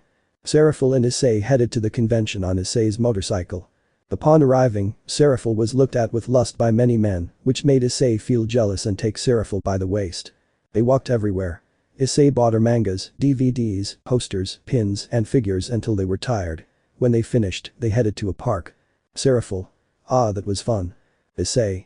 Did you like it? Seraphil. Of course, thank you very much. Issei. You're welcome, I just hope that with this you realize that I'm sorry I wasn't here this long. Seraphil. Don't worry, I know you've been training to be very strong, and that makes me happy. Issei. And why? Seraphil. Because that means you're doing it for us, right? Issei. Of course I do it to be able to protect them because they are the most important thing to me. Seraphil. Issei, I love you. Issei. I love you too, my love, kissing her. The kiss between the two intensified, so Issei decided to transport himself to another place and went to what was his house, which was now empty. When he got there he was having hex with Sarah for hours until it was night and they transported to their new house in Limbo. Leonbo's house. In the living room of the house a magic circle was drawn from which Issei came out. Issei. Hello girls, I'm back. Girls. Issei, they said to throw themselves on top of Issei. Keco. Why did it take so long? Issei. We were a little late. Enemu. I'm already looking forward to my date tomorrow with a perverted look. Issei. Of course it will be after the meeting. Sona. Issei, are you hungry? I already made dinner. Issei. Sure, let's go to dinner. Girls. Yes. Issei and his girls sat at the table having dinner until the doorbell rang. Sona. Who will she be and how did she get to Limbo? Issei. I think I know who it is. Issei got up from the table and went to open the door, and when he did so he could see a red-haired man accompanied by a blue-haired woman. Ddraig. Hello mate, how are you? Issei. Ddraig, until you deign to come, greeting Issei, come on in. Ddraig. Sure, thanks. Issei. Girls come, I have someone I want to introduce you to. Roswi. Who is Issei, arriving at the entrance with the others. Issei. He is in his human form. Girls. What? Ddraig. Yes, I am the Red Emperor Dragon. Sona. And who is the girl? Ddraig. She's my girlfriend, would you like to introduce yourself? Tiamat. I am the Ice Dragon Queen and Ddraig's fiance. Issei. So you are his dragon. Tiamat. That's right. Issei. How about you join us for dinner? Ddraig. Sure, hey, can we stay here? Issei. Of course, this is also your house. They all headed to the dining room to have dinner together. During dinner, Issei told him everything that had happened since the fight with the Gremory's boyfriends until he became the new president of the Occult Research Club. It is worth mentioning that he was surprised by the news of the girl's pregnancy and congratulated him. At the end of dinner everyone went to rest because the next day there will be a faction meeting. The meeting. Issei was in the classroom with his respective entourage. Issei. Okay, it's time, let's go. Sona. You really don't want us to accompany you, Issei. Issei. Not only will Ram and Rem go, you do what you want, when I return we will not go to Penemu, okay? Penemu okay goodbye giving him a kiss. Issei. Goodbye girls saying goodbye to everyone. Girls. Goodbye Issei. Underworld Gremory Castle. In a meeting room, the leaders of the factions could be seen. Angels. Mikkel was accompanied by an angel. Fallen. Azazel accompanied by Baraquiel. Demons. Surziches with Graphia as always. Olympics. Zeus accompanied by Athena, the goddess of wisdom and strategy. Yakai. With his daughter Kunu of course. Vampires. Which had become a faction some time ago. Everyone was waiting for someone. Azazel. I think it's already taking too long, don't you think? Mikkel. Don't be so desperate, he'll arrive at any moment. Zeus. You better hurry up, I'm getting bored. Nook leader of the vampires, calm down Zeus, don't despair. Surziches. Yes, Issei likes to be very dramatic. Issei. Kicking the door to enter that's not entirely true little brother. Surziches. Then why are you late in kicking the door? Issei. Ah good point changing the subject, let's start this meeting, don't you think? Sitting next to Yusaka and then he sat Ram and Rem on his lap. Zeus. I see you don't waste your time, Brett. Issei. For me, time is very valuable, old man, so we have to hurry up. Mikkel. Very well, maybe you already knew some of the leaders, but how about we all introduce ourselves? Azazel. Very well, you begin, Mikkel. Mikkel. Very well I am Mikkel, current leader of the angels after dad died showing his 12 golden wings. Azazel. I am Azazel, leader of the fallen angels. I am this after letting myself be carried away by Lucifer taking out his 12 black wings. Surziches. I am Surziches Lucifer, current leader of the demons, I am after having won the position taking out his 12 demon wings. Yusaka. I am Yusaka, leader of the Yaukes, the smallest faction. Showing her 9 fox tails. Zeus. I am Zeus, the king of the gods since I defeated Kronos, along with my brothers Hades and Poseidon, taking lightning bolts from him. Nook. I am Nook, leader of the vampires since I defeated Count Dracula and became the strongest vampire taking out his bat wings and fangs. Issei. I am Issei Hyadu Dragon, I am a seraphim, cadre and supreme class demon, as well as being a dragon, ghoul, the guardian of life and death and being the bearer of the Red Emperor Dragon. Showing his angel wings, fallen, demon, dragon, his ghoul eyes, increasing his aura and showing his left arm with a type of arm of some armor. Everyone was surprised as the aura coming from Issei was incredible and resembled what they had felt that time. Zeus. It's amazing this aura is similar to the one I felt a couple of days ago. Mikkel. Tell me Issei, was that aura yours? Issei. Yes, incredible, right. Nook. Why is this aura surprisingly powerful? I've never felt anything like it before. Surziches. I never thought you would be so powerful, little brother. Issei. You see, I always give surprises, don't you think? Ram. Yes, my love always gives us tremendous surprises. Ram and we love them. Issei. Yes, yes, yes, we are not here to talk about me anymore, let's get to the point. Mikkel. Wow, how serious, but you're right. We're here to agree on a peace treaty between us, right? Yusaka. That's right, but we're getting off topic. Azazel. Well after Kakabiel's attack, Mikkel decided to break our peace treaty and when we tried another treaty, the Vali thing happened. Issei. When I kick his ass. Azazel. Yes, when you kicked his ass now we want to try again, but this time between the most powerful factions. Zeus. Yes, a new war would be the best, it would end very badly for everyone. Yusaka. Yes, more for my faction and Azazel's, which are the smallest. Issei. Although I don't know why you haven't invented a form of reincarnation yet, brother. Azazel. I do it, but I still can't figure out how. Issei. Maybe I'll help you in a few days, okay? Azazel. Well, then the treaty will not only be one of non-war, but also of support. Surziches. You mean the Chaos Brigade, right? Azazel. That's right, but if we support each other we can defeat this group of rebels. Issei. And that's where I came in, right? Nook. That's right, seeing your power and the few achievements you've had, we've decided that you'll be the pillar of our alliance. Ram. If you don't mind, in what way? Mikkel. Issei will have to marry the most important women of each faction. Issei. Like which ones? Mikkel. On my behalf you already have Gabriel. Azazel. Of mine you have Penemu. Serzich's. From mine you will have Ria's. Issei. What? Why do you know what happened between us, right? Serzich's. Yes, I know, but I didn't choose him. It was the council. Issei. I'm also with Seraphil, who is the Leviathan Mao. Serzich's. Still, the council decided it is like this or everything will end in war. Issei. For the moment I will not have an answer for you, I will have to see it with my girls. Serzich's. No problem there, I hope, and don't take it the wrong way. Issei just nods. Zeus. For my part it will be Aphrodite, and Athena blushes, the goddess who accompanied him. Issei. You're talking about Aphrodite, the goddess of love, and Athena, the goddess of wisdom and strategy, right? Zeus. That's right, they are the most important women for Olympus. Isaka. From my faction, my daughter will marry the first male child descended from you, and I will be your fiance. Blushes. Issei. Lady Isaka, you don't have to do it if you don't want to. Azazel. You talk about more, little brother, if she fought to be with you. Issei. Is that true? Isaka. Why yes. Blush. Nook. With my faction you will marry my daughter. Issei. I didn't think I had a daughter. Nook. Yes, but we'll see those details later. Azazel. That's not all, the representative of the magicians and Aten are still missing, but you will discuss that with Serzich's. Issei. I see, I'll be busy. Bram. It seems that way, Henny jealous. Bram. Now more women will come, so how many do you plan to have? Have we not satisfied you? Issei. Of course they do, I even have to give myself a couple of boasts to be able to continue with you. Azazel. Stop bragging and let's get on with the meeting. Zeus. Another important thing is the issue of the Chaos Brigade. Nook. That's right, we found out that the leader of the Chaos Brigade was Opus. Issei. My dragon has nothing to do with it getting angry. Zeus.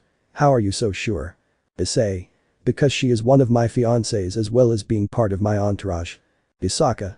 So you're sure she's not on the side of the Chaos Brigade? Issei. That's right, and if it wasn't like that, I'll push her away.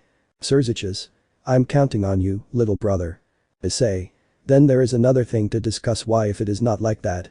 At that moment Riaz along with Akeno, Asia, Irina, Ravel and Melikas entered the room. Serzich's. What's wrong, Riaz?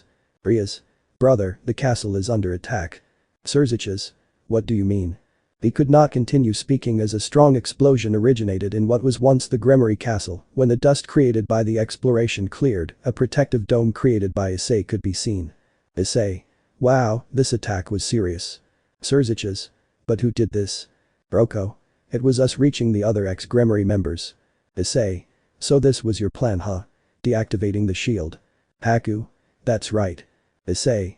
And what happened to the Prince of Kiba? King.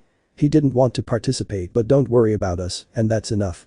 In front of everyone, 3 chimeras appear. Zeus. Chimeras, how did they get those beasts? Haku. Our master Keziah gave it to us. Issei. So your master Keziah, although I don't know who he is, I feel like I want to kick his ass. Roko.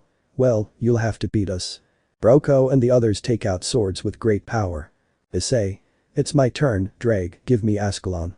Ddraig, brother, there is a small problem. Issei. What's wrong? Ddraig.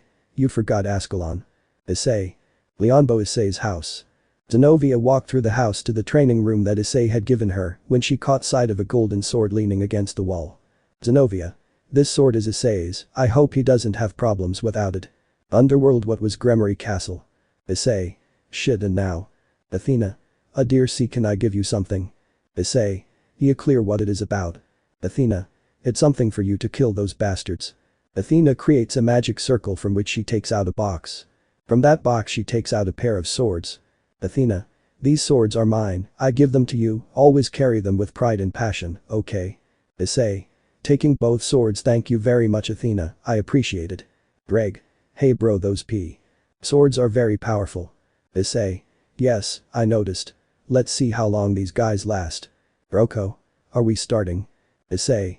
Well, let's go, it's Mold Allah. Issei launches himself against the chimeras. The first one tries to hit him with a swipe, but Issei dodges it and cuts off one of its legs. The same chimeras tries to bite him with its collar, but Issei cuts it off, and with the other sword he cuts off both of its heads. Another chimeras attacks him with both of its mouths, but Issei buries both of its swords in its head, and the last one tries to escape, but Issei cuts it in half by throwing the swords at it, which were joined by a chain from which Issei took it and pulled them towards him. Issei. Wow, those things were weak. Now it's your turn, activating his ghoul eyes. Haku tries to attack him, but Issei kicks him in the stomach, sending him flying. Ray does the same, but manages to cut his cheek. Issei just wipes it and attacks him with the sword, splitting him in half. Roko takes advantage of that and stabs him in the stomach head on. Roko. Now die, damn it. Issei. Wow, you are annoying, walking towards him, burying the sword further. Roko. But what the hell? Issei. You expected this to kill me, pathetic. I just remind you that I am immortal in case you didn't know. Roko. You are a monster trying to run, but Issei catches him with his Kagyun 1. Issei. Where do you think you're going? Bringing Haku with another tentacle.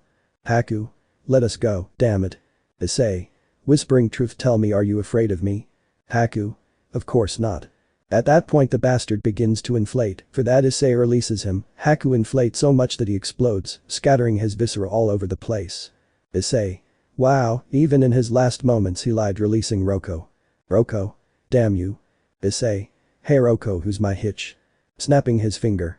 Roko tried to escape, but Issei stuck a tentacle in his ass until it came out through his mouth, killing him instantly. Issei. Wow, how troublesome, releasing Roko's body. Surziches. Hey Issei, don't you think you went too far? Rias. That bastard just used me, crying. Issei. Passing by him, and to think that you changed our life together for that idiot. That comment made Rias cry. Zeus. It seems that this meeting did not end in the best way. Issei. Don't worry, how about we do another one at the demon presentation for the raiding game in a few months? Girls. Ram and Ram approach to take the swords. Isaka. I think it's the best. Nook. I agree. Surziches. Very well, I will send you the date for the meeting. Issei. And if you need anything, don't hesitate to look for me. Nook. I'll keep that in mind, disappearing into some bats. Zeus. Hey Brad, when you can, take a walk around Olympus. Issei. Sure, don't worry. Athena. And I hope you visit me, blushing. Issei. Of course I will. Zeus. Athena. Goodbye, disappearing in a lightning bolt. Nickel. I'm leaving too, son, I'll see you later. Issei. Goodbye Dad. Azazel. I'm leaving too, goodbye. Issei, disappearing in a magic circle just like Mikkel. Issei. Well girls, we're leaving, bye bro, disappearing in giant flames. Surziches. Well, I think it's time to rebuild everything. Leonbo. Issei house. Issei appeared in the room. Issei. Well, that was exhausting. Ram. These swords are really heavy. Ram. Yes, and you moved them as if they were made of paper. Issei. Of course I have more strength than you. Enemu. So you're back. Issei, hugging him from behind. Issei. Sure, I hope you're ready. Enemu. Of course I am. Ram. Issei, more paperwork arrived, so I want you to hurry up. Ram. Yes, why is it today? Issei. Sure, I'll see you before dinner. Oh, leave the swords in my office, okay? Ram. Okay, bye. Issei. Goodbye, I love you, blushes. Issei appeared with Penemu at the mall. Issei. Well, you want to be beautiful. Penemu. How about you buy me some clothes? Issei. Sure, why not? Issei and his girlfriend went around all the clothing stores buying her everything she wanted, and when she could, she would make advances to Issei to have Hex. Of course he accepted, doing it in all the dressing rooms. After shopping, they ate together and went to a park. Penemu. I had a great time, honey, hugging Issei. Issei. I'm glad you like it. Penemu. Hey Issei, how did the meeting go? Issei. I'll tell you that when we're all together, okay? Penemu. Okay. Issei went home with a beautiful fallen angel. Upon arrival, Issei had dinner with the others and went to sleep, but instead they had Hex, just like Ddraig and Tiamat. Visit from another planet. Issei was sitting at his desk while playing video games. Ram arranged some papers, and Ram did her homework. Riaz and the others entered. Riaz. Issei, I need to talk to you. Looking at Issei. Akeno. Riaz is a waste of time, you know that when he is playing he doesn't pay attention to anything or anyone. Ram. Honey, hugging Issei from behind and biting his ear. Issei. What do you need, Ram? Giving her a kiss. Ram. The tomato is looking for you. Issei. Looking at Riaz. Haha, point for insult, high-fiving Ram. Riaz. Issei, you know that you and I are engaged, right? Issei. Spitting coffee that fell on Asia's face. Mikkel didn't send it, I haven't accepted that yet, so that's not worth it. Riaz. But you know that if you don't accept, another war will break out. Issei. Yes, yes, yes, you know I'm busy so get out. Riaz. Think about it leaving the club. Issei. AI how problematic. Bram. It would be best if you told the others. Bram. She's right, if you hide it from her, everything will get very ugly. Issei. Okay we will talk tonight. Gabriel. Issei, I'm here for our date. Issei. Great, let's go girls, I'll see you at home kissing them. Bram Ram. Goodbye darling watching as Issei disappears in a flame of black fire. Bram. Dark days are coming. Bram. That's right, little sister. Issei and Gabriel had gone to the mall where together they began to look at baby things, causing the people around them to stare at them. Gabriel. Issei, do you already have a name for any of your first 3 children? Looking at baby clothes. Issei. Yes, I have 2 boys and 2 girls. Gabriel. And what are they? Issei. If they are men, I will name one of them after me. Gabriel. He will feel very proud of his name. Issei. Yes and the other one I will name Leodin which means guardian and death. Gabriel. What if they are girls? Issei. So how about Izuka and Anne? Gabriel. They sound good, take me to eat, I'm hungry. Issei. Of course we're going. After eating and buying clothes they headed to their old house. Gabriel. Honey, do you remember the accident that happened at departure time? Issei. Flashback. Issei was leaving class, you know, walking with his girls when suddenly something fell from the sky and well, Issei didn't give a damn and continued walking to the club. End of flashback. Issei. You're talking about the thing that fell from the sky, right? Gabriel. Do you think we should be worried? Issei. I don't think I'll take a bath. Gabriel. Why don't you do it in the other house? That's what we're coming for. Issei. Good point I came for some things and if I bathe in the other house, it's either Serafil or Kuroka, but one of the 2 gets in and they don't let me bathe comfortably because we end up having hex. Gabriel. I see, then I'll see you at home, what do you think? Issei. Yes of course, just one thing, tell Rem to bring me the contracts and that's it, okay? Gabriel. If I say goodbye kiss and he left in a magic circle. Issei went into the bath while thinking about everything that had happened. Issei. How problematic to have Riaz as a fiance. I hope the others don't try to kill her. Ddraig. Don't worry, everything will be fine. Issei. If I don't worry. At that a mini explosion originated in the bathroom, causing Issei to lose his sight momentarily when he tried to reach the towel and felt 2 breasts in his hands. Issei. Mothers what's the deal? In front of Issei was a naked pink-haired girl. Issei. Who are you? Where am I? Issei. In my house and in my bathroom. I'm sorry, I was just crying about some bad guys. Bram. Behind the door honey, I brought the papers. Issei. It's worth it, damn it. Bram. Entering honey what are you doing seeing the naked girl, that's how I wanted to grab you, pig. 15 minutes later. Bram. So your name is Lala and you come from another planet. Lala. That's right with a towel covering her. Issei. And how did you end up in my bathroom naked? Lala. My father was going to marry me to someone I don't love and I ran away from home, but they followed me and in order to escape, I had to use my teleporter device. Issei. That explains a lot. Bram. And now what are you going to do? Lala. Well. Then 2 men dressed in black suits enter. HDN1. Miss Lala we have to take you to your father. Lala. I won't go with him. Lala takes Issei's hands, who also takes Rem's. Issei. Why the hell did we run away? Lala. Why if they catch us they will plow something and take me to my father. Remy. Issei can't you do something? Issei. If not, we were running. Lala. Arriving at a park where they were cornered and now what do we do? Issei. I'll take care of it. Ha. Madam Lala, I have orders to take you with me. Issei. She's not going anywhere. Ha. And who would prevent it? Issei. Yo, Ddraig, do you want to stretch your wings? Ddraig. Of course. Issei. Letting Ddraig out in his dragon form I present to you my partner Ddraig. Ha. Do you think that will stop me, Miss Lala? Come back to your senses and come with me. You have to get married so that there is an heir to the throne. Lala. I will not marry that man because I already have a fiance. Ha. And who is it? Lala. Him pointing at Issei. Issei. Yes, I what? Hi. I'm sorry kneeling I offer you 1,000 apologies. Issei yes. Bram. Honey, it would be best if we left. Issei. Yeah sure, let's go disappearing in his black flames. Ha. Watching him leave wait, they left, we have to inform the boss. Issei limbo house. Issei and his companions arrived at the living room of their house. Issei. Now tell me how it is that you are my fiance. Lala. You see where I come from, if you touch a woman's breasts, it's like asking her to marry you, and since you did, I agreed to be your wife. Seraphil. What's up? Arriving at the room girls. Girls. What's up, Seraphil? Seraphil. Issei has another fiance. Keco. What do you have to do? Issei. I can explain it. Sona. Why didn't you tell us anything? Issei. Why didn't I know? Tsubaki. You had to tell us. Issei. But. Zenobia. How could you? Issei. And so they continued talking until Issei got fed up. Issei. Enough already, leaving everyone silent. Seraphil. And I like it when Issei comes to me from behind without realizing that the others had already fallen silent. Issei. Seraphim. Seraphil.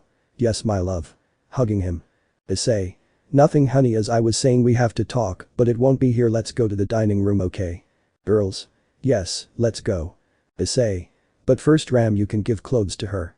Ram. Yes, of course, honey. 10 minutes later. Issei. Since we are all calm, I will tell you what has been happening. An explanation later and why I'm lazy. Issei. That's all. Sona. So you're engaged to more girls. Issei. It seems so. Braswi. And what will happen to those girls? Issei. Those of the magician faction. Braswi. Yes, and of Lord Auden. Issei. I'll talk to Sirziches about the magicians, and I think it will be you about Auden, and if it isn't yet I'll marry you, okay, just nods. Keco.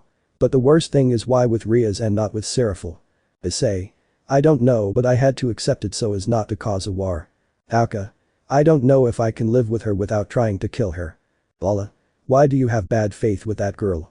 Apis. Why did that woman hurt Issei and caused him so much pain? Vala. I see, in that case I don't think there will be another solution, taking out a gun. Issei. Calm down, nothing will happen. In any case, I will have to do something, but it will be later. What matters most to me is what you think. Zenobia. Girls' reunion. All the girls, including Lala, gathered in a little ball from which Kuroka occasionally stuck her head out. Sona. Separating herself from the ball like the others, we have decided that there will be no problem, as long as you have hex with all of us every night and you don't wear a shirt while you are here in the house. Issei. And he gives me the shirt, but it's okay taking off his shirt, revealing his incredible torso. All for my females being hugged by them and they already want to try it. Girls, yes. The next day.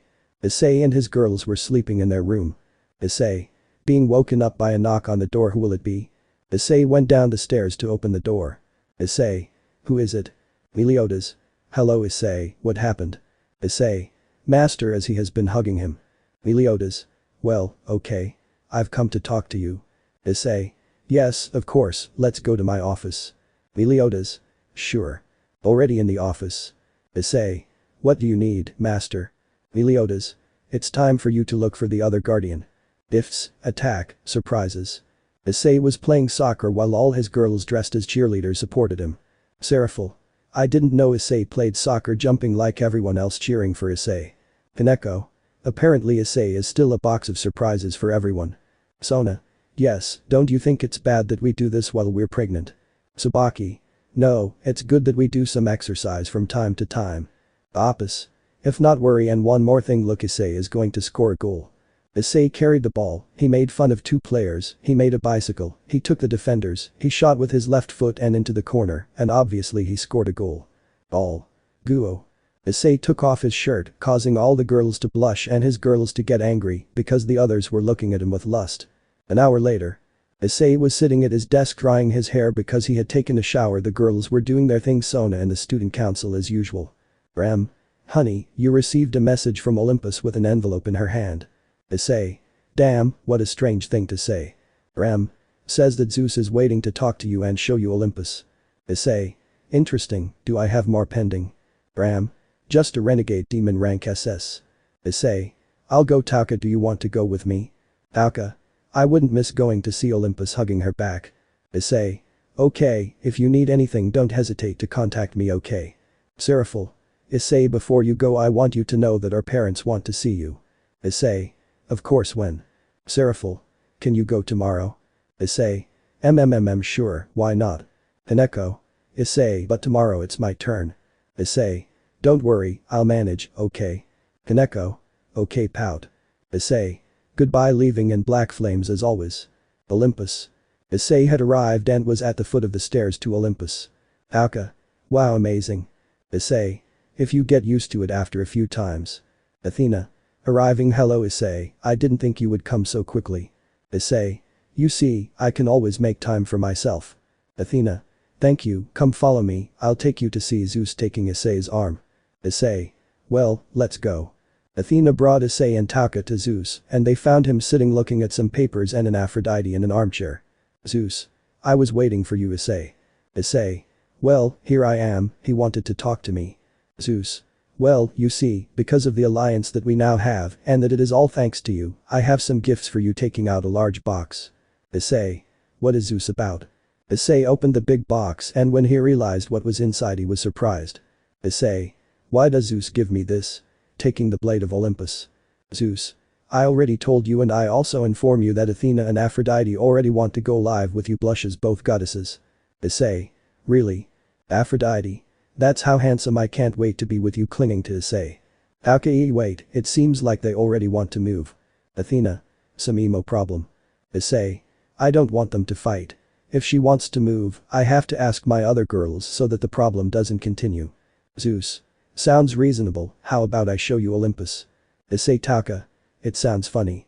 The two of them spent time in that place until night and went home. Issei. Hello girls coming out of the black flames. Girls. Issei running to hug him. Issei. Calm down, it's not that bad. Leaving Issei's office honey we have problems. Issei. Location Gulf of Mexico. The entire sea was agitated due to the storm, but something else was happening. A huge black dragon is attacking a group of Yaokeis, the DXD team and Sona's group. S1 we won't be able to resist much longer. Riaz. We will have to do it, reinforcements are on the way. Sona. Yes, Issei must be coming already. That dragon launched a beam of power that was headed towards Sona but could not reach it because something stopped it. Wow, I'm always precise. Sona. Issei. Issei. Hello beautiful, what are you doing? Keco. What do you think, doing your job? You shut up dairy cow. Issei. Hahaha point for insult you make competition. Tauka. What is that dragon? Ddraig. Leviathan. Issei. It seems that the Leviathan is not supposed to have died so much. Ddraig. It was supposed to be, but you see he's alive and kicking. Issei. Girls, protect yourselves, I'll take care of it taking out Ascalon. Issei flies towards the dragon and tries to hit it with his claw, but Issei dodges it and cuts it off, making a loud roar and launching a ray that hit it squarely. Issei. Wow, don't underestimate you. Ddraig. Issei why don't you try Zeus's gifts? Issei. What do you think of Hades's claws to take his soul? Ddraig. Sounds fun. Issei activated his booster gear and took out a pair of whips. Riaz. These things give off great power. Keco. I hadn't seen him have something like that. Zeus gave them to you this afternoon, I don't know what you're doing. Asia Issei. Issei threw his whips which buried themselves in the dragon's body which pulled the whips causing Issei to fly in his direction, which he took advantage of to gain leverage and begin to take away his soul and absorbed it. Issei. Ugh how easy. Apis. Are you okay, little dragon? Kuroka. Didn't he hurt you? Sona. Does something hurt? Seraphil. Should I suck you off? Issei. WTF. Seraphil. What? I thought we were asking questions. Issei. Leaving this aside, I think that. Wow, I didn't think you were strong enough to beat one of my master's pets. Issei. Jin what the hell do you want? Jin. I just came to give you a message from my master. Issei. What do you want? Jin. Don't think too much of yourself, you don't know what awaits you and what is to come for you and the other guardians of existence, I must think you already know what I mean. Issei. Of course yes. Jin. Well, without anything else to say, I say goodbye passing through a portal. Riaz. Which referred to the guardians of existence. Issei. It's something I can't tell you yet. It's late, girls. Let's go. He left with everyone. Limbo. Issei had arrived home. Issei. Seriously girls, I'll have to go for a few days. Girls. What do you mean for a few days? Issei. If what he says is true, I have to help my brother. He is not that strong at this point. He must only be about 4 years old. Sona.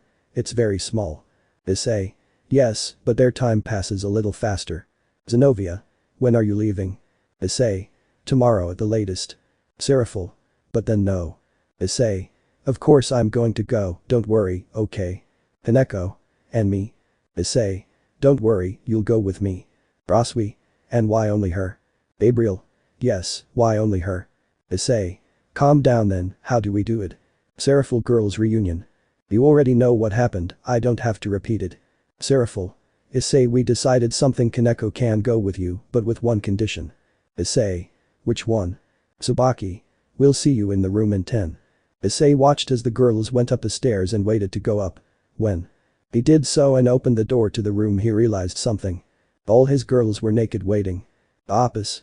You can go, but you will take me, Lala and Keco, and with respect to the others. Enemu.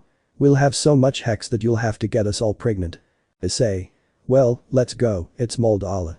You will know what happened the next day. Issei went to see his in-laws, who received him well. They only ate and talked about the wedding and the pregnancy of their daughters, of course only about Sona. When they finished, Issei left and went to his house. Issei. Well, Keco, Apis, it's time to go. Kuroka. Issei, please take care of yourself. Ram. Yes, and come back as soon as possible. Keco. Well then let's go next to a big backpack. Issei. Do you have what you need? Apis, of course yes. Issei. Well, let's go, goodbye. They entered a portal and disappeared. New members. After Issei, Keco, Apis and Lala left, the girls were sitting talking. Sona. Hey Kuroka, do you know why it seems like we're more pregnant when we're only 6 weeks along? Kuroka. From what I know about Apis, dragons have a gestation period of 3 months, that's why they look 4 months old when they are barely a month and a half old. Gabriel. Wow, I didn't know that would happen, but I'm excited. Tsubaki. Yes, in a few weeks we will have our children with us.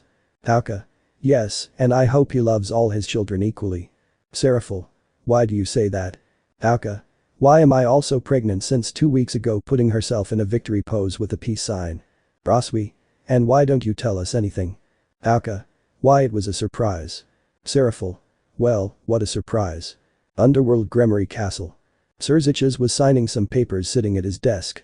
Raphia. Entering the office, Zykxdragon Sama has a message from Maunuk. Zykxdragon. Avert taking the envelope and then reading the contents. It seems that he already wants Issei to meet his daughter. Raphia. He wants me to inform Issei Sama. Zykxdragon. As far as I know, he's on a trip, but tell one of his girls, so that when he returns I can let her know. Writing. Of course I'm leaving. Zykxdragon. I hope your girls take it well. 10 days later. House of Issei. Issei's girls were doing their usual things, some training, others reading, playing or knitting, until the typical black flames appeared. Ram. Girls, it seems that Issei has already returned. They all ran to the room where Issei appeared with the other 3. Issei. How I missed this place. Girls. Issei running to hug him. Issei. Hey girls, did you miss me? Girls. Of course Issei. But something alerted the girls, the simple words daddy. Behind Issei came out 3 beautiful girls. Issei. Daughters, can you introduce yourselves? I am ZykxDragon Taojo, I am the daughter of Issei Dragon and Shirin Taojo. My name is Kada Dragon Deviluk, I am the daughter of Lala Deviluk and Issei Dragon. I am Miku Dragon Orobus, I am the daughter of Apis Orobus and Issei Dragon. Girls. Kawaii. All the girls started hugging the little girls. Seraphil. Wait, then they are his daughters. Issei. Yes, they are my daughters. Kuroka. When? Braswi. How? Zenobia. Where? Enemu. Why? Seraphil. I also want a child. Seraph. What? Issei. Okay, after this I mean, they were born in the other dimension because 10 years passed there, and here how much time passed? Enemu. 10 days passed. Issei. Well, it wasn't long, okay, any news? Ram. Yes, many. Issei. Then shoot. Ram. Maunuk wants you to meet, so daughter Aphrodite and Athena are moving tomorrow. Yasaka-sama wants to see you and open a meeting between Maus in a few weeks. Issei. Well then let's go in a list. I'll go see Zykxdragon to see how I meet that girl. I hope the move of those goddesses won't be a problem. Bazooka. Daddy, who is Zykxdragon? Issei. He's my brother and your uncle. Miku. And those Aphrodite and Athena. Issei. They are my other fiancés besides Yasaka, besides these beautiful women hugging his harem. If they want they will be their new mothers looking at their daughters. Bazooka. We will have 17 mothers. Issei. There would be more since there are still girls missing. Tsubaki. Issei, my mom wants you to go see her. Issei. Your mom? Tsubaki. If you don't want to go. Issei. Of course yes. Enemu. Cough cough, girls, isn't there something you want to say to Issei? Tauka. Nervous, I am pregnant. Kuroka. Nervous I am too. Issei. carrying his girls to spin them around in excitement. What a joy to have more children with the women I love. This makes all the girls blush. Ada. Dad, everyone turned red. Issei. Now see this, taking off his shirt showing his body. This fact made them all faint with threads of blood. Azuka. Haha, it's quite funny. Issei. Well girls, I have to go for a while. When your mothers wake up, tell them that I went to see Surzich's, okay? Daughters? Yes, daddy. Underworld Gremory Castle. Surzich's was signing papers when Issei appeared. Issei. Hello brother. Surzich's. Hello Issei, how did it go? Issei. Well, I even have 3 daughters without realizing that someone was listening to him. Surzich's. I'm an uncle now. Excited. Issei. If you are the uncle of 3 beautiful girls, there are 4 more on the way. Surzich's. Amazing. Riaz. Entering the office, what do you mean you're already a dad? Issei. Hello Riaz, how have you been? Riaz. Answer. Issei. If that's true, I'm already a dad. Riaz. But you promised that I would be the mother of your children. Issei. And you promised to love me until the end. I think promises can't always be kept. Riaz simply left the place crying. Surzich's. Wow, how intense. Issei. What does Maunuk want? Surzich's. He wants you to go to the high school where his daughter studies to meet her. Issei. And where is that high school? Surzich's. It's a rather special high school. Issei. Why do you say that? Surzich's. Because it's a high school for monsters, considering that his daughter is a vampire, that's why he sent her there. Issei. Okay, I'll go alone. Send me the location with Rem, and I'll go tomorrow. Surzich's. I will do so. Issei, say hello to my nieces. Olympus. Mater had arrived at Zeus's office by means of his popular black flames. Issei. Hello Zeus, how are you? Zeus. Hello Issei, what have you come for? Issei. I came to see. I did, and he couldn't finish speaking because 2 beautiful women appeared from behind to start hugging him and squeezing him between their breasts. Issei. Girls, how are you? Aphrodite. Hello darling, we miss you. Athena. We already wanted to see you. Issei. Well, here I am and I'm coming for you. Athena. Really? Issei. Of course, only if Zeus accepts it. Zeus. Being attacked by the puppy eyes no jutsu, well, if they want, I can't oppose it. Aphrodite. Yeah, well, let's go. Both Aphrodite and I packed their things to go live in their new home with the man they love. A plan for falling in love and a new school. Riaz was in her room with the girls who remained from her entourage. Riaz. Crying. Issei is the father of 3 girls, and 4 more children are on the way. Asia. It can't be the one, he promised us that. Riaz.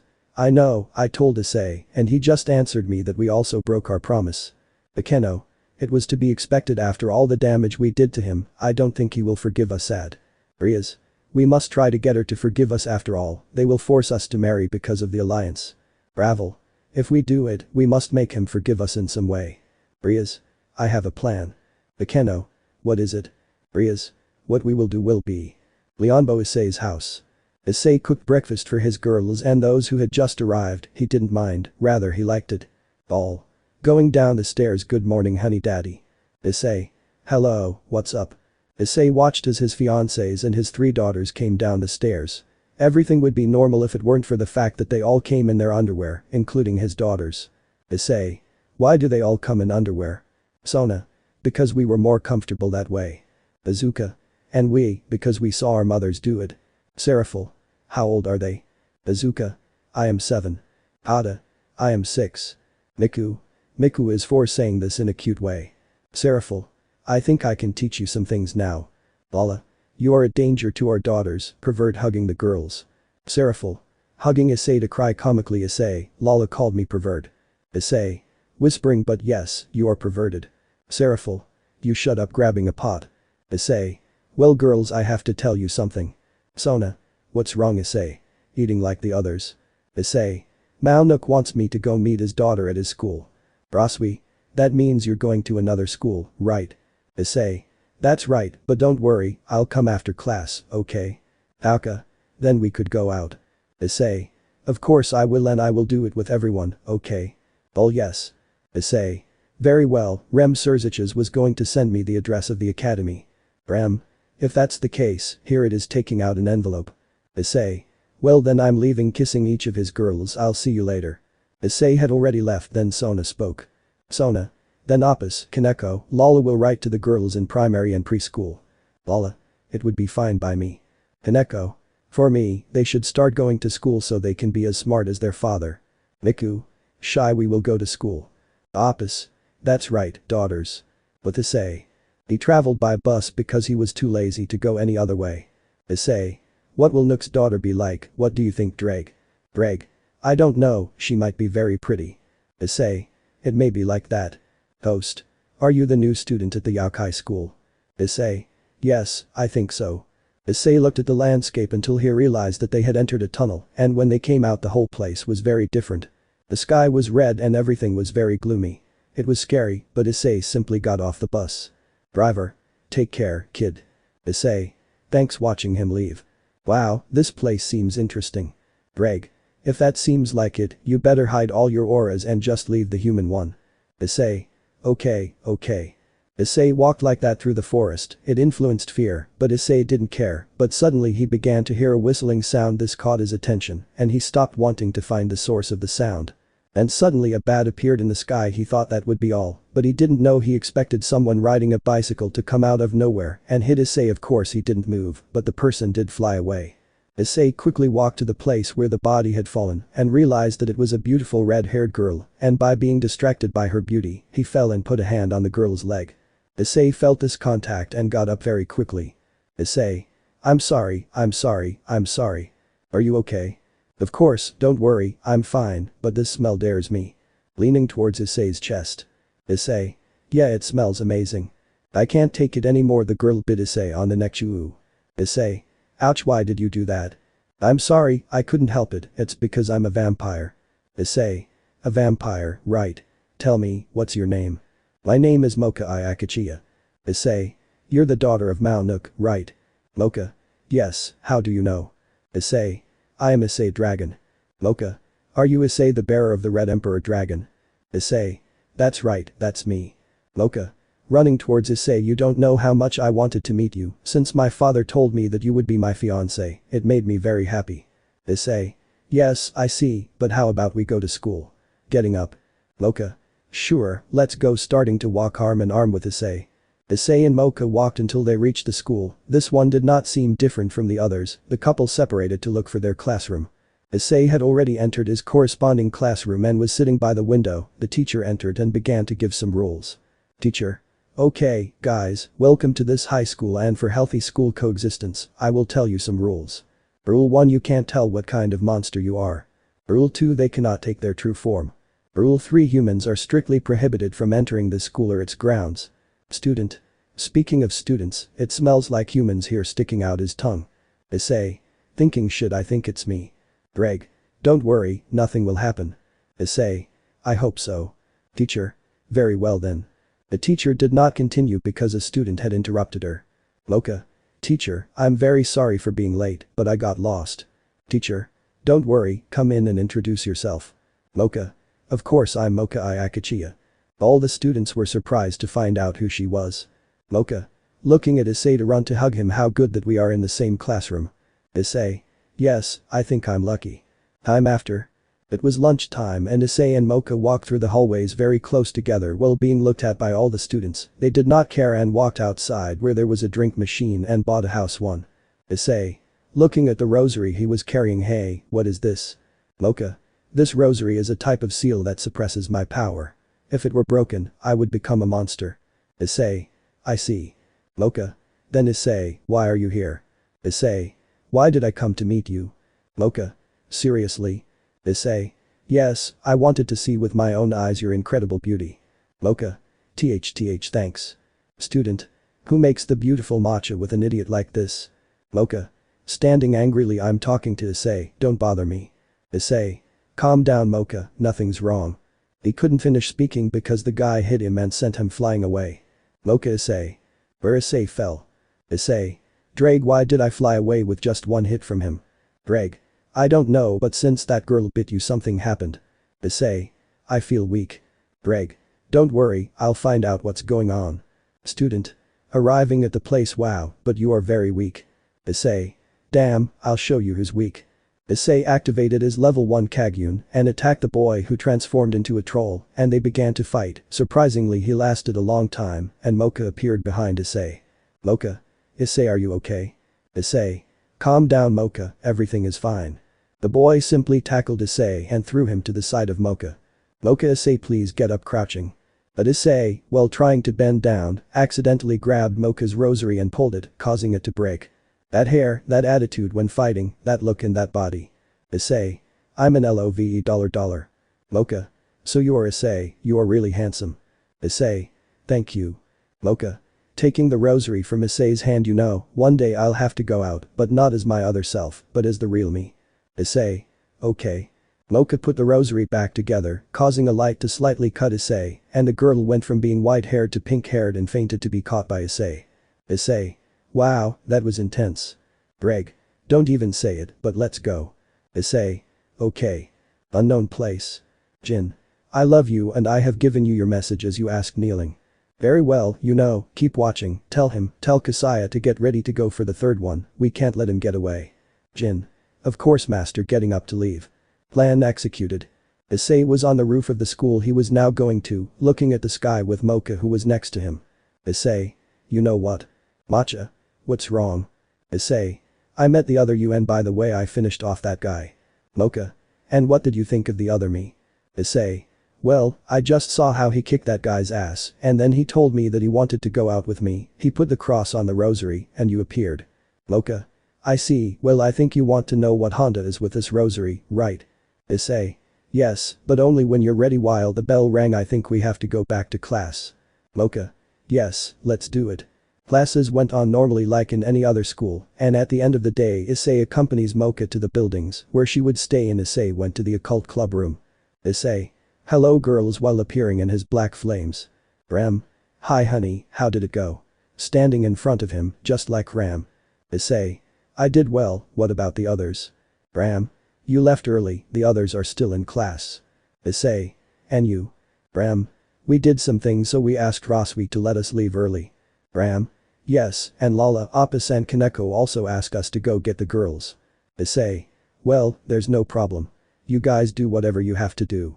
I'll go get my daughters at the sports center. Ram. Issei, remember that you can't take that car with the girls inside. Issei. Why? Ram. Why are you driving so fast? Issei. Then what do I bring?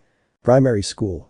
Ada and Azuka were seen walking towards the exit. When they were there they saw a family van with a sliding door park in front of them and then the front window glass went down and they saw Issei. Ada, Azuka. Dad. Issei. Don't ask and go up. When they went up they saw Miku eating a chocolate. Miku. Hello little sisters. Azuka. Hello Miku. Issei. Managing the academy as if it were Asia. And how did it go, daughters? Ada. We did very well, Dad. Azuka. So many friends. Ada. Yes, and I think I saw several demons. Issei. How good, maybe in a few years they can have their own servants. Azuka. Really? Issei. Of course they expected it. They are daughters of the most powerful being in this dimension. Miku. Yes, Dad, he's incredible. Issei. Of course I am. Ddraig. You don't even believe that. Issei. Shut up Ddraig. Azuka. Dad, why are you bringing this truck and not the sports car we saw in the garage? Issei. Ram didn't let me bring him for his safety. Ada. Dad, some girls told me that I can't have more than one mom. Issei. Why do you say that? Ada. Why did they ask me about my mom and dad and I told them that you were my dad and that I had about 17 moms and nobody believed me. Issei. That's why no one is as special as you to have so many mothers. Imagine them, only one mother will give them a gift on their birthday and Christmas. Your 17 mothers will give you gifts, you win. Azuka. I have no argument for that logic. Issei. Ja, we're here parking watching the students leave the academy. Let's go girls with your mothers. The girls ran through the academy building, attracting the attention of the students. They ran until they reached the front of a group of girls. Ada, Azuka, Miku moms. That word surprised all the students since they said it to Issei's girls. Apis. Girls, what are you doing here? Lala. Yes, I thought we told Ram to stay in the club room. Miku. Papa Pasho for us at school. Keco. And where is Dad? Azuka. They're pointing to Issei who went white from the looks of his girls. Sona. Don't even think about telling us that you went for them in the sports center. Issei. Of course not, Ram forbade me. Auka. They did very well, they drive very fast and it is dangerous for the girls. Issei. Yes, I know, I stop scolding myself and let's go to the club. Zenobia. Yes, we're going, we have things to do. The cult research club. Issei was on his knees rubbing the bellies of Sona, Tsubaki, Gabriel, Taka and Kuroka. Issei. I'm dying to know what they are, if they are girls or boys. Gabriel. And have you already thought about what name you will choose for them or him or her? Issei. Well, the mothers chose the names of the other girls. I would like to name the first boy, my father, my heir and my favorite. Opus. It's like you shouldn't have your favorite because you will have many sons or daughters. Issei. Yes, I know, but I can't help it. Rem. I already have the papers that you need to review, honey. Issei. Shoot. Ram. You have a request to eliminate a group of renegade demons in the city center. Issei. That will be easy, Taka, will you accompany me? Taka. Of course. Ram. You have a request for a raiding game against the heir of the Bale clan. Issei. The Bale clan. Sona. They are relatives of the Gremris, even Ria's mother is from that clan, and I heard that her heir is very strong. Issei. That doesn't matter, I hope it's fun, mark it as accepted. Ram. You have the marriage request from the Agairs clan, as well as from a raiding game. Issei. Agairs. Sona. The Agairs clan is one of the 72 clans of the underworld, as well as being one of the most powerful, and with the most connections in the human and paranormal world, its heir is somewhat special. Tsubaki. Do you mean that because he's the same as you? Sona. Of course not, I say this because she is very strict, serious and very, very bossy. Issei. Just like you, Issei screamed why Sona had pinched him. Seraphil. Issei is right, you are the same, I think that is why they are natural enemies. Everyone laughed while Sona just turned red and Issei hugged her and gave her a kiss on the head. Issei. Now next roll. Rem. You're going to like this one, a raiding game request from Ria's Gremory. Issei. What is this about? Then there's a knock on the door. Miku open. Miku ran to open the door and then looks at Ria's and the others. Miku. Daddy Busty Reteed is looking for you. Issei. Ha ha ha ha, as you can see, they are already competing with you. Ram. But mine was funnier. Issei. Sitting at his desk while Ram stood next to him and Seraphil sat on top of the desk. Well, what do I owe your visit to? Ria's. It's about the raiding game. Issei. I'm listening. Ria's. I propose 2 things to you. 1, if we win, you marry us and leave them. Issei. What if you lose? Ria's. You just choose one of us and marry her. Issei. You know what's the same? Ria's. Are you afraid? Issei. I rejected, goodbye. Ria's. Okay, in that case, if I lose we won't get married. All the girls from Issei echo. Issei. He. Ria's left the club with a smile on his face. Issei. Why did you accept? Sona. Because that way you won't have to marry the woman who hurt you. Issei. You know that it's not our decision but the demonic council's, right? All the girls went blank. Issei. Well, there's no other way, Taka, let's go walking to the center of the room. Taka. Yes, I'm coming running to her side. Issei. Well girls, I'll see you at home, giving them a kiss on the head. Daughters. Goodbye dad. Abandoned cellars, Kuo City. Issei had appeared with Taka in front of a large group of warehouses. Issei. Taka, get ready, showing his ghoul eyes just like Taka. The 2 of them entered that empty building, upon entering they could see many boxes. Taka. According to this report, these demons are helping the Chaos Brigade, so we must obtain information looking at a sheet of paper. Issei. Sure, but hugging Taka around the waist to bring her closer to him. After this we have to have fun. Taka. Maybe walking to leave Issei behind. They walked for a couple of minutes until they heard a couple of footsteps. Issei. Whispering, they saw us. Taka. Yes, I already realized. From among the shadows appeared 4 silhouettes, 2 men and 2 women. Man 1.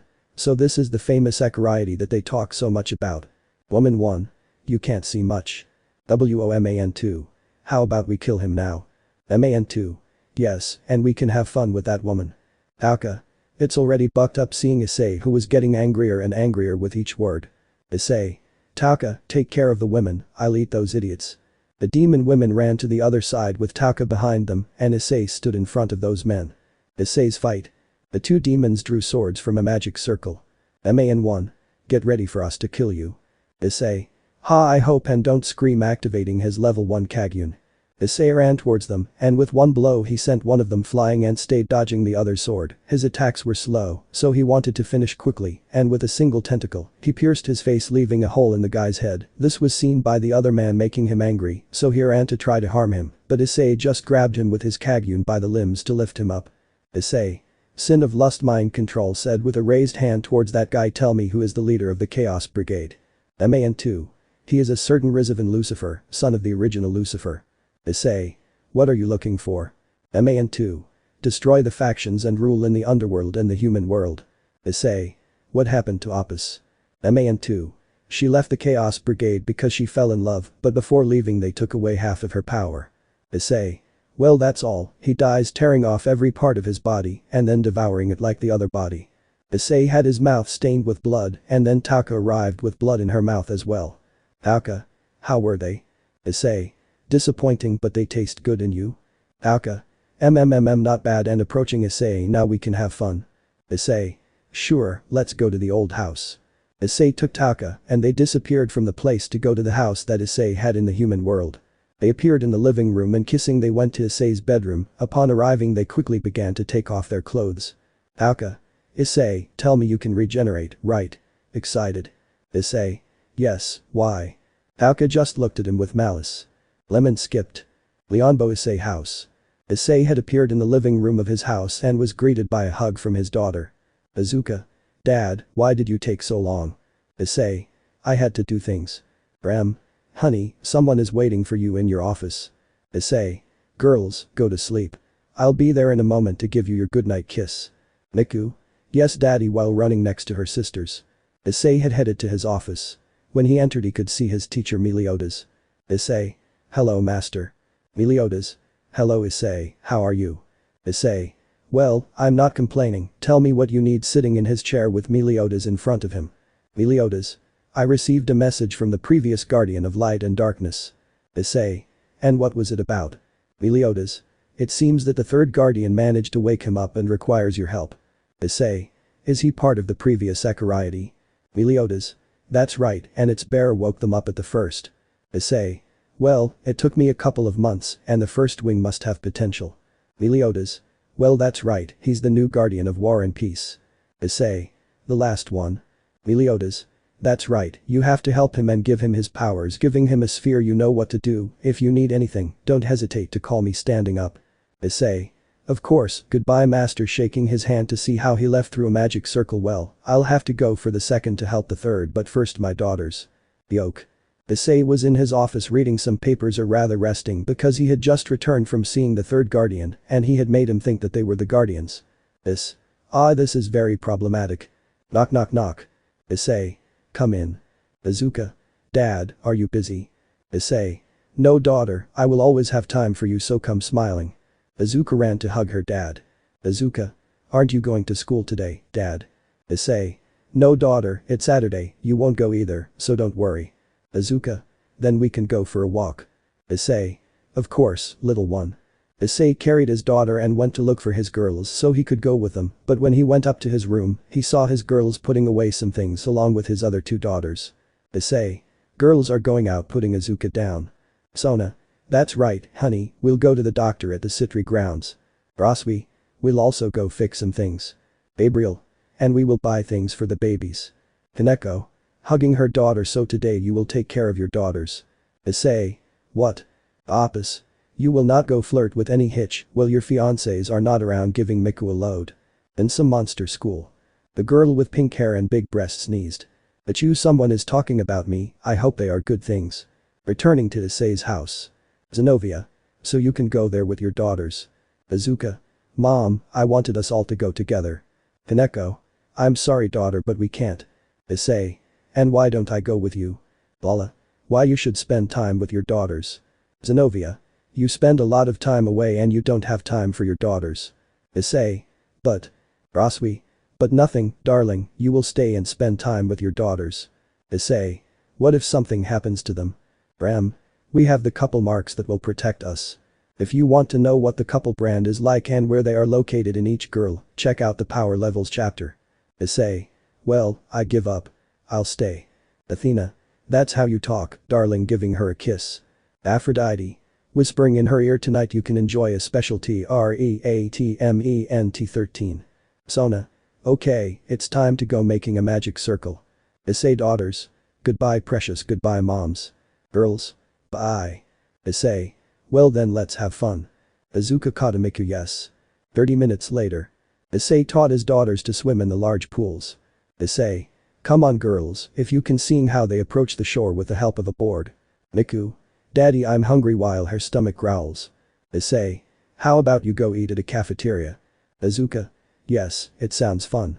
Issei took his daughters to his room to dry off and put on clothes to go out.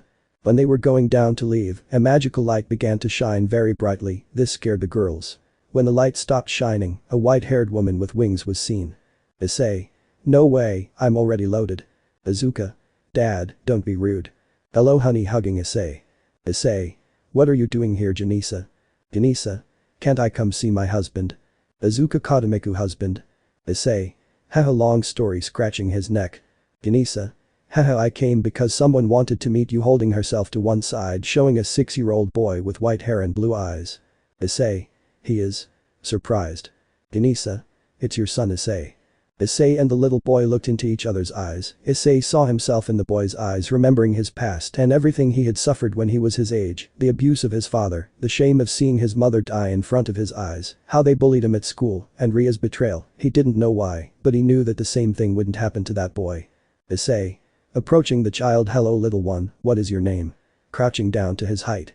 My name is Yugo. Issei. What a good name, do you know who I am? Yugo. I think so, you are my father, aren't you? Looking at Issei. Issei. I think so. Hey Janisa, why didn't you tell me you were pregnant? Janisa. Well, you see. Flashback. To unlock his life power, Issei had to see the goddess of life who would help him in this. He traveled to the kingdom where he was. Issei arrived at what looked like a lion lying down. He was floating in the sky. He used his wings to get there, and when he arrived he met a white-haired woman. You already know who she is. Issei. Sorry. Janisa. Who are you and what are you doing here? Nervous. Issei. I'm sorry to arrive like this, kneeling. My name is Issei ZykxDragon, I am the guardian of life and death. Janisa. Are you the guardian? Issei. That's right. Janisa ran to hug Issei, who was surprised by what the woman did. Janisa. I'm sorry, everything that happened to you was my fault. Crying. Issei. Why are you apologizing if you haven't done anything wrong? Janisa. I am responsible for you suffering so much, for your mother's death, for being mistreated and… Issei. Putting his hand on the woman's mouth. It's not your fault, that had to happen to be where I am, so there's no problem. Janasa. Stopping crying. Okay, then why are you here? Issei. I came to ask you to help me unlock my power of life. Janisa. Haha, of course we go. So time passed where little by little they got to know each other, spending time together, and little by little they fell in love. She knew about Issei's girls, but that didn't matter to her because she had still fallen in love with them and nothing would change that. Time passed and Issei had to go. Janisa. Should you go? Issei. If I have to end my training with Meliodas, I'm sorry. Janisa. Will I be able to see you soon? Issei. Putting his hand on her cheek. Of course, pretty, very soon. End of flashback. Janisa. After you left I discovered that I was pregnant, and because in my country time passes faster, well, you see. Issei. Yes, turning to see his son. Tell me little one, do you want to come spend the day with me and your sisters? Yugo. Sisters. Issei. If you have sisters, come girls. The three girls approach each other. Izuka. Nice to meet you, I'm Izuka Dragon Taojo, and I'm 7 years old. Kada. I am Kada Dragon Deviluk and I am 6. Miku. I'm Miku and I'm 4, she said with her little fingers. Yugo. I am Yugo Dragon Life and I am 6. Izuka. Yes, I'm still the oldest. Issei. They get along well, watching how the children were playing. Janisa. Yes, I have to go. Issei. Issei. Why? Janisa. I must keep life in balance. Yugo. And you will leave me? Issei. Getting to the boy's height. You will stay with me, champion. Janisa. Yes, son, you will spend time with your father, he will teach you many things. Issei. That's right, I'll teach you magic, while holding a small fire dragon in his palm. Yugo. Good. Janisa. I'm leaving, kissing Issei. Goodbye son, giving him a kiss on the forehead. Yugo. Goodbye mom. Janisa had disappeared in a flash of light, surprising the girls. Issei. Well, who wants to go eat? All. Me. Issei spent the day with his children. All the girls who saw Issei imagined themselves with Issei and the children in a beautiful family. This did not go unnoticed by the girls. They went to eat, to the fair, to buy toys, video games, and things for the children's school. Limbo Issei's house. Issei appeared at the entrance as if nothing had happened. You go. It was fun, Dad. Azuka. Yes, it was fun. Girls. That was fun, huh? At that moment Issei felt true terror. Issei. Kai girls, how are you? Sona. Whose child is it? Pointing to the little one. Issei. It's my son. Ram. What do you mean, your daughter? Keco. You stole the words from my mouth. Issei. It's a long story. All. We hear you. Issei. Okay, girls, go to your room. Azuka, you can show him where your brother will sleep. Azuka. Of course, Dad, let's go, taking Hugo by the hand. Hugo. Yes, blushing. Seraphil. And. Issei. I hope they don't hit me. Location unknown. The man was in a laboratory at that moment. Another person entered. We have discovered that the security, I don't know if it is written like that, but Ne has children and some of his girls are pregnant. Well, that will do. What do I love? It's time for the Chaos Brigade to act. Dragon family. Issei was making dinner while Sona was playing chess with Azuka, Lala was in her construction workshop with Kata building a machine, Miku was eating sweets with Keco and Apis, Rem and Ram were training with Zenobia, Gabriel was knitting with Tsubaki, Taka was talking with Athena and Aphrodite, Roswi was teaching Hugo the basics for going to school. Seraphil and Kuroka were talking about hexwell positions.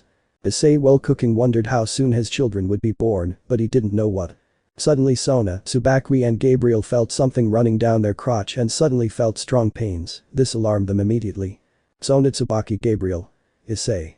Issei knew what could happen and ran towards his girls. He ran as fast as he could. When he got to the living room, he saw how Rem and Ram were helping Tsubaki and Gabriel to sit down, and Taka was bringing Sona. Issei. Girls, what happened to you? Alarmed. Athena. Your water broke. Issei, what are we going to do? Issei. Let's go to the Citri hospital. Issei quickly made his flames appear and take him to the hospital. When they appeared at the entrance, they caught everyone's attention. Issei. A doctor, hurry up and my children will be born. Nurses and 2 doctors quickly arrived with wheelchairs to take the mothers. The OC1. They are in labor. The OC2. Ladies have pains. Sona. Of course, damn it. Gabriel. Why do you ask questions like that? Tsubaki fast. They entered the operating room where the babies would be born. Of course only Issei entered since he was the father. The OC2. Sir, be ready, in a few moments your children will be born, prepare for the arrival of some babies screaming to leave the room. Issei. Damn, I'm very nervous, will they be boys or girls, will they look like me or their mothers, Aya. Suddenly clones started coming out of nowhere. CLONE1 is my new children. CLONE3. They will be beautiful. CLON8. I want to meet them now. CLON15. I'll take you to school on your first day. CLONE35.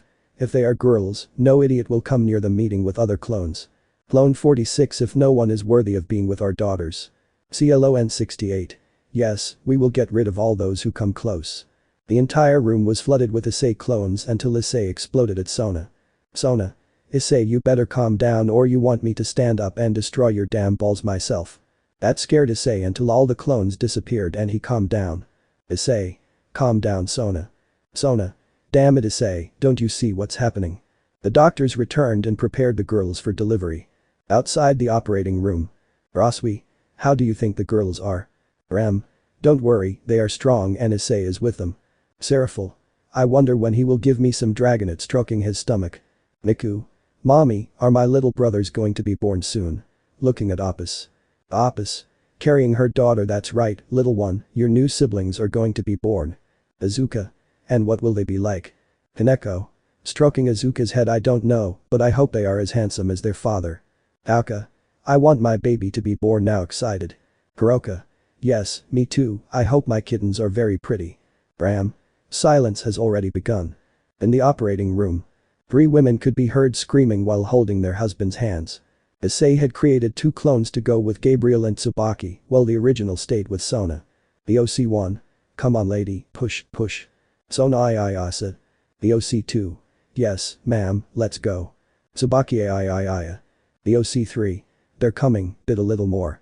Gabriel After a few minutes of screams and pain, the crying of 3 babies could be heard, which made everyone happy. The doctors took the babies to be cleaned to show them to their parents. Since they were ready, they approached the father and the tired mothers. At this point, Issei disappeared to his clones. The OC1. Congratulations, Mrs. Sona, you are a beautiful girl. Sona. Receiving the baby, she is beautiful. My daughter caressing her baby will be called Dragon Citri. Issei. She is just as beautiful as your queen and I love the name.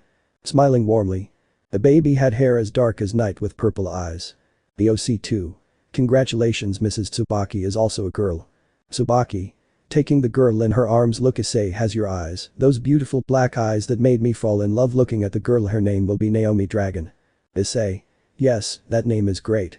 The baby had black hair like her mother and her father's eyes. The OC3. Look, Mrs. Gabriel is a girl. Issei. Wow, she has beautiful golden hair. Looking at his daughter in his girl's arms. Gabriel.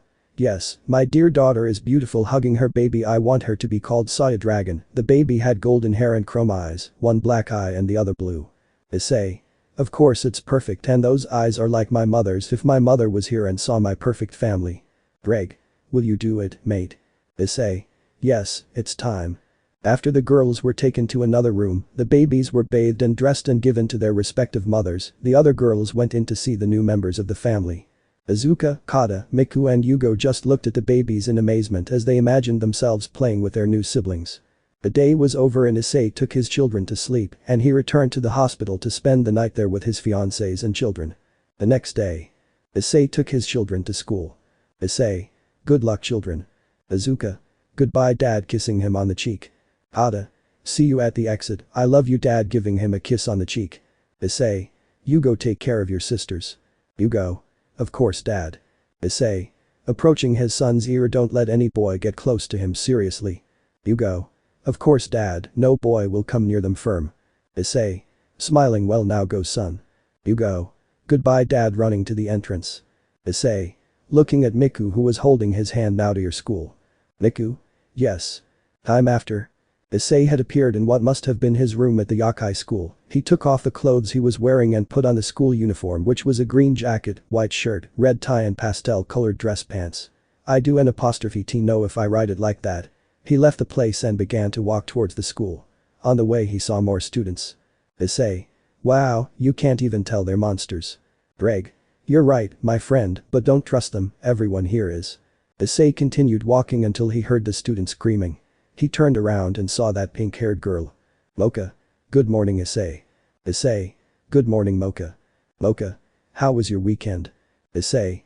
Do you remember that I told you that 3 of my fiancés were pregnant? Mocha. Yes, you told me, jealous. Issei. Well, they were born this weekend. Mocha. That makes me very happy, Issei, and what were they? Issei. They were 3 beautiful girls. Mocha. What a joy. Mentally, I wonder if when we get married we will have children. In Matcha's head, I don't know, but he's hexy and good, he'll surely do us some nice things in bed. Matcha. What? Issei. Is something wrong, Mocha? Mocha. No, nothing's happening. Mocha took Issei's arm and they headed to the academy, while the male monsters cursed him for his fate. But they didn't know that a girl with blue hair and a big breast was watching them from behind some trees. As they walked, Mocha seemed to faint and Issei caught her. Issei. Are you okay, Mocha? Mocha. Yes, it's just that I woke up late and didn't have time to eat breakfast. Issei. Wow, what a big problem. Mocha. And this smell that attracts me. Approaching Issei's neck. Chihuahua. Mocha had bitten his neck. Issei. Mentally, why do my girls always eat me? Ddraig. At least she didn't bite your penis. Issei. I know, even if I regenerate, it hurt. Ddraig. Ha ha ha ha ha ha yeah ha ha ha ha, you got drunk. Mocha. I'm sorry. Issei running from the place. Issei. What happened to him? Ddraig. I don't know, but let's go find her. Issei looked for Mocha and even came to a lake that was surrounded by trees. Issei. Where did Mocha go? I mean, it doesn't hurt, but it does leave a mark. Seeing the mark on his neck.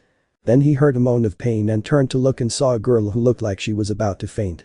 Issei approached her to see if he could help her. 7W7. Issei. Are you okay? I don't feel well, could you help me? Issei. Sure, shaking his hand. When Issei helped her up, he took her by the shoulders, but she began to stick her breasts on Issei's chest. Ddraig. What's up with this girl? Something happens. Issei. Nothing, let's go, I'll take you to the infirmary. On the roof of the academy. Mocha was there thinking about what she had done to Issei. Mocha. I don't want him to think that I only want him for breakfast. I mean, we'll get married, but I don't know what. Mocha. I have to go see him and talk to him determined. With Issei. Issei and that girl were heading towards the infirmary, but she said she was already a little better. Thanks for helping me, Issei. Issei. How do you know my name seriously? The girl just looked at him in a strange way. Why am I going to your same room? Well, I was remembering in the room while I was looking at him, you see. Issei. Yes, that's what I see, ha ha ha ha ha. I saw her laughing thinking that she was very pretty, but she was also a monster. At that she seemed to faint, but Issei caught her. Issei. Is something wrong? Nothing, it's just that sometimes I feel like my chest hurts and is tight, rubbing his chest on Issei. Ddraig. This hitch is crazy. At that moment Mocha was arriving as she was looking for Issei and saw how that girl was sticking to Issei. Mocha. Issei, what's going on? Issei turned to look at Mocha, but at that moment the girl made him look into her eyes again. Ddraig. Brother, that girl tries to throw you away. Issei. I know, but that weak Sokupa spell doesn't help me at all. Issei. What are you trying to do? How come it didn't work? Issei. Taking the girl's chin, precious, before trying to cast me. I want you to know that I have enough magic to travel between dimensions and create them, so your weak spells don't work. Issei went and carried Mocha princess style and took her to the classroom, causing the girl to get angry. During classes. The Succubo woman looked at Issei on every occasion, who always had Mocha sitting on his legs, causing jealousy of all the girls and boys. At lunchtime. Issei went to the bathroom, leaving Mocha in the living room, but as Issei was taking a while he wanted to go look for him. On the way he heard a voice that he recognized immediately. Akashia. Mocha, I have come to declare war on you. Mocha. Hey. You see, you are an obstacle to my great plan. Mocha. What plan? You see, my plan is to turn all the students into my faithful slaves. The plan is to turn the Yokai Academy into a harem. I will succubus her Kurumo. I will fulfill my plan to perfection while imagining it. Mocha. So you know that revealing your identity is against the rules, right? Kuruno or Kurumo, I don't remember, so it will be Kurumo. Gosh. It doesn't matter, the boys don't notice me because they notice you, and my feminine charms can't lose against you, so I decided to steal Issei from you. Mocha. No, Issei has nothing to do with this. At that moment Issei arrives and hugs Mocha from behind. Issei. I was looking for you, Mocha. Mocha. Issei. Kurumo. Looking Issei in the eyes to throw him away, but also releasing pheromones. Issei was wondering if you wanted to have lunch with me. Ddraig. Comrade, this succubus will not rest until he has you. Issei. Damn, what a problem. Issei. I'm sorry, Kuruno, but I want to be with my fiance, taking Mocha by the hand to leave. Kurumo. Damn it, he will be mine. Issei had taken Mocha to an empty room so they could talk alone. Issei. And what did that girl Mocha tell you? Mocha. I declare war on myself. Issei. War. Mocha. Yes, although I didn't understand why. Issei. Well, nothing will happen. At that moment the door suddenly opens, but out of nowhere a blue blur passes by Issei, taking Mocha, breaking the window to get out. Issei. Seriously? Well, let's go get her. Ddraig. Calm down, do it quickly and that's it. Issei spread his wings to fly towards Kurumo, who had taken Mocha with her succubus tail. When he almost reached her he dropped her, but before she hit the ground, Issei caught her. Issei. Are you really beautiful? Carrying Mocha princess style. Mocha. Yes, thank you, Issei. Kurumo. Flying Issei. Tell me, what does she have that I don't? Issei. Let's see, Tien, my heart. Mocha had been surprised by Issei, had he declared that she had his heart. Well, he already had more girls and even children, but she still liked that he told her that. Kurumo. Damn it.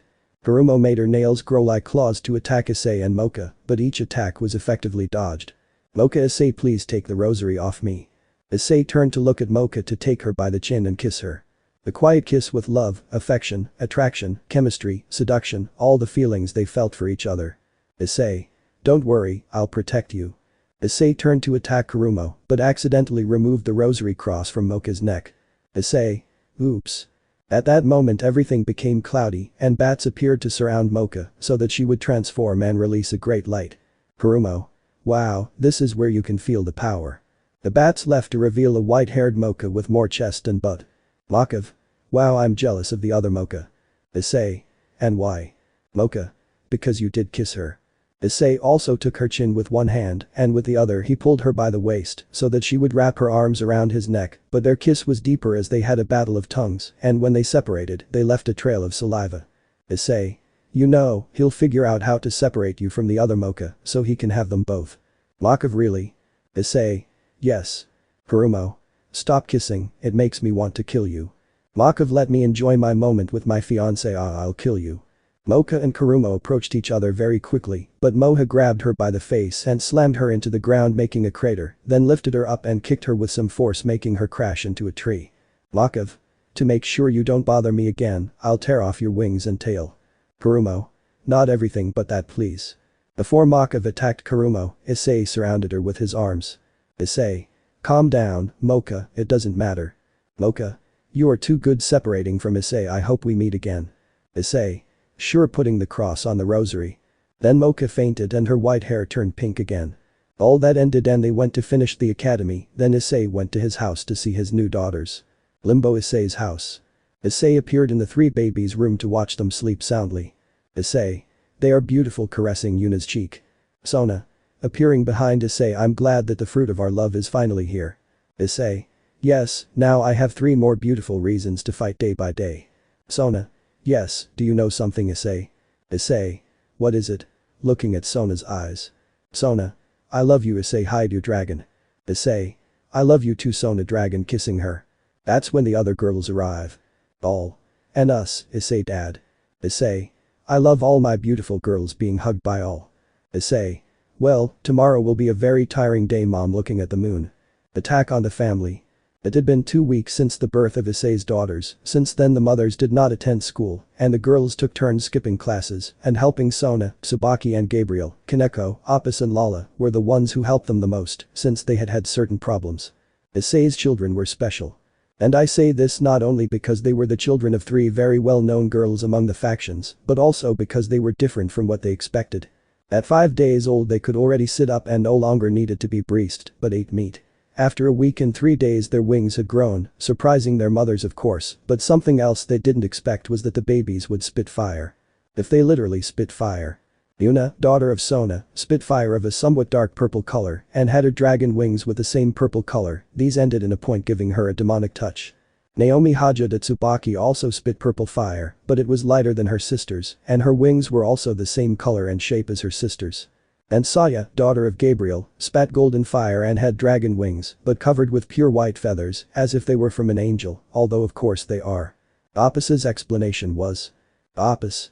Baby dragons are very strong by nature, and it is normal that they prefer to eat meat than to drink breast milk, and the wings came out because they are part of their anatomy like their teeth, and so they take the same forms as their parents, and the fire is due to it, since it is their only way to fight and protect themselves from any attack. Sona. So if our daughters are attacked, they will protect themselves. Issei. That's right, and since they are my daughters, they must have surprising power, so it's not surprising. Apis. But something that worries me is that Miku can't throw fire. Looking at her daughter who was playing with her brothers. Issei. Hugging Apis. Don't worry about something, it will be.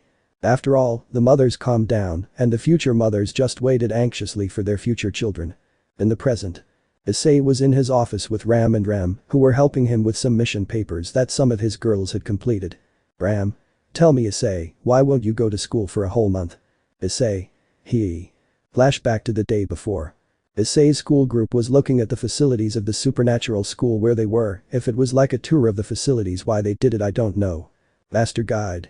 Well, this place is where the source of power that feeds the barrier that hides our school from humans is located. Showing a panel with many buttons with a big red button and above them a big sphere of energy, a student raised his hand and asked the teacher. Student. Teacher, what would happen if we pressed that big red button? Teacher Guide.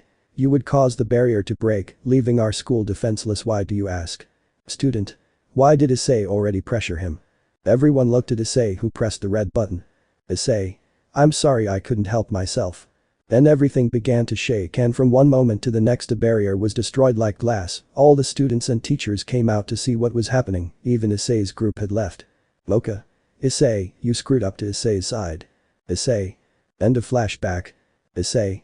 It's just that the barrier at the academy is under maintenance and that's why we won't be attending. Ram. Well, that explains a lot. Issei. Yes, haha. Ram.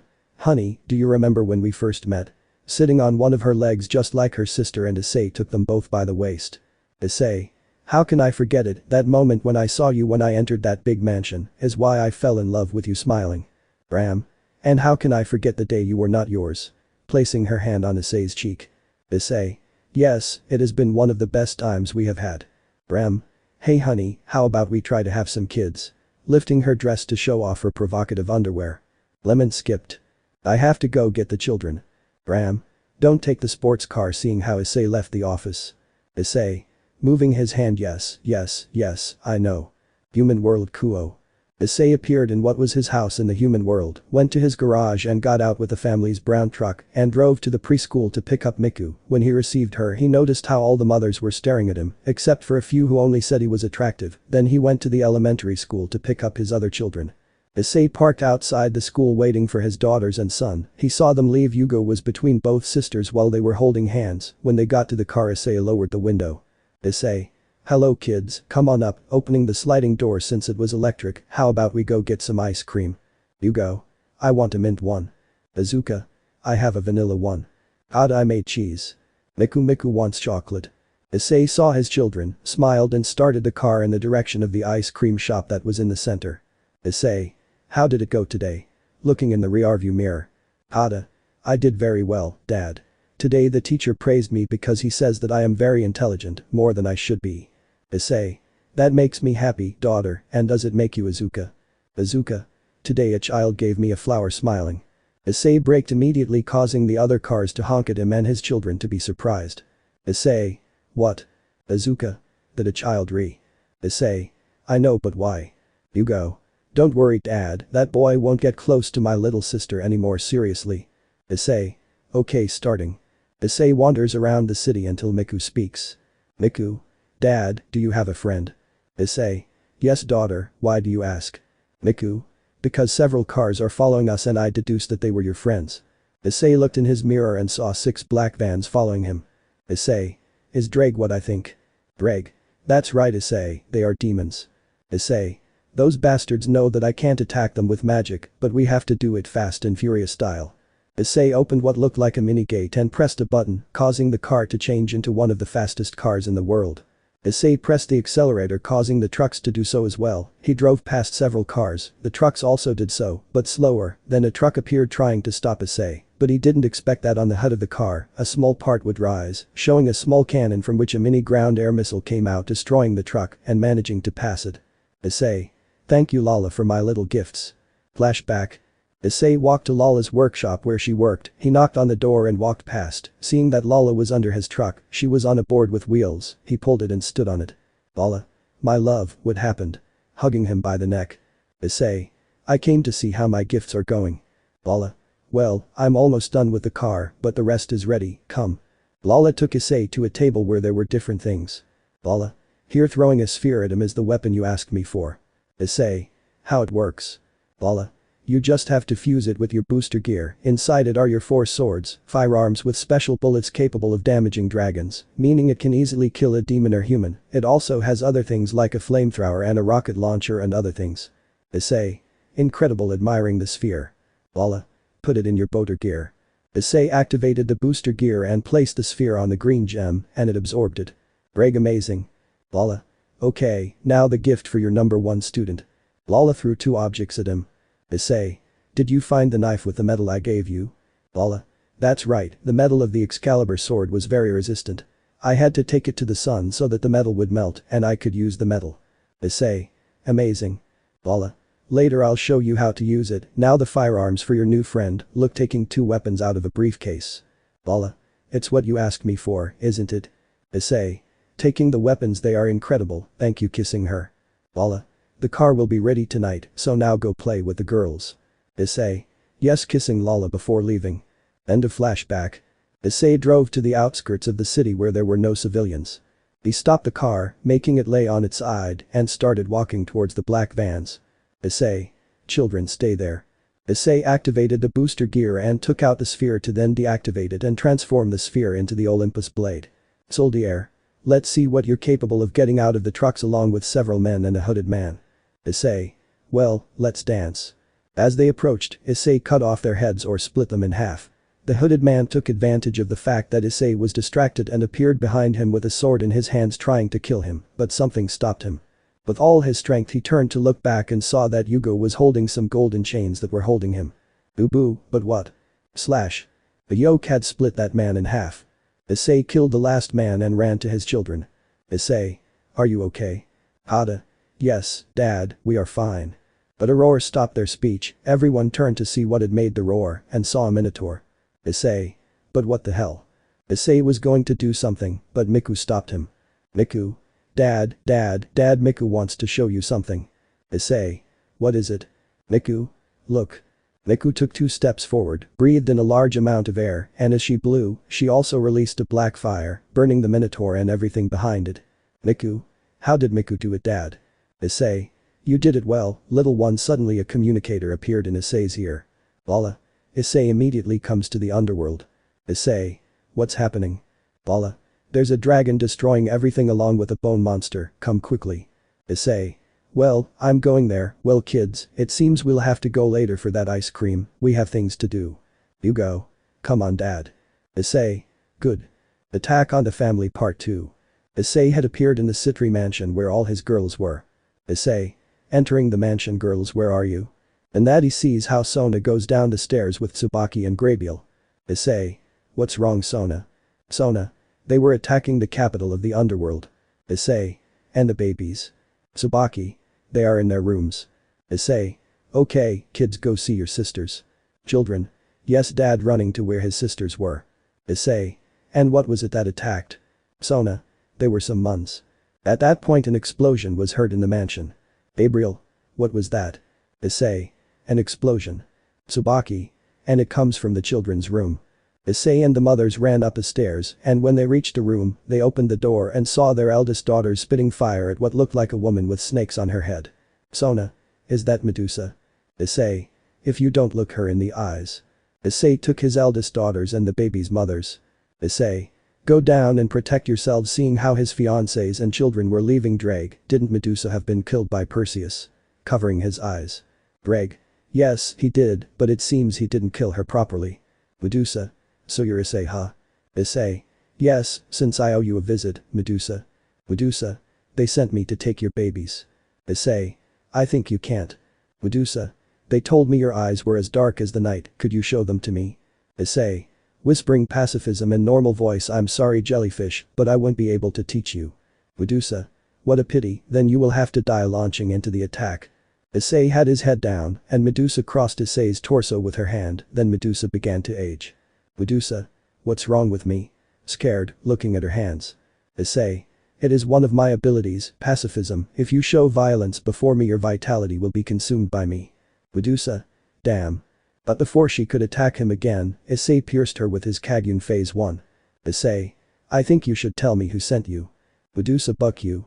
Issei. Well, activating his sin of lust so that the mark appeared on his left arm, I will do it, touching his head, and when he finished the Medusa's body was dry, so he sent you. Who are you? He left the body and went down the stairs, meeting his family. Sona. Everything okay Issei? Issei. Of course, now we have to go see if not. But then he heard some roars that alerted him. Issei. Sona protects the children, activating a communicator. Girls, where are you? Bala. We are in the capital fighting against a giant skeleton. Issei. Don't worry, I'll go there as soon as possible. Bala. I hope it's as fast as possible, darlings. Issei. Yes, and where is Opus? Gabriel. We haven't seen her since the attack began. Issei. Well, I'll go see what's going on outside. You guys stay here, you go take care of your sisters and mothers. You go. Sure Dad. Issei ran out, and when he left he could see 2 dragons attacking the mansion. Issei. I think I'll call my familiar. Issei bit his finger and made a circle in the air where it began to shine. It grew larger, and a large dragon came out of it and stood next to Issei. Dragon. What does Issei-sama need? Issei. Argo, how about you get rid of those dragon attempts? Argo. Of course Issei-sama. Argo flew towards them, one of them threw fire at him, but Argo didn't even try to dodge it, he just walked through it as if it were nothing, and approached it and hit it with his claw, tearing off its head. The other dragon got scared and tried to escape, but before he could grab Argo's tail, several thorns were thrown at him, killing him. When I finish under Asia Issei. Argo. Issei-sama, I'm done. Issei. Well done Argo, come home, if I need you I'll call you. Watching as Argo left. Well, I have to go to the capital. In the capital of the underworld. Issei appeared near a hospital and didn't like what he saw. Many skeletons fought with demons, and as soon as they were killed, they were rebuilt. Issei. But what the hell is going on here? Ddraig. I think he has something to do with this. Issei looked up and received a strong blow that sent him flying a couple of meters, leaving a large mark on the ground when he fell. Issei. Wow, what a good beating that guy gave me. Looking up. Issei. Ddraig, any ideas? Ddraig. Be creative, mate. Issei. Good. The mark of envy appeared on Issei's left arm. Issei. Let's get to work. Issei activated his Kagyun to the second level, meaning that a 100-foot tail grew out of it, only one as if it were his tail and also his tentacles, and from his booster gear, he took out the sphere that Lala gave him and turned it into the swords of Athena. He launched himself into the attack and split the skeletons, but they would not come back together since upon contact with both swords they would burn. With his Kagyuns he also tore them apart, but before they came back together, he jumped and threw a black fire, as black as the night, thus he was getting rid of all the skeletons, until he arrived with the big one. Issei. So you're the little one. Skeleton. I'm not the great one. The skeleton tried to crush him, but Issei dodged it, deactivated his Kagyuns and touched the ground, and 2 mounds of earth came out trying to hit the skeleton's head, but he broke them with his hands, and Issei changed the swords of Athena for the cestus of Nemea, and jumped, and with them, he hit the skeleton's face, causing a crack to form where he hit him. Quickly he took out his dragon wings and the cestus he wrapped them in black fire and hit the skeleton again, but now on the chin causing it to fall, and before it could get up Issei raised his hand and a great lightning bolt fell from the sky, causing the skeleton to disappear.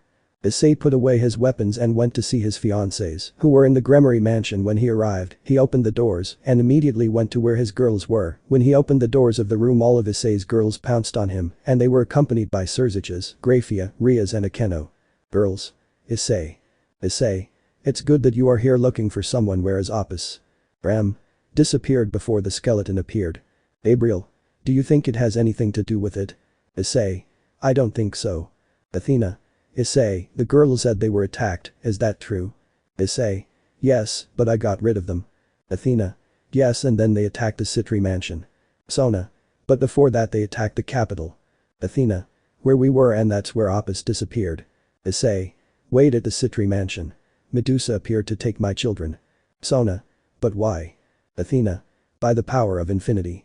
All that. Sona. So they weren't going for all the children. Athena. They only wanted Miku. Issei. Those sons of hitches. Braswi. Issei, keep your vocabulary, the children here. Aphrodite. What do you think they are planning? Issei. I get the idea now. Athena. Maybe they're trying to. Then another explosion was heard outside the mansion and everyone ran out. Rias. But what? Everyone looked at a very large group of people where Vali stood out with his balance breaker, as well as a large group of renegades. Issei. It seems that we will all have to fight. Athena. It seems so. Issei. Azuka, do you remember the little I taught you? Azuka. Yes daddy, now I can control it better. Issei. Okay, you go protect your sisters. You go. Yes dad. Issei. Ram go from the front, Keco, Lala support on the ground, Roswi, Aphrodite from afar, Zenobia, Penemu, Seraphil take care of Taka, Kuroka. Zenobia. Count on it. Issei. The rest of us are going to kick everyone's asses. They all ran and flew to win. Ram and Ram were walking ahead and came across a girl who made a bad feeling run through their body. Ram. Who the buck are you? Me? I can only say that I am a dragon slayer and that from here I can smell how unpleasant they are. Ram. Sister, you shouldn't underestimate her. Ram, I agree. But Zenobia and the others. Zenobia watched as a boy appeared in front of her and the others. So you are the boars of the disgusting wearer of the poster gear. Penemu. If Issei heard how you called us, he would kill you. Ahahaha, that fool is nothing, let's stop talking and start fighting. But Issei's children. They were taking care of their newborn sisters when they saw someone approaching them. But what do we have here? Some beautiful children. You go get away. Ajoho, calm down, I just want to play, smiling. Azuka.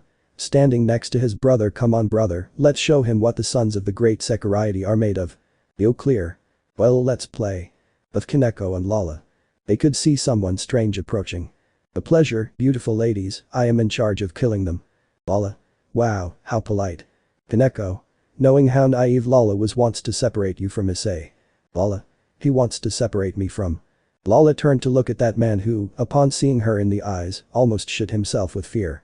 Keco. This will be interesting. But Issei. He had arrived until he was in front of Vali. Issei. So you came back. Vali. I'm here for revenge. Issei. I will gladly give it to you. Vali. Well, let's get started. But Zenobia. Zenobia and Penemu attacked the guy, but he simply deflected the attacks with his scythe. Zenobia. I'm already fed up with this guy. Penemu, let's go. Seraphil. It's my turn. Seraphil cast a magic circle in front of her, and from the circle, several ice stakes began to come out that went towards the subject, one hit his leg and another his arm. Bitches. Auka. Leave it to me. Seraphil. But Issei said to take care of you. Auka. Did he say to take care of me? He never said not to fight. Auka ran towards the man and hit him with both legs, and when he flew out, Tauka activated her Kagyun and threw several fragments hitting him in the neck, eyes, and heart. Zenobia. Wow, you are amazing. Auka. Well, my baby is hungry, pulling the man to eat him. Of Keco and Lala. Keco watched as Lala pulled out what looked like a sword and with it killed the guy since she had cut off both of his legs, and when he fell to the ground, she buried the sword in his head. Keco. Don't you think you went too far? Lala. No, they wanted to take me away from my Issei. Keco. Well then let's continue. Attack on the family final part. With Ram and Rem. Both sisters had been fighting with that girl who claimed to be a dragon slayer. She should not be underestimated, since with her scythe she was fighting both sisters, despite the fact that they had activated their demon mode, meaning that their demon horn came out, and yes, both have it, they attacked in coordination, but that girl seemed to read their movements perfectly and anticipated them. Ram. Falling next to her sister, we have to do something. Ram. What do you have in mind? Ram. Let's use the power that Issei gave us. Ram. But he said it was very dangerous and we could get hurt. Ram. Remember that we have the mark, it will take care of healing us, and as for the rest, don't worry, we will do it quickly. Ram. Okay, let's do it. They both held hands and chanted. We who follow the guardian of all. Who give our lives for him. Who love him above all. We want the power to fight in his name. And show that our love for him is unmatched. Some marks appeared from the mark on her neck, they looked like flames, her horn lit up black, her eyes became chromatic, one black and the other red, and both of them grew dragon wings. What the hell happened to them? Scared by the power they emanated. Ram. This is the manifestation of the love we feel for our Issei.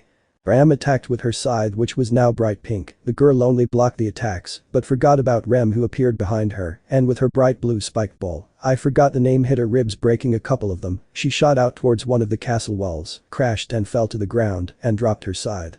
She tried to take it again, but before she could do so, Ram cut off her entire arm. Damn, I will kill you. The girl screamed in pain. Ram. You know I'll have mercy and end your suffering once and for all. Ram took her weapon and crushed the girl's head, killing her instantly.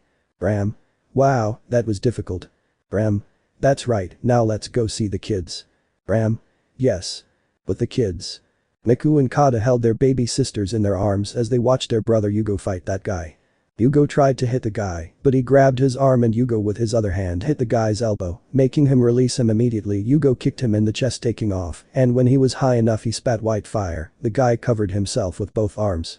Wow, you are strong, Brat, seeing how Yugo was in the air showing his snow-white dragon wings.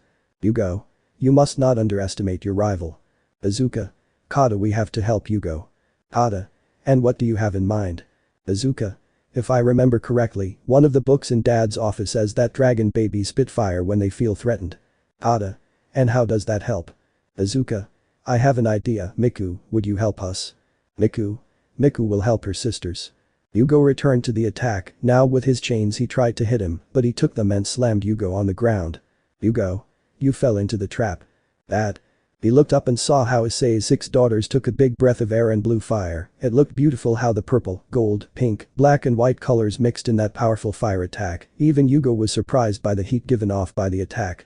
When they finished, they saw the charred body of that guy fall, and almost immediately Ram appeared. Ram. Are you kids okay? Azuka. We're fine, Mom. Ram. Yugo, can you get up, helping him to stand up? Yugo. Yes, of course. Kada. And Dad. Ram. They're pointing to the sky. With Issei. Issei was fighting with Vali. He had his balance breaker with which he miraculously kept up with him, but Issei was already getting tired. Issei activated his Kagyun at the 2nd level, and with a 100-foot tail he hit his torso, and with his tentacles, he crossed his arms and legs. Issei. I'm sorry, Vali, but I have to finish this to look for Apis. Vali, upon hearing the name of the dragon goddess, just smiled, giving Issei a bad feeling. Issei. You know something, right? Damn it. Approaching Vali to him. Vali. You'll see. Issei made a pulse of power taking out Issei's Kagyun. He fell to the ground and took off his helmet, showing a smile immediately a large magic circle, causing the dragon family to approach. The mothers took their children, and Miku stood behind Issei. Vali. You know Issei, Opus was the one who created the Chaos Brigade, and when we found out that she left it just to come and have hex with you, my grandfather Rizvan got furious and sent us to kill her at this point. Issei was already getting angry, and he sent us to do it, but first I'll make sure it serves some purpose before she dies. A very large machine came out of the circle, but something surprised everyone, and that was that Opus was connected to that machine, but she was very hurt, even blood was coming out of her ears. Vali. And from her I will obtain the power to kill them. The tube came out of the machine and connected to Vali's back, and Opus's power was passed to him. Vali received all the power and the tube was disconnected, and Vali put on his helmet and his power flowed. Opus's body had become lifeless. Vali. Now prepare to die Issei. Issei was about to go kill Vali, but something surprised everyone, and that was that an incredible power emerged from Miku, at least for her age. The little girl came out from behind Issei and walked towards Opus's body. Miku. Mommy, Miku wants you to open your eyes, mommy. Miku wants to hear your voice, mommy. Miku wants you to hug her, mommy. Miku wants you to come home with her. Tears came out of Miku's eyes. Issei's heart broke. The light began to emanate from Miku, blinding everyone except Issei. When they could see again, a huge dragon was flying above everyone. Vali was going to say something, but the dragon hit him with its tail, sending him to the ground. Vali recovered immediately and tried to divide the dragon's power, but it didn't even flinch and attacked it again, now crushing it, breaking Vali's armor. He got out from under the dragon and took flight while his armor regenerated. Everyone saw Miku like that. Miku in dragon form spit fire at Vali again. He launched an attack. I don't remember what his attack is called. Both attacks competed with each other, and in the end they both neutralized each other. Vali. Let's stop playing, play, girl. Vali expelled all his power by improving his armor. So he was launched towards Miku, who grabbed him with her claws but was still pushed back, turned around and crashed Vali into the ground. They came face to face, scaring Albion. Albion. Hey Vali, let me tell you that you're already bucked up. Miku opened her mouth and spat fire in Vali's face, who couldn't protect himself. With Issei. Ram. What's wrong with Miku? Issei. It's partly my fault walking towards the Opus. Enemu. As if it's your fault. Issei. Being the daughter of a half-dragon and a dragon goddess, she would naturally have incredible power, but upon witnessing Opus's death, all her power was unleashed, taking Opus's body in her arms and entered a phase she called Killer Neville. Keco. I thought only you would have that mode. Athena. If that's true, that phase has to do with her being the daughter of two dragon gods, so that's why she would have more power than her brothers, of course for her age. Sona. But she can match Vali even though she absorbed Opus's power. Issei. She also has part of my sin of wrath, which makes her power multiply every 5 seconds, putting Opus's head on her lap. Ram. What? Auka. So if at the beginning I had 2 and then I would have 4 and 8 and 16 and 32, and so on. Issei. That's right, that's why even if Vali divides her power, she will surpass it through void magic. Oh wow. Issei. But I must stop her because that state consumes her vitality. Seraphil. As if it were his jugular drive. Issei. Yes, I must avoid it. With Miku. Miku had Vali in her claws trying to escape, but she couldn't, so she launched an attack at Miku's eye, stunning her and thus escape. She took flight, but before Miku did too, Issei appeared in front of her, placing his hand on her forehead to seal her power, and so that she would slowly stop being a dragon. Miku. Dad. In Issei's arms. Issei. You did well, daughter, well done, Rem. Bran approached as quickly as he could and took Miku away. Issei looked at Vali, who was still in the air. Issei. I thought you could with my daughter. Vali. I just don't like hitting girls. Issei. Well, that's bad. Now I'll show you which of the 2 celestial dragons is the most powerful and why Opus is one of my females. The ground began to shake due to the power that Issei gave off. Issei. Now Ddraig. Break balance breaker. Everyone was scared shitless by Issei's power, with the exception of Issei's girls, and his daughters Seraphil, Kuroka and Taka already saw themselves with Issei. Well, he whipped them and graped them like never before. Issei flew up to Vali and hit him in the torso, breaking his armor, then he grabbed him by the head and gave him a headbutt that broke both helmets. Vali. Breaking free from Issei's grip. This won't end like last time. Vali launched just like Issei. They both gave each other a hard time, but obviously Issei won. Vali almost lost his head and fell to the ground. Issei. I will not forgive you for having killed my Opus, for having angered my daughter and attacked my family. That is why I will kill you. Albio. Issei. Ddraig. Of course, brother, you will come with us. Issei. Before Vali dies, who the hell is Rizavan Lucifer? Vali. It's my grandfather, he ordered us to kill you or someone in your family. Issei deactivated the balance breaker and looked at Vali, nothing happened, and Issei took the sphere that was on Vali's chest so that his armor would also disintegrate. Issei. Activating his level 1 Kagyun, I'll let you go so you can deliver a message to your grandfather. With the rest. Everyone watched as Issei put one of his Kagyun into Vali's back and said something to him. Then they saw how Vali left in a magic circle, and Issei approached and took Apas's body that was in Kaneko's arms. He raised his arm, and several rings formed of course around Issei's arm, and began to shine out of nowhere. A torrent of power appeared in Issei's palm, then little by little, a blue sphere went down the torrent until it reached Issei's palm, which he introduced into Issei's soul.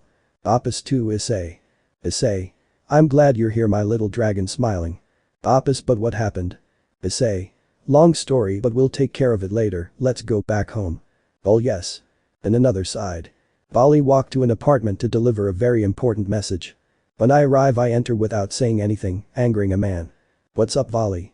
Vali. I have a message from Issei, Grandpa clutching his stomach. I hear you. Vali. He says if you dare to attack my family again, I will go and the same thing will happen to you. At that, Vali began to inflate until he exploded and his viscera spread all over the place. Damned. My mother. Mother's Day special. After what happened with Apas, Issei had decided to take a few days to enjoy his girls and daughters. He even invited Mocha. Currently Issei was sleeping surrounded by all his girls, except for his daughters who slept in the same room. She woke up and could see that everyone was still sleeping, so she decided to get up and go prepare breakfast. She went downstairs and went to the kitchen. There she turned on the stove and put on an apron to start cooking. While she was doing so, she remembered something that hurt her heart. Flashback. Issei was 4 years old. He was watching his mother cooking breakfast. He loved to see his mother, always with a smile that calmed him down whenever he came home from school bruised, and she healed him. His mother turned around and saw her son peeking from the bar. What's wrong, son? Issei. Mom, you look beautiful. Thanks, son, is breakfast ready, do you want it? Issei. Of course, your food is the best in the world.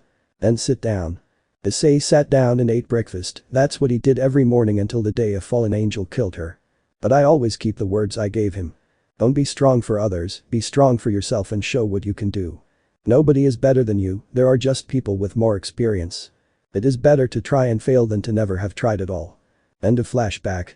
Issei couldn't help but shed a tear. His mother had been the first person who trusted him, who loved him, protected him, and who believed that he would achieve great things. He gathered his courage, quickly put his foot down, and began to walk towards the back door. His girls began to come down and saw him leave the house. Seraphil. What's wrong with Ice? Athena. It would be better to follow him. Ram. Yes, let's go. When the girls came out, they saw how a great power was released from Issei that scared his daughters a little, but what surprised them the most was that out of nowhere a great light blinded them, and out of nowhere, Issei had appeared with 4 unconscious people. One was a man with a big white beard. Another was a woman with light black hair. A boy who looked like a girl and a black-haired woman. Issei turned to see his girls. Issei, Ram, take Izuka and look for Akeno and her dad. Gabriel, go get your brother Mikkel and Sona. Tsubaki, take Miku and go get Riaz and Asia. The girls just nodded and left through a magic circle. Issei. Come help me lift them up. Time after. In 3 magic circles, 6 people appeared who were surprised to see their relatives sitting at a table. Issei. Hey, I see you've already arrived. I think God wants to see his first children, Gasper wants to see his mistress and friend, Shuri wants to see her husband and daughter, and someone wants to meet her granddaughter, smiling. Akeno. Mother, is that really you? Slowly approaching Shio as well as Baraquiel. Shuri. You've really grown, daughter, smiling. Baraquiel. Tell me it's not a joke and that she is Shuri, the only woman I have ever loved. Shuri, Fufufu, the only one you will love, dear, because if not, dark smile, I will castrate you. Baraquiel. Shuri, my Shuri, you are back, you are alive, hugging his wife. Shuri. Of course, dear, accepting her husband's hug, and you, Akeno, we have a lot to talk about. Gabriel. Dad. God. Yes, it's me, daughter, smiling warmly. Mikkel. Dad, you don't know how much we miss you, hugging God. God. Calm down, my children, I'm back and I won't leave again. Riaz. Gasparo running to hug the little vampire, you're really back. Asper. That's right, Riaz-sama, and Issei already told me about everything that happened with you. Asia, but we. Asper. That doesn't matter anymore, we can't change the past, we can only improve our futures, smiling. So these little ones are my granddaughters. Azuka. Excuse me, miss, who are you? I am Grandma Chihiro. Miku is shy that you are Miku's grandmother. Chihiro. That's right, little one. Mikkel. So she's your mother. Issei. That's right, Dad. Chihiro. It's good to see you again, Mikkel. How many years have passed? Mikkel 23, since you almost killed me. Chihiro. Yes, it's true, Sai, I miss those times. Issei. I don't understand, you know Mikkel and you almost killed him. Chihiro. It's a long story, son. Opus. In short, your mom is a dragon goddess. Issei. What, I am the son of a dragon goddess? Ddraig. Appearing in his human form, now that you say it, it's true, I had never realized. Chihiro. Well, I am a dragon goddess, to be more exact, I am the dragon goddess of death. Issei. And my dad was a human, clenching his teeth and fists. Chihiro. Yes, about that man was not your father. Issei. What? Chihiro. Yes, your dad was human, but he is not who you know. Issei. And then who is it? Meliodas. Appearing out of nowhere as one of the guardians. Issei. What do you mean, a guardian now? I don't understand. Meliodas. You're the son of the guardian of life and death. Issei. Boo boo, but that guardian wasn't you. Meliodas. No, I am the guardian of light and darkness. It is true that you have powers equal to mine, but that is because your father and I gave them to you. Issei. My dad, looking at the ground. Chihiro. Well, who's hungry? Miku. Miku wants to eat, Grandma. Chihiro. I hope it's not a problem for me to use your kitchen. Sona. Not at all, Chihiro-sama. Chihiro. Don't call me Sama with my name, it's okay. Everyone started walking towards the table except for Issei and Chihiro. Chihiro. Is something wrong, son? Issei. Tell me what my dad was like. Chihiro. Wait, grabbing a clone to go cook. Okay, where can we talk? Issei. Sure, let's go to my office. The two walked to the office, but they didn't notice that a girl was following them. They entered the office and sat down in the chair. Issei. Now tell me about my father. Chihiro.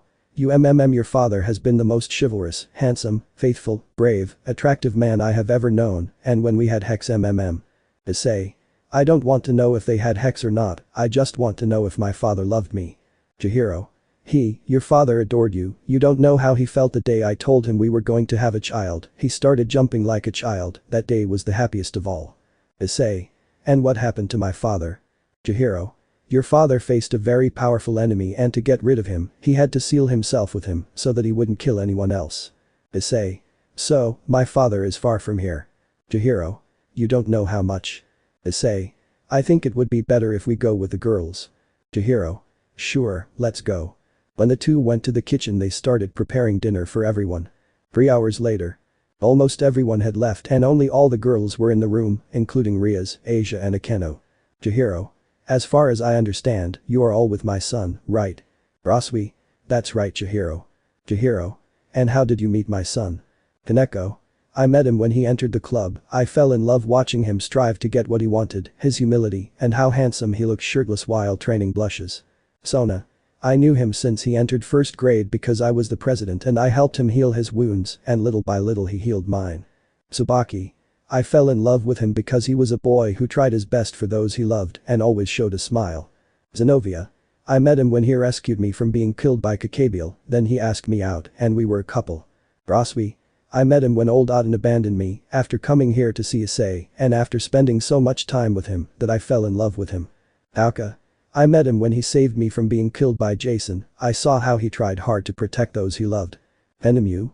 I met him when I was going to see Azazel, we went out a couple of times and I ended up falling in love with him. Seraphil. I met him the same way. Gabriel. Me too. Hiroka. I fell in love with him because he helped me reconcile with my little sister. Opus. I met him when I was training and since he was stronger than me, I immediately liked him. Bram. We met them when she went to our previous master's mansion. Bram. Seeing how he tried made us both fall in love. Lala. I met him when I came into this world. Mocha. I met him when he entered my school and since that day we have had a beautiful relationship. Athena. We met him when he was going to Olympus. Aphrodite. Yes, seeing those muscles and their strength enchanted me. Rias. I. Chihiro. Well, I think it's time to sleep, see you later going up the stairs. Asia. He didn't even let us talk. Mocha.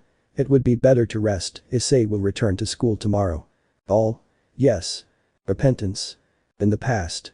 It was a very beautiful day, the sky was blue and clear, the weather was perfect, not too hot or too cold. At recess time the most beautiful girl in Kuo High School had something to do. As she left her classroom she began to walk to a certain area of the school, and as usual, she attracted the lascivious glances of all the men that she hated it. I walked a couple of minutes until I reached the area where there were more trees. That place was special. I walk between the trees and there I see him lying looking at the sky while he was making love peacefully.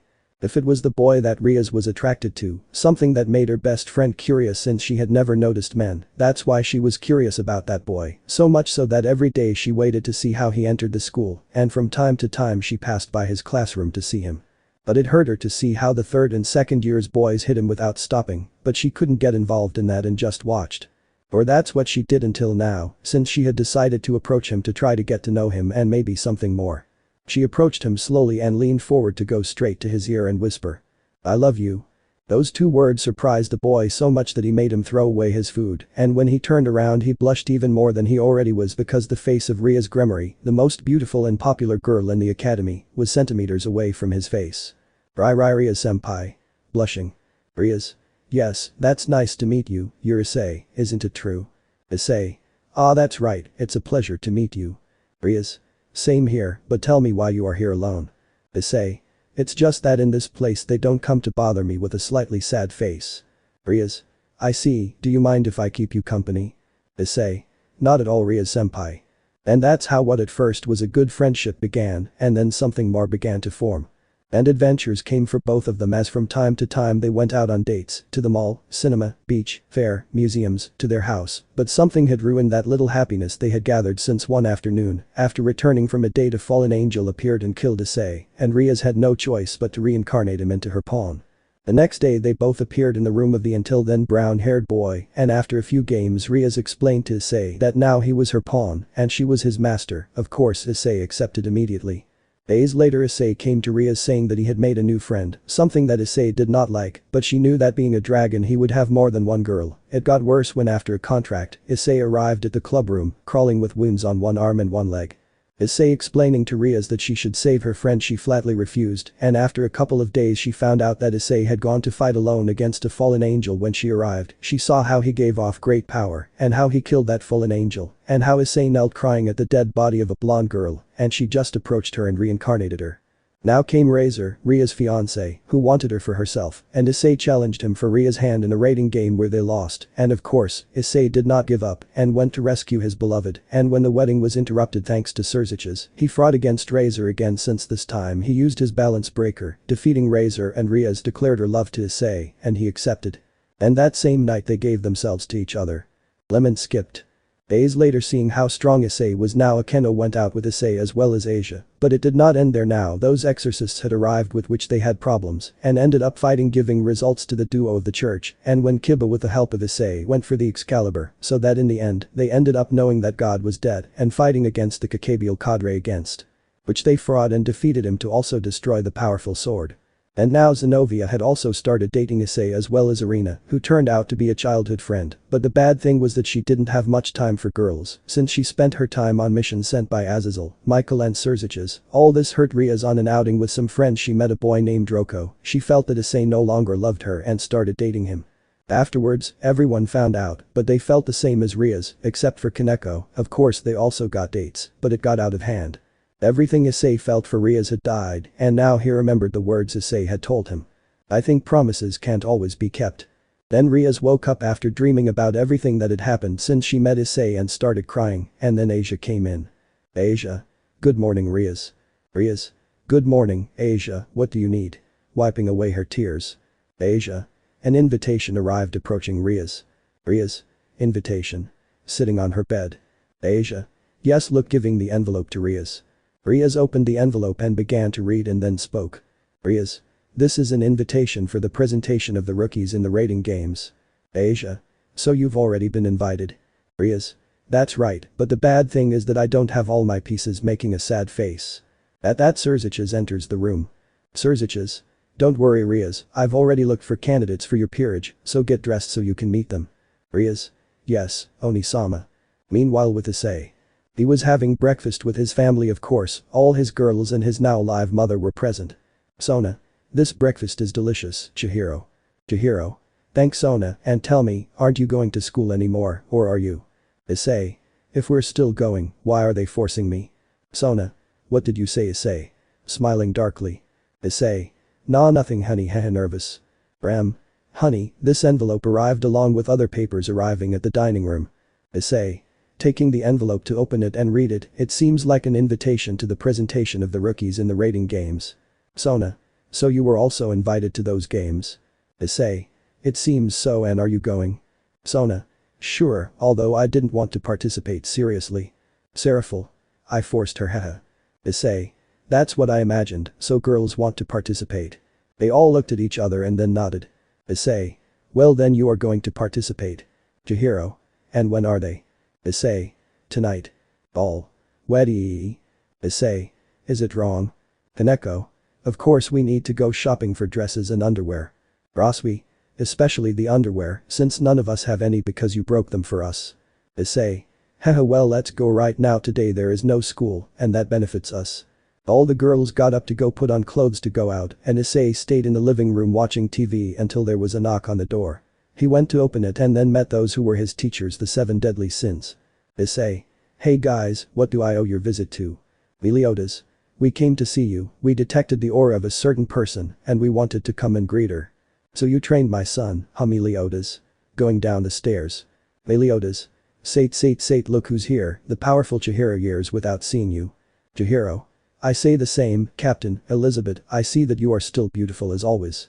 Elizabeth. Thanks Chihiro, you don't look bad. Chihiro. I also remember them, Diane, King, Goder, Eskener, Ban, Elaine. Elaine. Yes, your son revived me, smiling to hug Ban. Chihiro. How nice, and how are you, witch? Merlin. Very well, thank you Chihiro. Mother. Then Issei noticed a black-haired boy who was behind everyone, the boy peeked out from behind Merlin, poking his head out. Issei. Wow, who's this kid? Merlin. It's mine, Issei, smiling. Issei. And who is the father? Bending down to see the child. Merlin. Well, his name is Leo, and who is his father? That's easy, it's you. Issei. What? Chihiro. What? All of Issei's girls. Kie. Everyone was surprised except for the sins, who smiled. Issei. What do you mean he's my son? Merlin. Do you remember that you seduced me? Smiling affectionately. Issei. Why yes, nervous about the looks his girls were giving him. Merlin. And the times you came inside me, right? Hugging Issei by the neck. Issei. Why yes, almost shitting himself from fear of what his girls would do to him upon knowing that. Merlin. Well, from the last night we spent together, he pointing to Leo came out of that beautiful moment. Azuka. So we have another brother, huh? Arriving at Leo's side with his brothers. Hugo. How old are you? Leo. I'm 9. Ada. Hell is bigger. Hugo. It seems that I am no longer the older brother, man. Miku. Miku wants to know if you want to play with her, jumping with joy. Leo looked at Merlin and she nodded for him to go play. Keco. Honey, it seems like we have a lot of things to talk about. Athena. And you're not going to like it. Issei. Swallowing saliva, well, tell me if you are ready so we don't go. Ban. Where are they going to go? Issei. I have the presentations for the rating games, and I must also introduce my heirs, wives and pieces to all those gathered. Meliodas. And you're not going to invite us, brat. Issei.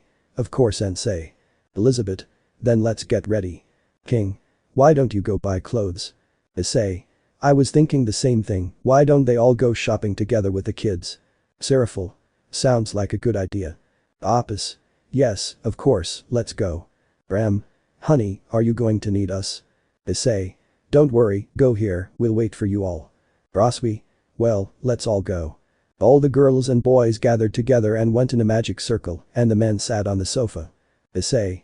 Tell me, what else did you come for, Meliodas sensei? Meliodas. The 4th one has already woken up and your father gave him his abilities. Issei. My dad. Surprised. Meliodas. That's your dad, Orpheus.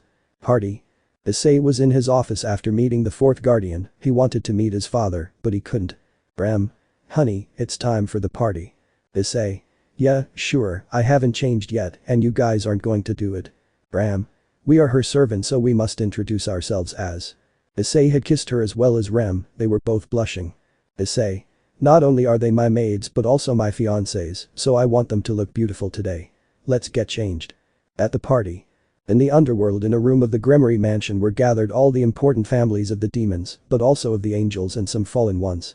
The dragon family had just arrived, all the girls wore beautiful dresses that highlighted their couple marks, the girls looked very cute in dresses similar to their mothers, the two boys were wearing a black tuxedo with a red shirt that was a gift from their father, the seven sins also attended the party, drawing everyone's attention, but the men only noticed the beauty of the women.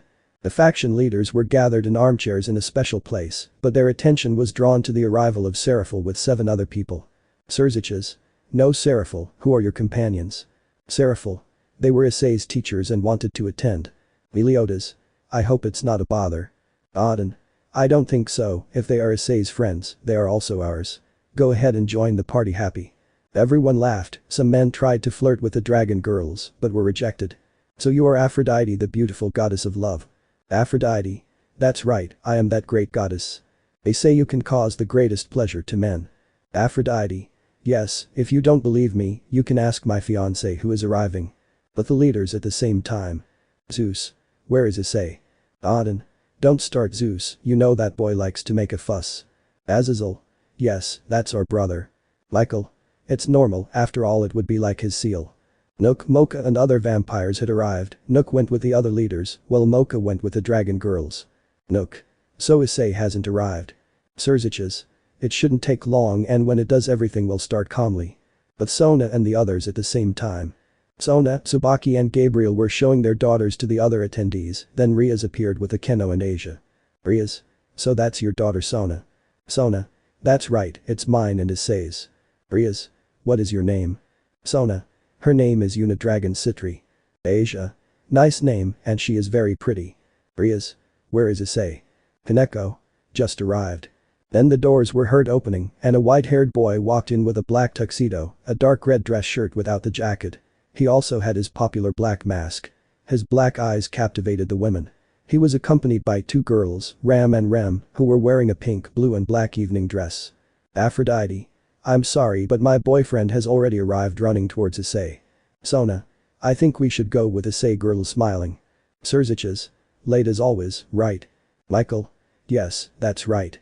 All the attention had been taken by Issei who walked towards the leaders. Issei. Hey, what did I miss? Taking a glass of wine from a waiter. Isaka. We were waiting for you blushing. Sirziches. Take a seat Issei. Issei. Sure.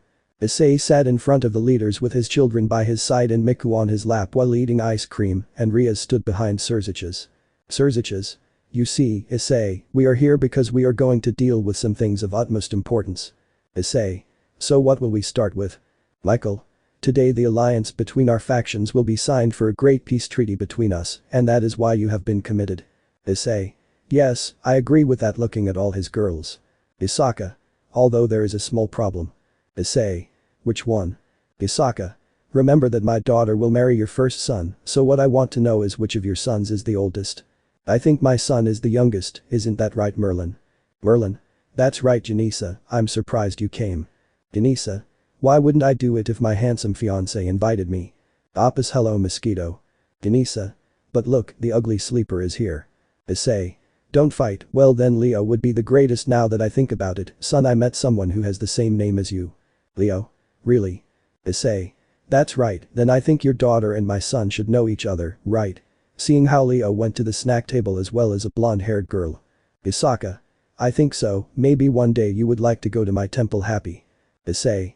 I would love to smiling. But the kids.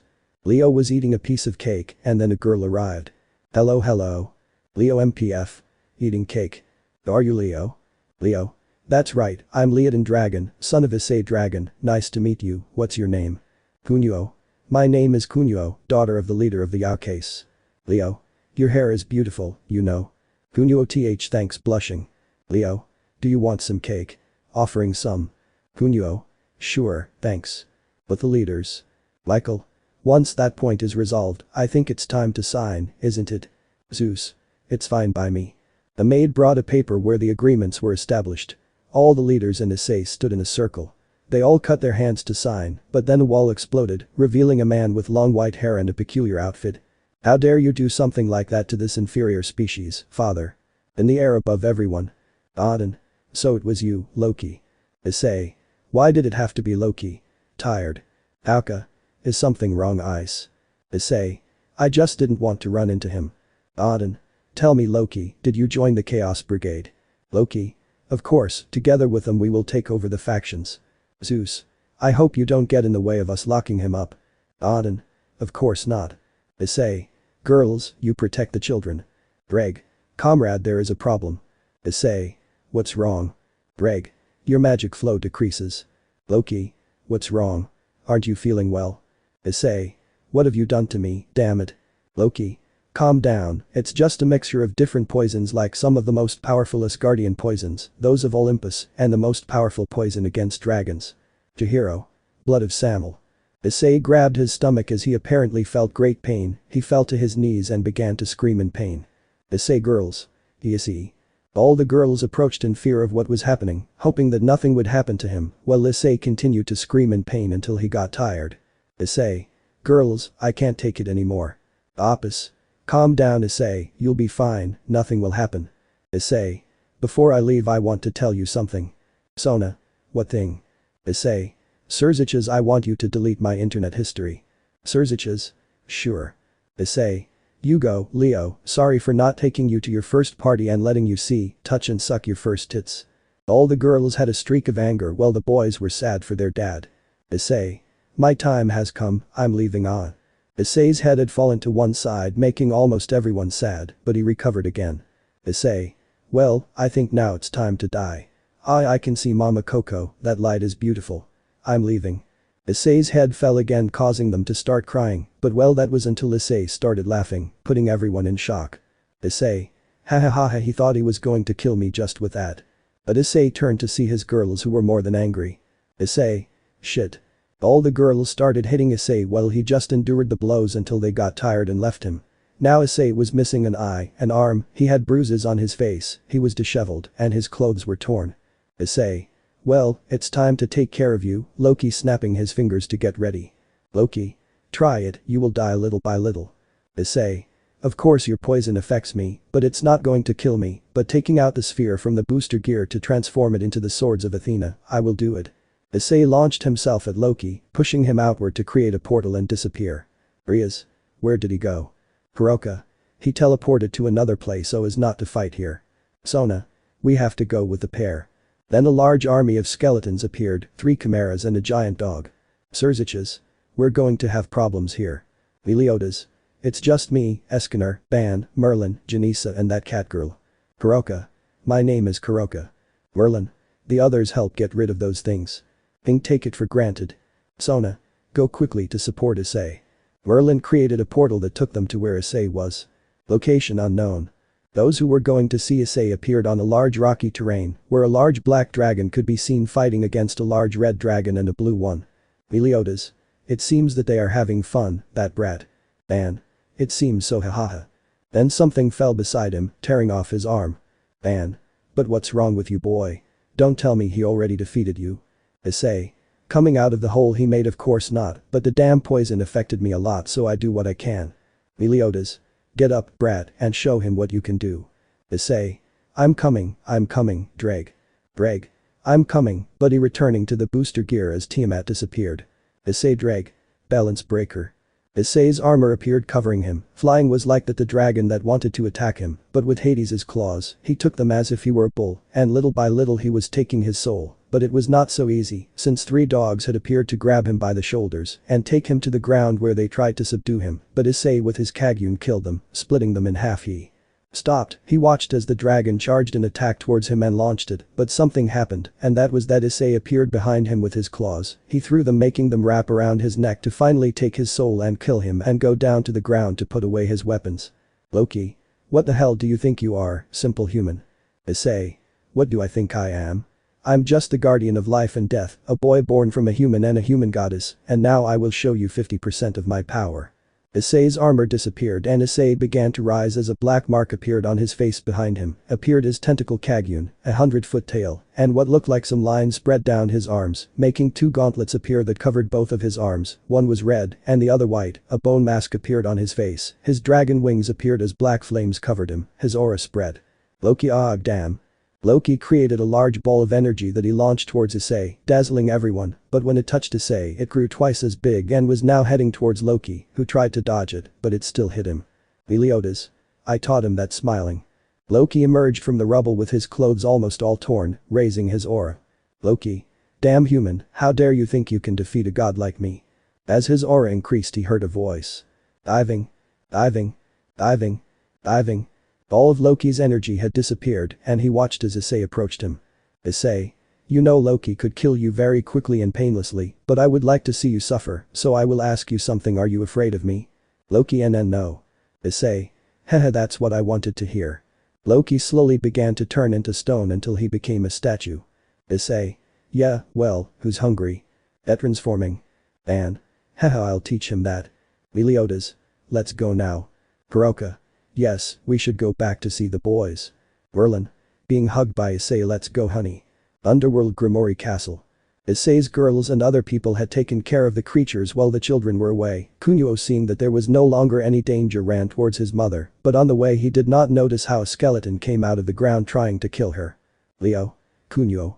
Kunio watched as the blade of the sword approached her, but as she closed her eyes waiting for her death, nothing happened. When she opened them she noticed that she was in someone's arms, and that was Leo. When she looked at his face, she noticed a strange black mark on his face and some wings protecting them. Kunio. Leo. Leo turned to look at the skeleton and created a magic circle in his hand, from which a powerful ray of energy emerged that hit the skeleton, destroying it. Leo. Are you okay? Looking at her worriedly. Kunio. Why yes, thank you. Issei. Wow son, I didn't think you could do that. Merlin. It's not for nothing that he's your son, darling. Issei. Well yes, haha. Odin.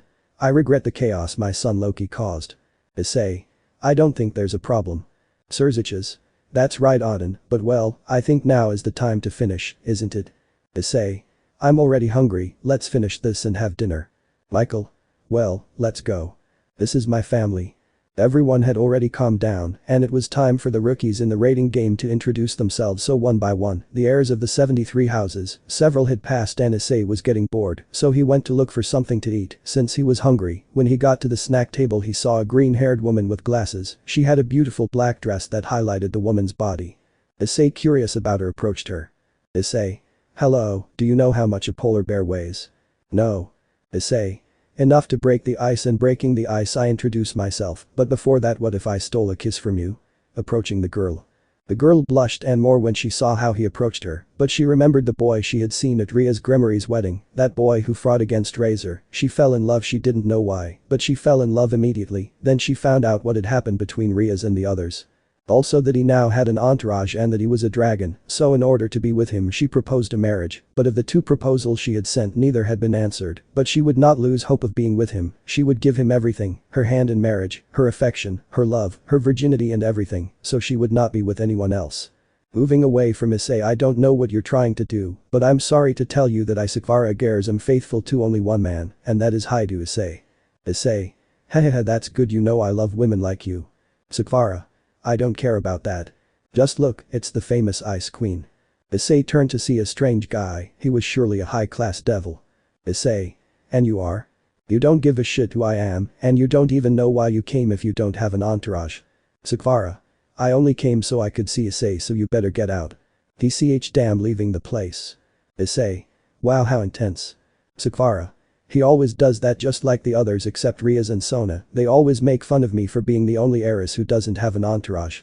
Issei. That's bad. Sakvara. Yes, I know, that's why I envy Sona so much. She has a large entourage, friends. And Issei said. Issei. What would you say if I offered to be in your entourage? Sakvara. Are you serious? Issei. Of course I do, smiling. Sakvara. And why should I? What do you have in special? Issei. I am the bearer of the sacred gear absorption power, which allows me to absorb any magic attack in order to obtain that energy. Sakvara. That's incredible. I accept you as the first member of my entourage. Come, let's put the pieces on you so you can be my servant, taking her by the hand to take him running outside. They left the mansion where the party was taking place. Once outside, Sakvara took out a box from a magic circle, opened it, and there was his evil piece set. Sakvara. Well, I think you'll be my queen piece for your sacred gear. Issei. Sure. Sakvara took out the queen piece, but when he tried to introduce it he couldn't. Sakvara, what's happening? Issei. No, maybe another piece is needed. Issei put his right hand back and activated the divine dividing, which was like the booster gear, but white. He divided his power so that the pieces could enter him, then they would adapt. Zakvara took out the 2 bishop pieces, and with the queen piece he stuck them into Issei's chest, which this time did enter, causing the Aguirre's family logo to appear on Issei's right hand. Zakvara. I already have my first familiar and he's very strong. Happy now, let's go inside. It's almost my turn to introduce my entourage, taking Issei by the hand. They both entered when Cyx's was about to call Zakvara. Cyx's. Well, now it's the turn of the heiress of the Aguirre's house. Zakvara, can you come in? Zakvara made her way through the guests until she reached the platform where she was to present herself. She climbed up under the shocked gazes of the woman whom everyone she had offered to be in her entourage rejected because of her way of being, but now to present herself there she had to have someone, but the doubt arose when the boy who accompanied her was ZykxDragon. Zakvara. Very well, I, the heiress Zakvara Aguirre's, allow myself to introduce my first servant who occupies the queen pieces and 2 bishops and also has a sacred gear called absorption power. His name is Damn, I forgot to ask his name. All the guests were wide-eyed, even Issei's girls, as they didn't even know what the hell was going on. Zakvara was hoping that her servant would speak, but when she heard her name, she was also shocked. Issei. Nice to meet you all, my name is Dragon Issei. I am the patriarch of the Dragon House, as well as being the pillar of the alliance of the factions. I am a high-class demon, a seraph, a cadre, ghoul, dragon and human. Zakvara. Why didn't you tell me you were Issei? Blushes. Issei. I just wanted to give you a surprise, and boy did I give it to you. Zakvara. You are an idiot, why did you never reply to my messages? Issei. Messages. Flashback. Issei was watching television when a message from a stranger arrived on his cell phone. Issei. A message. But it doesn't say who it's from. Deleting the message. End of flashback. Issei. Ooh, they were hers, what a pain. I'm sorry Zakvara, but now I will be at your service after all, now I am in your entourage. Zakvara. That's right, and now I order you to marry me. Blushing. Issei. I will do what my mistress tells me, stealing a kiss from her. Cyx's. It's time for you to introduce your entourage friend. Issei. It's my turn, my entourage would do me the honor of going up bowing. His entourage came up and stood to one side of him. Issei. Well, I'll introduce you all. Due to my status I have 2 sets of evil pieces. My queen pieces are Gabriel Dragon and Opus Orobus. My bishops are Seraphil Citri, Penemu Dragon and Merlin. My knight pieces I only have Zenobia Kiorda. My rook pieces are Keco Tauju, Roswi Dragon and Tauka Dragon. Finally my pawn pieces are Kuroka Tauju, Ram and Rem Dragon and Lala Deviluk. Now taking advantage of the fact that most of the factions are present, I would like to introduce my children, can they come up? All of Issei's other girls including his children went up, the boys stood in front of Issei, while the babies were carried by their mothers. Issei. First I want to introduce Leo Dragon, my son, and Merlin's, then my daughter Azuka Dragon, my daughter, and Keco Tauju's. Next is Yugo Dragon Life, my son, and Janice's, Kata Dragon Deviluk, my daughter, and Lala Deviluk, Miku Dragon Orobus, my daughter, and Opus Orobus, Yuna Dragon Citri, my daughter, and Sona Citri. Naomi Dragon Citri, my daughter, and Tsubaki Citri, and finally Naomi Dragon, my daughter, and Gabriel's, plus 2 other children are on the way. The children and their mothers bowed as everyone was amazed, because just by seeing their mothers and who was their father, they could know that those children would become very strong. Many women were planning to marry Issei, or when the children grew up to marry them. One or another girl looked blushing at Leo and Yugo. Kunu knew about her marriage to Leo. When she knew it she was very sad because she thought that this man would never love her, but when she met him she fell in love with him. He looked a lot like her father, a gentleman, attractive, and who attracted a lot of women. Kunuo did not like that at all, so he went up and took Leo by the hand to attract him to her and kiss him. That surprised everyone a lot, even Issei was surprised. Issei. Ahem, leaving this aside, I would like to go to dinner because I am very hungry. All the people moved to a room where there were many tables. Everyone took a seat, while Issei sat at the table next to the leaders, being accompanied by Ram, his mother, and Kata, who wanted to talk to the leaders. Azazel. Tell me, little one, what do you want to talk to us about? Kata. My dad told me that the fallen angels wanted to create a way to reincarnate humans, so I decided to do some research on that matter. Michael. And you did it? Issei. Come on dad, you're talking about my daughter. At her young age, she's made many more discoveries than you have, just pay attention. Kata. I created some domino pieces that work the same way as the chess pieces of the demons and the poker cards of the angels. I realized that these work with a piece that is considered the leader of the others in the same way. I looked for another game that was the same. That is why I chose the domino, since the P66 is the one that begins with it. Could be said that it is the most important. Passing a box to Azazel, those pieces between the number that it has increases, thus the power of the person who has it. I used a lot of tests, and finally I got them. Azazel. That's amazing girl, you really are a genius. Ada. In addition to improving the chess pieces that the demons have and the angel cards, these are now more resistant and can make the bearer become stronger, giving a notebook to Sorziches and another to Michael. Sorziches. Reading, you really are a prodigy girl, this is very good, this way our forces would increase. Michael. Yes, and my angels could control their impure desires so that they do not fall. Issei. Yes, my daughter is very intelligent. Chihiro. That's my granddaughter hugging Kata, who was blushing from the flattery. Issei. Dad, why didn't God come? Michael. He wanted to stay with my brothers because everyone was very happy that he was coming back. Issei. That makes me happy, let's have dinner. But before Issei could take a bite, someone had approached him, drawing his attention. It was Kiba, who was holding hands with Akeno. Issei. What do you want? Kiba. Can we talk to you? Issei. I knew that at some point it would happen, let's talk. The three of them headed to a terrace that overlooked a beautiful view of a garden. Issei. And what do you want to talk about? Looking at the garden while taking care of a bar. Kiba. I wanted to apologize for everything that happened. Issei. Pointing to Kiba's neck, after taking one of my girls, trying to kill me, insulting my girls and threatening me, you still come asking for forgiveness. Kiba. Yes, I know what I did and I'm really sorry. Issei. It's too late for that, Kiba, it's time for us not to see each other again, leaving the place. The evening passed with a bit of normality and without any more problems. At the end of the night everyone went to Issei's house. Let's get things straight. After the party, Issei woke up in the middle of his girls who were with him. They were Kaneko, Sona, Tsubaki, Zenobia, Rosui, Taka, Gabriel, Penemu, Seraphil, Opus, Kuroka, Lala, Ram, Rem, Mocha, Merlin, Janisa and Sakvara, who were naked, except for Sakvara who was in underwear. Issei woke up because he was hungry. That same thing made the girls wake up. Rem knew why her man had woken up. Rem. Are you hungry? Issei. Yes, last night they didn't let me eat my hot meal because they kept wanting an arranged marriage with me or my daughters. Opus. And remember how he sent the idiot who offended Kaneko to the hospital. Kaneko. I was about to do it myself, but Issei hit him so hard that we saw him go through the mansion's wall and continue flying. Seraphil. Thinking that I'll succeed. Issei biting his ear. Kuroka.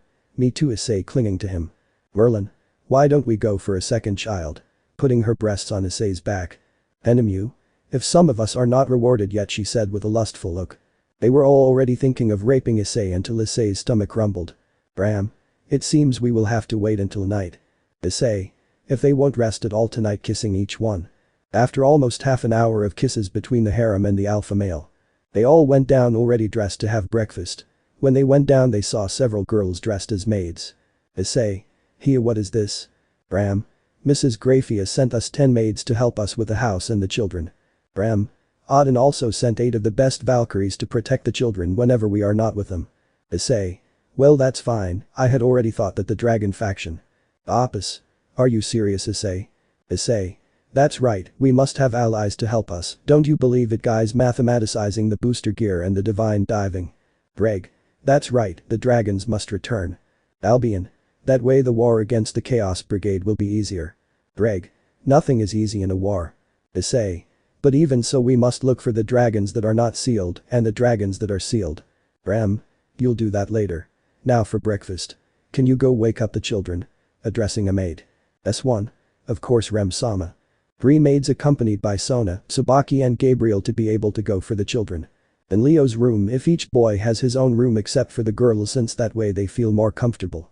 Leo was waking up from the rays of the sun created by his dad's magic. It was an artificial sun. He opened his eyes and got up, but noticed a lump next to him. He lifted the sheet and there was Kunio in his sleeping clothes. The girl noticed the light in her eyes and opened them to meet Leo's eyes. Those black eyes as deep as her father's made her blush. Leo. How did you wake up? Kunio. Okay, thanks. Leo. Won't you get into trouble with your mom for staying here with me? Kunio. No, she gave me permission and I will enter your same school to avoid another girl wanting to be with you looking away jealously. Leo. You know I'm a dragon and I can have more than one girl, right? Kunio. Well, with me as your fiance, I only want you for myself. Leo. It's okay. Knock knock. Leo. Yes. S1. Mr. Leo, his father and mother ask him to come down to breakfast.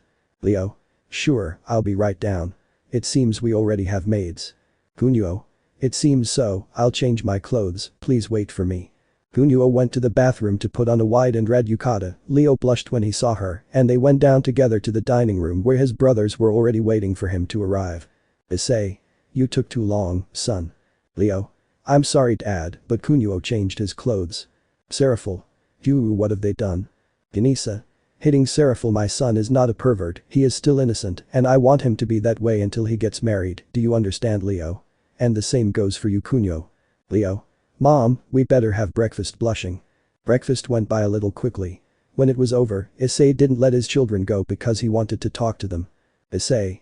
Listen children, as things are, I have thought that you should begin your training as soon as possible, that is why from today I will train you. You go. Really Dad? Issei.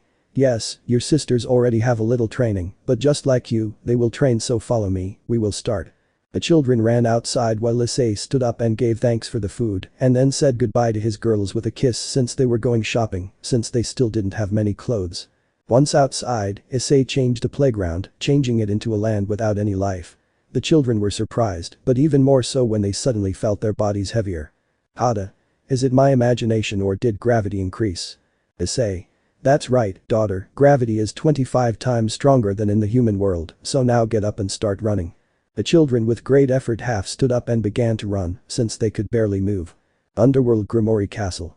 Riaz was in her room staring at the ceiling with swollen eyes because she had been crying all night. She had tried to talk to Issei, but she never could because many more people wanted to do the same. For several days she had sent the letter for the organization date for the raiding game that she would have against Issei. She had already gotten more servants, and with her power, there was at least a small hope that they would win. Riaz dreamed every night of having a family with Issei and how her life could have been if she had married Issei, the trips they would have taken together, all those nights of hex until dawn, because although she had already been with 2 other men, none could even come close to Issei in bed. She missed the times she woke up next to him. Feeling his arms around her and making her feel protected and loved, she cried for having committed that stupidity because she knew perfectly well what she had done and that she did not deserve his forgiveness, but she still wanted to be by his side again. Even if he no longer loved her, he would be by her side. Her thoughts stopped because they had knocked on the door of her room. Riaz. Who is it? It's me, daughter, Mom. Can I come in? Riaz. Yes, Mom comes in. Then Alana, Riaz's mother, came in looking at her daughter who was still crying in her bed. Then Alana. Are you still crying, daughter? Riaz. I can't help it, mother, I miss Issei so much, I want everything to go back to the way it was before. Then Alana. Unfortunately, you can no longer go back in time, so you must accept the present. Riaz. But mom, I love him and yet I betrayed him and was with other men, and that's why he doesn't want me by his side anymore. Then Alana. Did he tell you that? Riaz. No, but I know he thinks that. Then Alana. Daughter, the love he had for you was very great. Do you forget everything he did for you? Riaz. No, and I still betrayed him. Then Alana. Daughter, if you want to get him back, you won't do it here in this bed. You must get up and show that you still love Issei. Riaz. But. Then Alana. But nothing, today is the meeting for the raiding game, so we will fix your game against him. Riaz. Yes, I'm going to get Issei back, and he'll love me again. Running to the bathroom to get dressed. Limbo Issei's house. Issei was now playing video games while the maids healed their children, since they were injured due to training. Leo. Sitting next to Issei. Dad, can I play with you? Issei. Sure, giving him a remote. How are you doing with Kunio? Leo. Well, I think she's back with her mom and I'll see her at school tomorrow watching television. Issei. I think that girl is very jealous. Leo. Yes dad, too much, but I still like it. Issei. I hope you are very happy with her son. I'm sorry I committed you before you were born. Leo. Don't worry dad, I also thank you because this is how I got to meet Kunio. Smiling. Issei also smiled and ruffled his son's hair to continue playing with him. Time after. Issei came down from his room because after playing with his son for 2 hours he wanted to take a nap. When he came down he saw his girls with some dresses and his son to one side. Issei. What are you celebrating? Sona. My king, today we have to go to the underworld for the arrangements of the raiding game, in addition to your game against Riaz. Issei. Was it today? Sakvara. Of course it was today, so let's move and go. Issei. Okay, changing his clothes through black fire. Let's go. Underworld Council Palace. Issei appeared in a room drawing the attention of all the other heirs. The council's way forward. Old man. Well, since it seems that we are all here, we will tell you the order in which you will face each other looking at a screen. Hahaha, this is going to be easy seeing that he had to play against Sakvara. Issei. Well, it's my turn against the Bale clan. I hope you are as strong as they say, Issei. Issei looked back and met Ria's cousin Sererg Bale. Issei. Same here, Sererg looking up as he was taller than him. They both looked into each other's eyes until they both fist bumped. I see that they will get along well. Issei. You look good with that scar, Razor. Razor, shut up, I'm glad to see you again, friend. Issei. Same, I hope we can fight again. Razor. Of course, I've become stronger and 2 of my wives are pregnant, pointing to 2 girls in his entourage. Issei. I see you're better with them now. Razor. Of course, they forced me to marry them in order to have sex with them, so I had to accept. Issei. You're good, friend. Serziches. Appearing from behind Razor. Issei, come, we must talk. Issei. Sure, see you, Razor, Sererg. Both of them attended as Issei followed Serziches. After walking among all the guests, Issei came to be in front of the elders of the Demon Council and Ria's parents. Issei. Well, I'm here, what do you need? It's about our game, Issei. Issei turned to see Rias, who was wearing a beautiful red dress, making him remember what had happened to her. Issei. So you're still thinking that we can be together again? Rias. That's right. Issei. As I already said, I will not accept this game because the only one who wins with this is Rias. Rias. Please, Issei, ask for whatever you want, but please accept the game. Old man. I think Issei is right, because even if the Grimoire heiress lost, Issei should marry her, so there is nothing that Issei-sama wins. Then Alana. What if he beats me? Zeoticus. What are you talking about, woman? Then Alana. You and I know that our marriage only remains standing because of you, but you already have a partner, so I'm as cool as the prize that Issei would win. Issei. I don't know. Then Alana. Please, Issei, accept. Issei. Okay, the rating game will be held in 2 days, okay? Rias. Yes, I see you here. Issei. Well, now I'm going for my girls, I have something pending with them tonight walking. Rias. Thanks, mom. Then Alana. I hope you're ready for the fight, daughter. Rias. You'll see, mom smiling. Location unknown. We see a man walking towards a large room with what looked like a throne. Master, I bring you news. What news? We already located the 4th Guardian as well as the other destroyers. That's good, we'll start with our plan to get the power of the destroyers. Understood, Master Japanchi. Blow his mother away.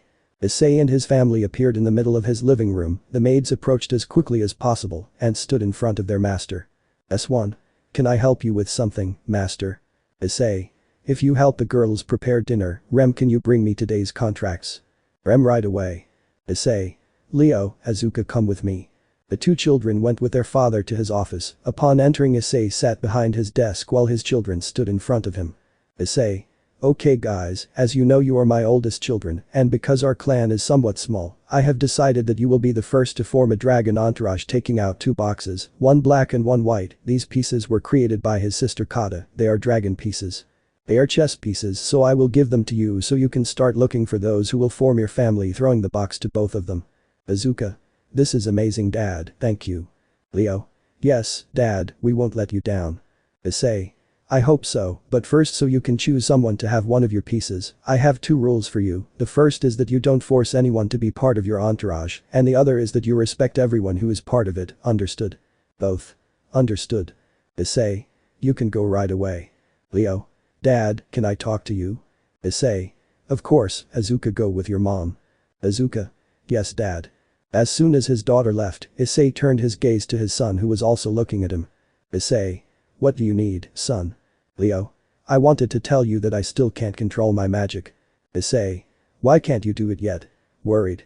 Leo.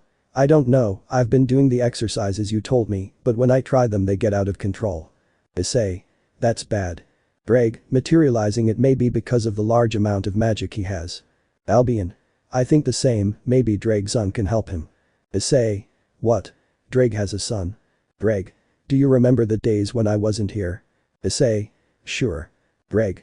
Well, in those days I had relations with Tiamat, she became pregnant and a few months ago she was born. Issei. How old is he? Ddraig. Humans have 5 months and dragon years, they are 8 years old. V. Issei. I see, well, as soon as the matter with Rias is over, we will take care of the problem with my son. Leo. I'm sorry to disappoint you, Dad. Issei. Calm down, son, you'll see that very soon you'll be as strong as me, and I think there's someone else who can help you, but that will be another time, so let's go with your moms. They both left the place to go to dinner with their entire family. When everyone was done, the girls practically wanted to grape Issei, but he stopped them. Sona. What's wrong my king? Issei. I wanted to ask you something. Sukvara. What is it, Issei? Issei. I'm intrigued that Riaz was so eager for me to accept her raiding game. Sona. I thought the same, maybe their new pieces are very strong. Apis. They should be stronger than Surzich's himself to give us a fight. Tsubaki. That's the factor she didn't count on, is that you have in your entourage the most powerful women in the supernatural world in addition to your power. Athena. But still remember that we should never underestimate our opponents. Hiroka. True, but what does this have to do with you not wanting to have Hex with us? Issei. 3 simple reasons: 1, you are pregnant like Taka, 2, we must start training because I want them to be even stronger, and 3, because I want them to experience something new. Aphrodite. Anything new? Issei. If you'll see now to sleep spreading his arms, come here my beautiful fiances. Abriel. We don't want to be your fiances anymore, Issei. Issei. What? Keco. Yes Issei, we want you to introduce us as your wives. Sona. I agree with them, my parents have been bothering me a lot about our wedding date. Babaki. That's true, they say that since we already have a son we should get married. Issei. Let's see, in 2 months is the raiding game with Riaz, before that the babies can be born, 2 weeks after the matter with Riaz comes the confrontation I have with Serog Bale. Sukvara. And we have our showdown with the idiot with the raised hair. Issei. Then we can get married in 4 months. Zenobia. Really? Issei. Of course. Ram. Then we must start preparing things for the wedding. Ram. Yes, the dresses. Sona. The invitations. Athena. Where is the wedding going to be? Seraphil. Our honeymoon. Hiroka. In total we would have a lot of work. Bala. Nothing we can't handle. Ganesa. Yes, but it must be very big and beautiful. Merlin. As long as I can marry Issei, I don't care if she's small. Braswi. I think the same. Issei. But you will see all that tomorrow, now go to sleep because tomorrow you have training. So everyone clung to Issei as best they could to fall asleep. The next day. Issei was in a training camp with his son Leo. Issei. Are you ready son? Leo. Of course dad, but what are we doing here? Issei. Contact someone who can help you with your training. Leo. Really? Issei. Of course it shouldn't take long. Next to them a magic seal was formed from which emerged a man in incredible armor. You called me Issei, I hope you have a good reason. Issei. Of course I have it Hades, I need you to help me train my son Leo. Hades. And why would I do that? Issei. Why do you owe me a favor by rescuing Cerberus from the Chaos Brigade? Hades. Okay, but I won't be weak in training because you will be taught by the god of the underworld, are you ready Brad? Leo. I was born smart old man. Hades. He inherited the same disrespect as you. Issei. Yes I know, we started well. 1 month and 1 week later. Issei was in between Hiroka and Taka as they were giving birth. Taka. Issei, this hurt so much. Nurse, it looks like the baby is sitting up and we'll have to do a C-section. Issei. Do whatever you have to do so that my son is born. Nurse, prepare the operating room carrying Taka. Issei made a clone to stay with Hiroka while the original went with Taka, but before he could follow them a nurse stopped him. Nurse. I'm sorry Mr. Dragon, but you must stay here, you are not allowed in the operating room because it seems you have complications. Issei. It's okay. Issei decided on his clone and stood next to the Nekomata. Nurse. Come on, ma'am, push. Hiroka Aya. Nurse. I almost pushed one more time. Hiroka Aya. The last time the baby pushed he came out of his mother's entrance.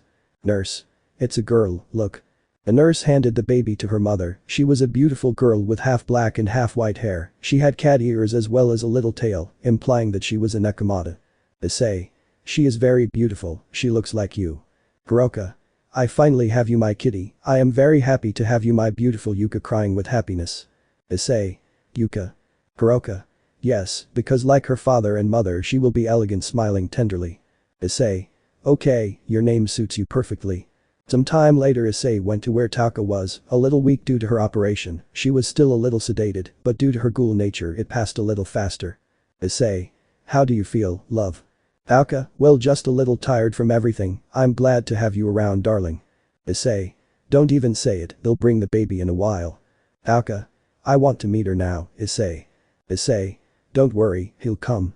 A few minutes passed when a nurse entered with a bundle in her hands, Issei approached and almost snatched the baby from the woman. Nurse. She is a very beautiful girl, congratulations. Issei. Thank you very much. Issei approached Taka so she could see the baby. Issei. She is very pretty. The baby also had black and white hair, which Taka found strange. Taka. Why does the baby have black and white hair? Issei. Well, before my hair was black until I dyed it, the same thing happened with Kuroka, but with her it was half and half on each side, while my daughter has black roots and the rest is white. Taka, still our Ichika is beautiful. Issei. Ichika. Taka, if I chose that name, I liked it a lot. Issei. Well, if you chose it, I'll accept it. Taka, I love you, Issei. Issei. I love you too, Taka. But the kiss that love conversation ended. 2 weeks later. Issei, his girls and children were in a large arena where they would take place. It was a Colosseum-style stadium. Many people from different factions had gathered to see this great meeting. Issei looked at Rias from a terrace on the side of the arena, while Rias did the same. Issei. Are you ready to lose, Rias? Rias. I will not give up, I will defeat you and bring you back to my side. At that comment, Issei's girls groaned. Issei. Well, let's start with this confrontation. From behind Rias appeared Akeno, Asia, Gasper, 2 women dressed in combat gear, a man in a suit, and a serious-looking boy. Issei. So you got new parts. Rias. I had to do it since you left my side, but neither Asia nor Gasper will fight, instead other people will fight. From a magic circle appeared a white-haired boy who looked familiar to Issei. Issei. Kaneki, how did you get here? Kaneki. I'm glad to see you again, Issei, I'm here to support this girl who helped me. Issei, well, I want to fight you now. The woman with brown hair also came out. Issei. If we put it like this, Gabriel, Taka, Kaneko, Merlin, Roswi, Leo and Zenobia will fight. All? Yes. Rias. First, horses will fight against horses. Issei. Then our queens. Rias. Then tower against tower. Issei. Then pawn against pawn. Rias. Then tower and tower. Issei. Then pawn against bishop. Rias. Then your tower against me. Issei.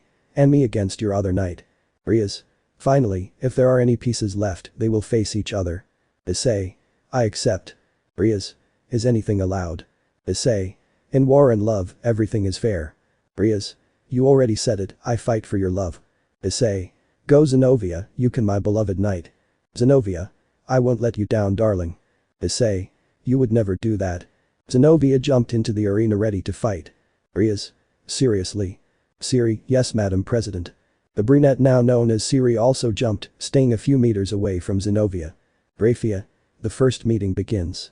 Siri creates a magic circle from which he takes out a green sword. Siri. Meet destruction, the sword that can destroy everything. Zenobia, jump, your sword is nothing against mine, taking out a sword from a large crack. This is DraGon, it is my usual sword, only that it has been improved. Siri. Your sword will be nothing against mine. Zenobia. Well, prove it.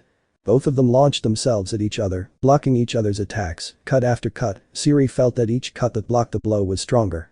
Siri. What the hell is wrong with your sword? Zenobia, the new version of my sword allows me to increase the weight of the sword with each blow I give. Siri had the idea of dodging all the blows that the blue-haired girl would try to give her, because there would come a point where she could no longer lift her sword. And so she did, but she was already getting tired because it seemed that the weight of the sword did not affect her. In a last attack, she dodged it with difficulty, causing the Durandal sword to hit the ground, creating a great crack. Siri. How are you able to carry those weapons? Zenobia. Well, as I told you, with each hit his strength increases, but his weight will not be affected. Siri remembered what her king told her, if you make sure she loses her sword, and you will have no chance against her. And so he did. In one of the many attacks he dodged, he managed to hit Zenobia's hands with his hands, causing her to drop her sword. Siri, John, now I can't. Zenobia. Ice cube. Ice began to appear around Siri, completely covering her in a few seconds. Zenobia. Stupid, I live with the most powerful beings in magic, that's why each one gives me a quick lesson. Rafia. The winner of the first battle is Zenobia. Issei. They really taught him well. Athena. Well, of course she's our harem sister, so we'll support her in everything. Issei. Thank you. Rafia. The next fight will be between the queens of each group, so go to the arena. Both Gabriel and Akeno jumped into the arena and looked at each other. Rafia. Get started. Akeno started with a lightning attack, but Gabriel used a shield spell, then multiple magic circles appeared around her which began to shine, so that they fired several magic rays that hit the fallen angel, but that did not stop her, because she created a very large magic circle that surrounded the entire arena. Gabriel saw this and created a cube around her, so that when Akeno attacked her nothing happened to her. Gabriel, I'm sorry but this will be a short fight. Gabriel now created a sphere of sacred energy in the palm of his hand. It slowly grew larger until its eyes could be seen from afar. She threw the sphere, causing a huge explosion. When the dust that was there could be seen, an unconscious Keco on the ground. Rafia. The winner of the second duel is Gabriel. Issei. Seeing Gabriel arrive, well done my love. Gabriel. Thanks darling. Issei. Keco, it's your turn. Keco. Yes, I'm ready. Hiroka. Good luck Shirin. Riaz. It's your turn. You. Okay. The woman jumped very high and landed on the sand, surprising many. Well, Keco took an elevator that was there, and when she came out she saw her new opponent. Rafia. The third duel begins. Keco ran towards the girl, jumped to hit her, but the other girl blocked it with one hand. Again she tried to hit her, but the same thing happened. You. It seems that you ran out of things to hit me with. Keco. I wouldn't be so sure. Another Keco came out from the ground and hit the girl in the chin, lifting her up. In the air, another Keco kicked her to the ground. When she crashed, you saw the three Keco jump to give her another blow, but she was faster and dodged the attack. You. Clones. Keco. Something like that. Okay, let's go with everything girls. Clones of the lowly began to appear throughout the arena, while their fists glowed white. You was not intimidated as she took out some spiked gloves. The clones began to run towards her to hit her. You defended herself as best she could, but there were too many clones. At least she felt how some of them began to hold her. The others moved away and let the real Keco be seen running towards her to give her a strong blow to the stomach, breaking some of her ribs and destroying some of her organs. To finish, she gave her a strong kick that sent her flying. Rafia. The winner of the third duel is Keco. Riaz was very nervous and distressed. She didn't want to lose. It was the last chance she had for her Issei to come back. Riaz. Kira, it's your turn. The boy named Kira had white hair and his eyes were like those of a wolf as they were very penetrating. Issei. Leo, it's your turn. Leo. Yes, Dad, I won't let you down. They both arrived at the arena to see each other face to face. Kira. I found out that you are my Kunyo's fiance. Leo. Your Kunyo? Kira, if she was going to be my woman and a weak, despicable, disgusting and pathetic dragon will not prevent Kunyo from being mine. Kunyo, who was watching all this, got angry at Kira's comment, but she got nervous because she knew about his strength and didn't know completely if her fiancé could fight him. Issei. Son. Leo turned to look at his father with a very serious face. Issei. Break his mother. Leo looked at Kira as a red gauntlet appeared on his left arm. Somewhere else. Several men in robes could be seen around a stone table. I love the stamp, it's almost ready. That makes me happy. As soon as it's ready, let me know. I will do it like that, my love. The fall of the guardian of life and death must be brought forward. Let me know in the comments below if you guys want the next part. Also check out my other video that has been shown and left. Thank you for watching. If you enjoyed this video, please like and share this video. And have a fantastic day. Bye.